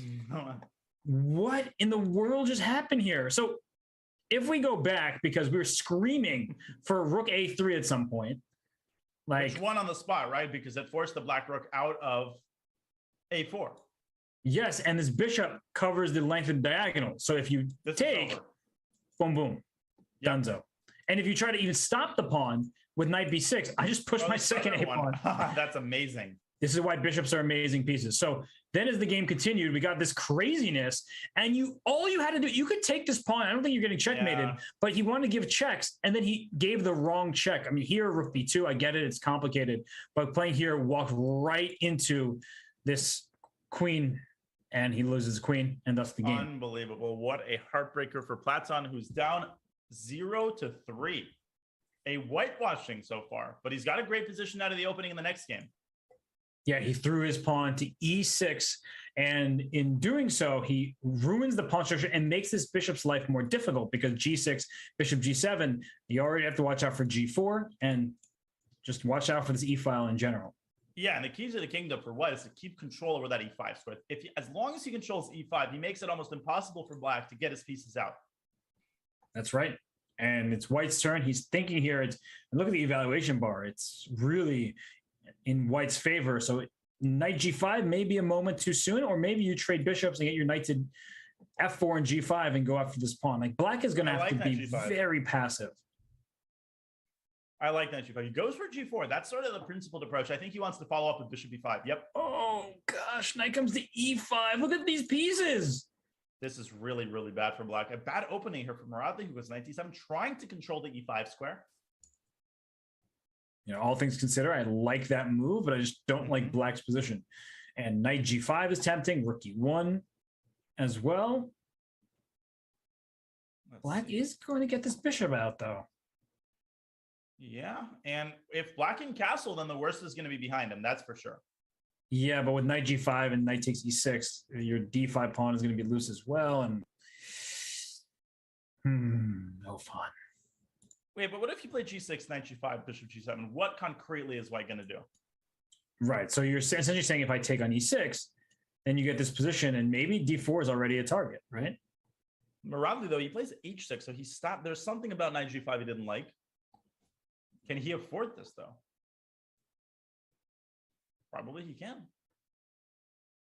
Looks like it's expensive because time is money. So playing h6 delays the development, and if you play g5, which he goes for, even bishop e5 doesn't look so bad. But he just retreats back and to g3, but now bishop g7, and it feels like black is okay. Maybe just bishop takes c6 and knight e5. Maybe just switch to positional moves. Oh, I've said this all day. You're just a mean man. He goes queen d3, so he's not going positionally. I think he wants this, Danya. Ooh, tricky. Now, who's the mean man now? Don't blame me. Blame Galperin here. Yeah, it's not platonic between the queen and the king. Yeah, this is going to be... Oop. If I can draw my arrows better, it is going to be a problem. So this king might have to go to h8 and bishop to g8. Rage. Also, there's rook takes f3 in that position. So bishop e5, e5 just breaks free, or this and bishop g6 and rook takes f3. Yeah, e5 was probably a little bit too risky as he was envisioning the position, but h4 was a terrible move, and this was as well. He's lost the thread completely. Just bishop h5. I'm not even sure if I put my bishop on g6 first or play bishop h5 directly, but yeah, bishop h5. There it is, and Galperin just lost his mind. Yeah, exactly. I mean, he had a dream position. Then he woke up, and he had this position. Naroditsky, you called it. In the first match, he was just getting his feet underneath him, and that one went down into a tiebreak. And then he convincingly beat Suleimanli. And now here, he's just about to be a 4-0 over Galperin, who seemed like he was having his way with all his other opponents. This is just take here. Or just BC, I mean. Yeah, keep 5. Ooh. What's the material count, by the way? I'm too lazy to count. I think black is up a pawn. Yeah, it's just one. I thought it was more. Yeah, I thought so too. Queen G3, tricky little move. Now E takes D4, there's rook takes C7. Nice little try here. Queen G6. Wait, what's the idea? Just take, because if rook takes, bishop takes, wow. queen takes, rook F5 with a fork. Gosh, darn, the guy is sharp. Yes. Morale is playing brilliant chess. F4 is a good try. Rook oh F5. my gosh, can't take. Trade queens now. Rook takes F4, also fine. Oh, rook F4 is nice. He takes and goes knight G6. Wow. And he just resigns. Not even close. No. And look at Gulprin's reaction. He doesn't know what to do. He's shaken. He's trying to figure out, like, how do I will myself back into this match? And Muradli is just outplaying him. And I think in the previous game, Gulperin sensed that he was close to winning, and he got incredibly frustrated. He couldn't find something as convincing as he wanted, and he got impatient and just self-destructed on the king side. Yeah. And the king's Indian. Oh, you're a happy man. Yes, sir. I am. Doesn't black sometimes play a move like H5 in these positions? Yeah, H5 is a move here. Knight C6 is a move here. He's got a move, though. He's taking a lot longer than he did in the previous matches. You said the word shaken, Robert. That's the word which comes to mind. His confidence is shaken, and I think this is a clear indication of that. Yeah. And he just isn't moving. Right? He's trying to he plays Knight C6 after all that. I mean, that's a move that he's got to know if he's a King's Indian player. And Muradli quickly plays D5 as a standard in the King's 97, Indian. Knight D2 is the theory. Knight H6. And then white sometimes goes F3. And black's idea there is to go Knight F7. And sometimes bishop from G7 comes to H6. Right. This is also a move. Trying to White get is very slightly active. better here. Yeah, and this is not what you want, because you wanted some more active play. And it's, it seems like it's active, but there's nowhere to go from here. Oh my God, Daniel, we get that you play the King's Indian and know the theory. Can you just stop being so obvious? Who was saying that? I'm saying that to myself. Oh, okay. Because I wasn't going to say that. I appreciate hearing your thoughts. It's good to get your perspective on these things. But H6, G5, H5, this pawn is going to rumble up the board, and this bishop might get trapped. And that horsey from E7 is going to go to G6 and F4, and we're going to have ourselves a feast on the king side. I don't know where that accent came from, but I don't disapprove. North Carolina. Okay, this is starting to look bad for white. Yeah, but clearly Muradli knows how to take a position that's completely lost and turn it into a completely winning one in 4 moves. So he has done that a number of times today because F3 he needed to, but after even just pawn takes F3, there's going to be a problem with this rook super strong. And another domination. issue. Go ahead. H5, H4, and then Knight F4. I mean, ugh. H4? Ugly. Bishop has to go to E1, and then bishop takes G4. How are you saving? H3. Ugh. Or Knight F4. I think you give up the exchange. Maybe Knight F1 to E3. Agreed. Great practical try. And he does it. And now my main question is, you take with the knight or the queen on D1, but either way, you're going Knight E3, trying to take over the light squares. It's not totally winning, right? Especially if the knight gets to F5, black might want to contemplate giving it back for the pawn. And if white plays G3, like if you play Knight F4 and white plays G3, it's the black king who's about to be in danger. Yep. Bishop H6, okay. So is G4, what is the bishop doing here? Well, unless he plays G4 and gives up the pawn, which he does. Oh, Queen G5. Wow. With the threat of checkmate. So what an idea. Yeah, that was nice. Beautiful. And Queen D1 gives up G2, which is unaffordable. So white has to go for the trade. Yeah. Not unaffordable. White cannot afford it. Isn't it funny how that doesn't mean the same as saying it's unaffordable? Right. You can't say that. So you can't play Knight E3 because the bishop dominates it. So he wants Knight H2 and then a knight to either F3 or to G4. Okay. That's a good decision. That's a surprisingly effective move. Yeah, I mean, knights are good at plugging open files, and black has to find a way to rearrange his minor pieces to maximize infiltration chances. I like bishop f4. He's just going to take. Okay, And now double on the f file. Yeah, and the king doesn't really want to be on e2 because as soon as the bishop moves, knight f4 check will be a problem. Okay, king goes up to the center, but what does that accomplish? Nothing good. Maybe knight d1, and then put knight e3. Yeah, you got to try to get a knight to f5, but it's incredibly hard to do with that bishop sitting on f4. Right. Sitting pretty. Which is why I'm really looking to put a knight there and replace it with a second knight.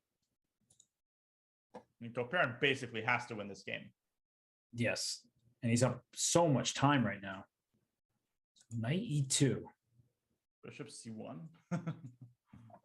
Bishop c1. Goes king here. Yeah, maybe he wants to get his king to h5 just to protect that h4 pawn one more time. That's actually kind of funny. Can't really stop it. Although if you bring your king up there, then I might play g3 or g4 or something. Right, and try to get the knight to f5 by force. So speaking of g3, not entirely out of the question to do so. And not out of the question that black opens up the queen side of p5 or even c6. I would go c6. Rooks need open line, so yeah, b5 or c6 makes sense. Look at the clock, by the way. Yeah, no, all of a sudden black's that. He was up 30 seconds almost. King h6. Mm-hmm. Okay, so he reverts back to his initial approach. Can you bring the knight in now? But then I'll take it. Like knight d2, I'll play bishop takes e2 because then you won't be able to put anything on the f file. Ah, you have rook f1 at the end. I was just hoping to put my bishop on e3 to stop you from f2, but the rook would come to f1 at the end. Fair. 4. Okay, so he's basically asking black how he's going to make progress once he puts the king on h5 or g5. Tell him to prove it. 23 seconds. Here we go. So much time. He goes back. He didn't want. I think he didn't want g3. Push those pawns, right? Just keep pushing some. Wow. Does he want g3? So he's scaring his opponent. He's making him think about it.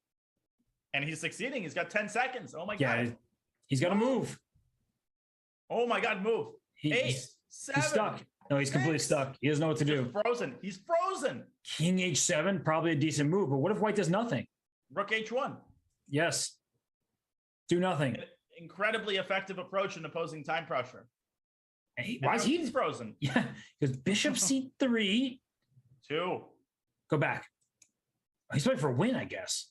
You might very well be. I mean, he's making progress on black's. 1 second, move. Just bishop b4 and b6 or something. 3. What are you doing? You gotta move. G3 okay, at long last. Oh, rook f3. Rook f3. He panicked. But there's still gonna be a knight f5. Here. King b3. Other rook to f3 and knight f4. Infiltration. But knight versus rook g7. Rook g7. What the fuck? You gave him a free piece. Rook f3. Rook c1. Oh my God. b6. Oh my God. This is unreal. Oh my God. There's nothing he can do to win a game right now. Oh my God, Akamsky. That is incredible. In a good way. Look at that. That's tilt. It's just. I would play 1h4 after that game. And I mean, Muradli himself, like he's probably not composed. He's up 5-0, but the jitters, right? That was a time scramble. He was worse all game. And then knight h4.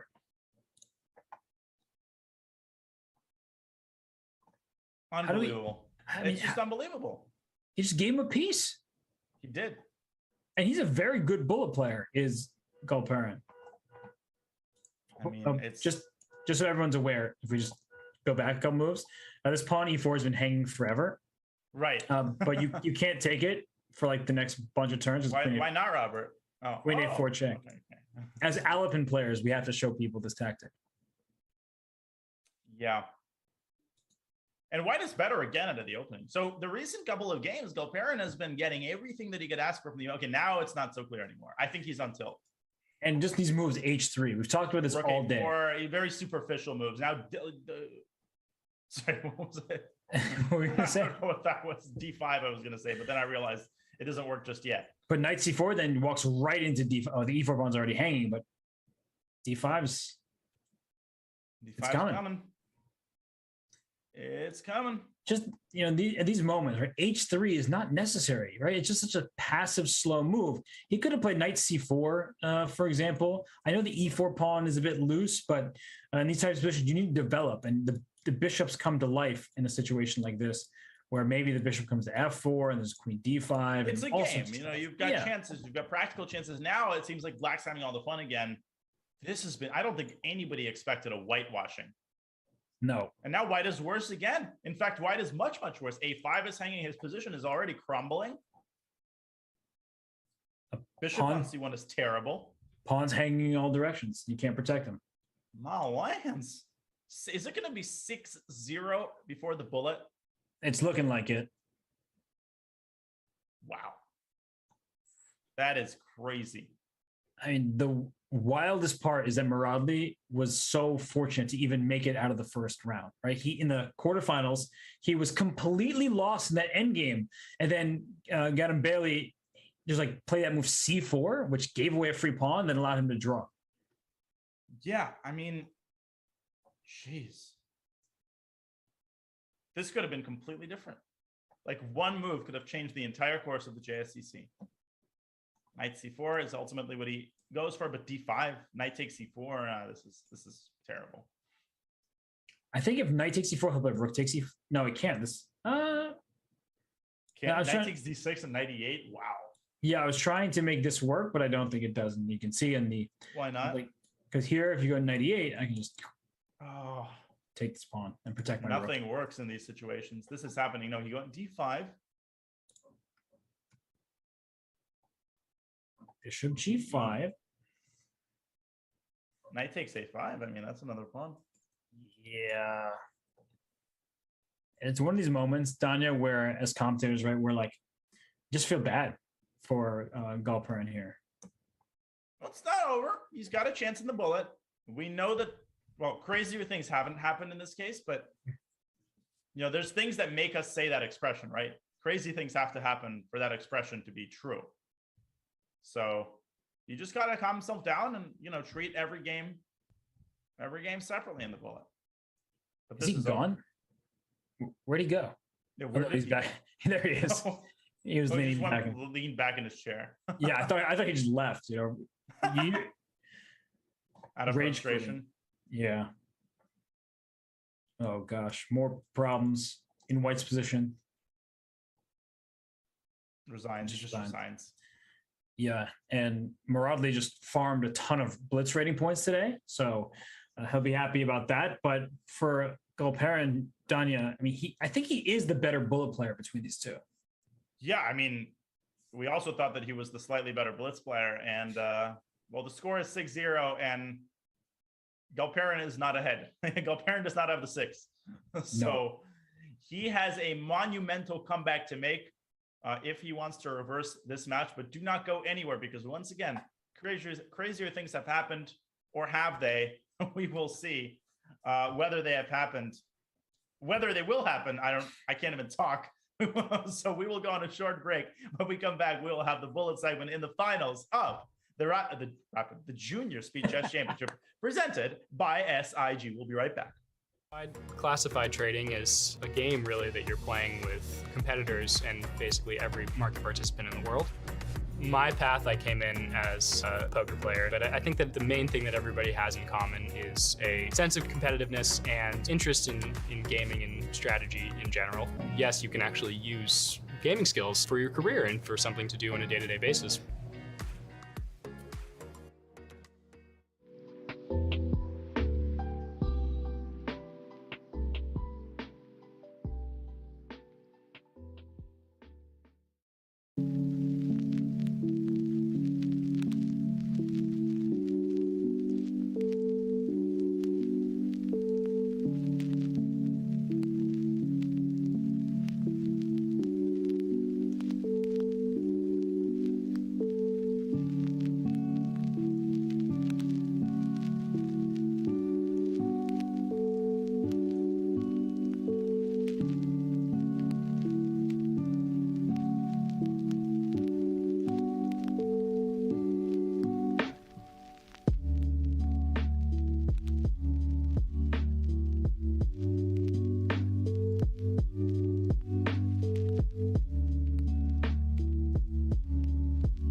Want to hold a massive chess tournament with dozens of clubs or hundreds of players? Or maybe a small chess tournament with local but competitive clubs? With Club Arenas, you can. Club Arenas allow for tournaments of any size with any number of clubs and players. Customize the arena with any time control, with standard chess or mini chess variants, and with any starting position you want. Club Arenas are the most flexible tournament format on chess.com. Try one out today.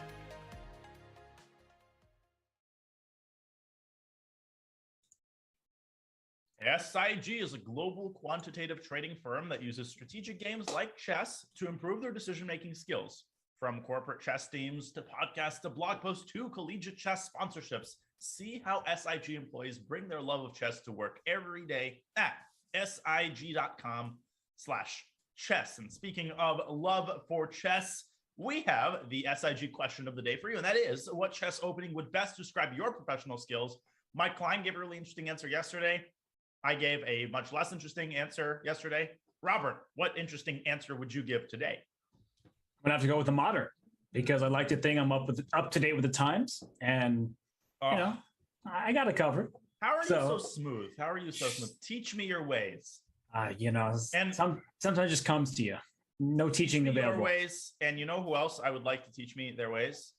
Mohamed Moradi. How do you beat Platan Galperin 6-0 in the JSCC finals presented by SIG? Platan needs to make a 7.5-point comeback right now, and he's got 8 games to do it in. Yeah. You know, I want to say that there's a chance. Yes, but I smell a butt. Yeah, no, well, that's maybe unfortunate. You might want to take care of that, but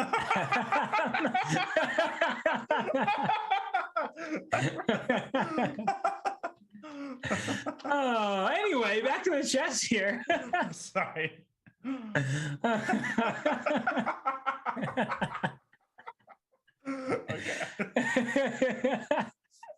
Well, we have game 1 of the bullet, and A6 and B5 been played, which may seem like tilt, but it's actually a legitimate opening drive from black. And I mean, what do you tell yourself in this situation? How do you coach yourself to avoid tilt and, you know, not focus on the apparent hopelessness of the situation? You know bullet way better than I do, so you should probably answer that question. I think, you know, I know it's a cliche, but one game at a time does apply. Knight takes B5, by the way, was a threat there. It would have won a pawn in the previous move. That's kind of cool. Anyways, one game at a time, you can't allow a draw. I mean, Platan could even lose a game, right? So he's got to focus on that, right? He doesn't need to win every single game. Already, that's some consolation. Yeah, but look, I mean, we've seen weird nights today. Bad. Look at the clock, Robert. Look at the clock. Yeah, all match, he's been down now 20 seconds or 30 seconds in a bullet game. 30 seconds in a bullet game. He was down a minute and a half in a blitz game. He takes an A4. He could have played B4, but he was worried about his pawn. Yeah, no, Donna, this is really bad news. His entire minute still remaining. This is not even close. And look at the ratings. I mean, Galperin is 100 points higher rated than Muradli. He's good. He's a good bullet player, but Muradli's making him look like an amateur.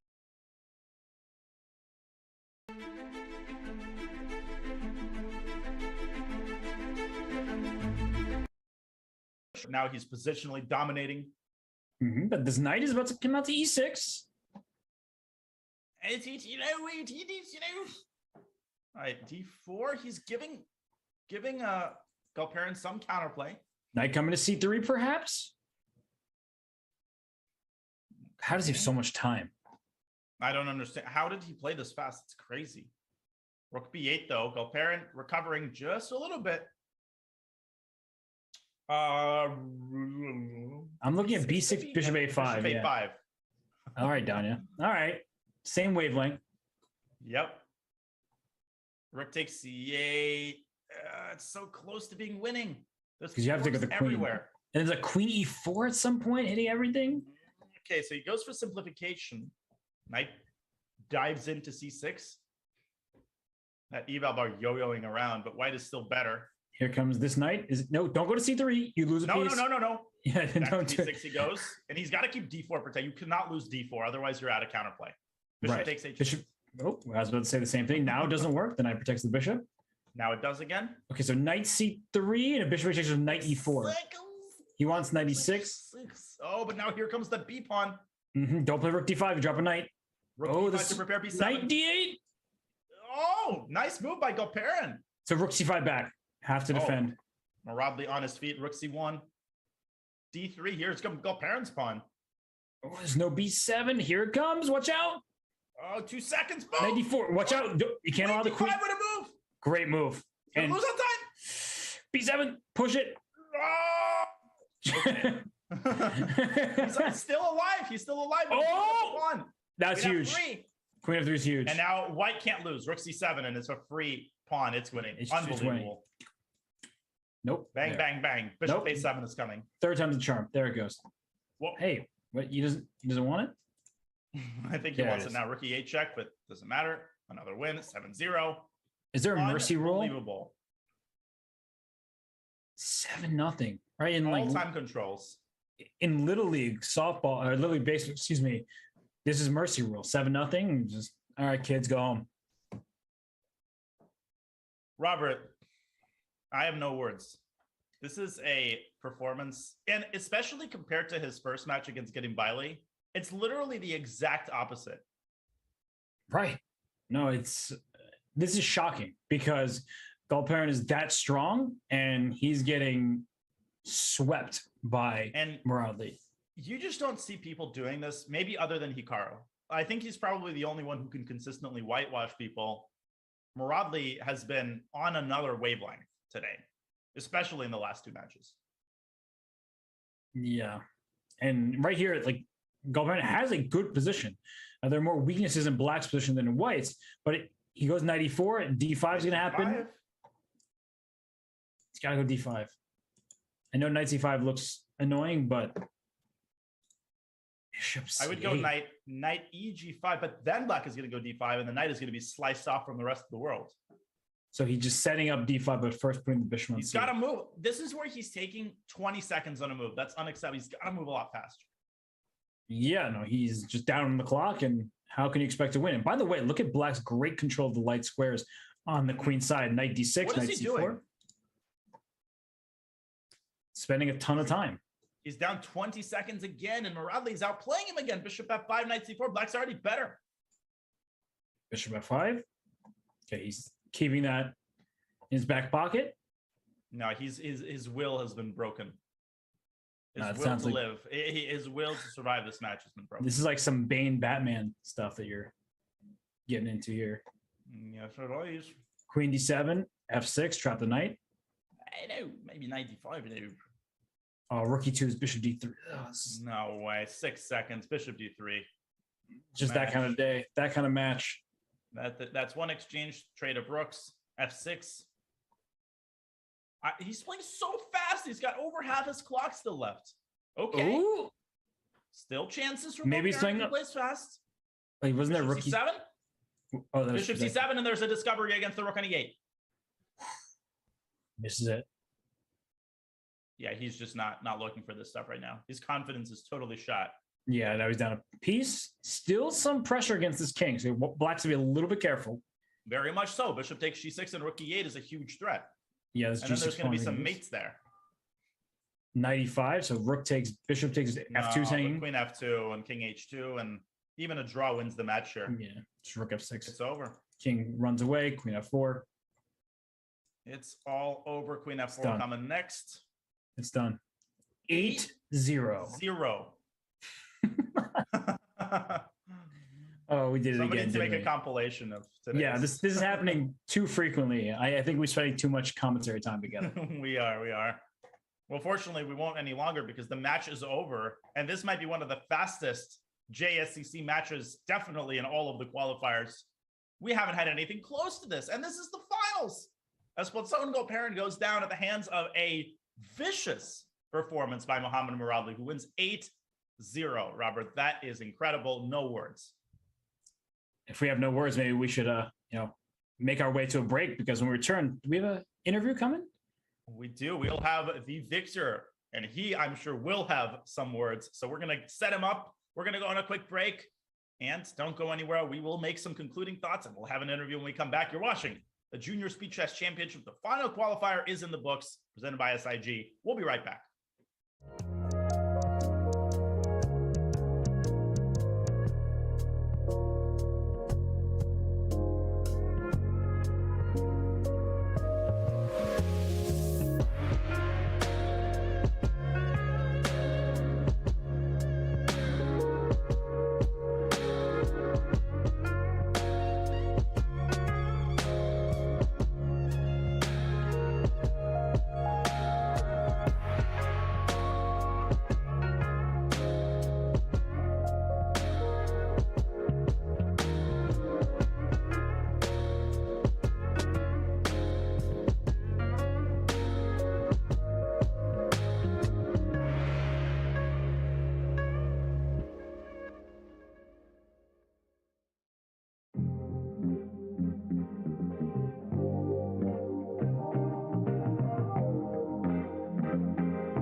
Welcome back to the Junior Speed Chess Championship presented by SIG. We have the winner of the final qualifier here for a quick interview, International Master Muhammad Muradli. That was absolutely incredible. 8-0 in the final. Congratulations. Can you walk us through your emotions right now? And when did you realize that this final match was just going to be a complete whitewashing? Thank you very much. In last match, I think my opponent was more excited than me. That's why I played comfortable and I could win games. And after 5-0, I understand it's already, I am very close, win match. Until this, I wasn't comfortable yet. And Mohammed, congratulations. But in the first match of the day, you were about to be eliminated, and then you were able to hold that draw in the last game and win the tiebreaker. How nervous were you in that match against Abdullah? I was very excited this match, and special last games.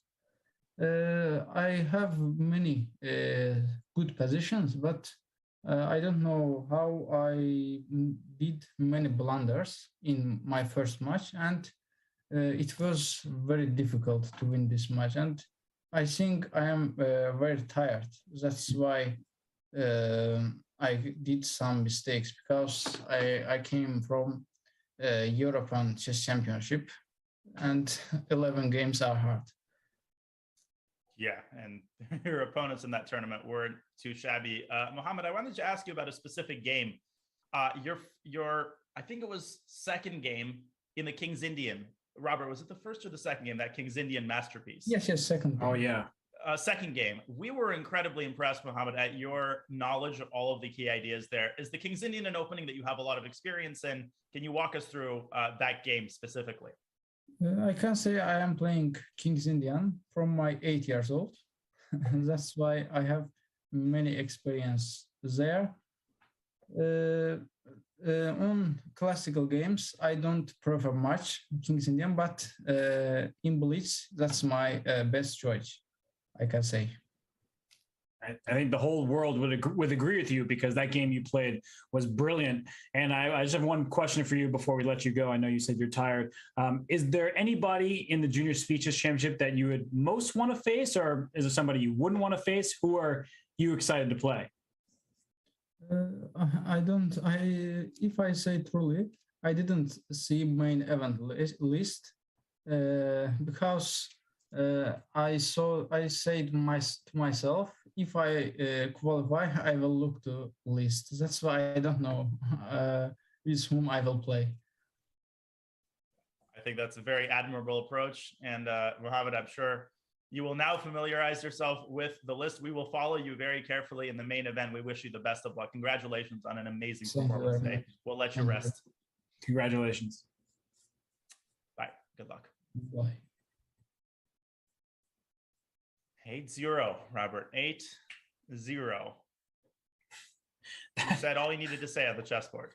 Yeah, unbelievable. And he just came from the European Championship, which he mentioned, and he said he's tired from playing all those classical games, all the preparation, and then he came through in such a critical moment against his first round opponent in Gadambeli, and that was, I mean, he was almost eliminated. He wins that match, and then he never looked back.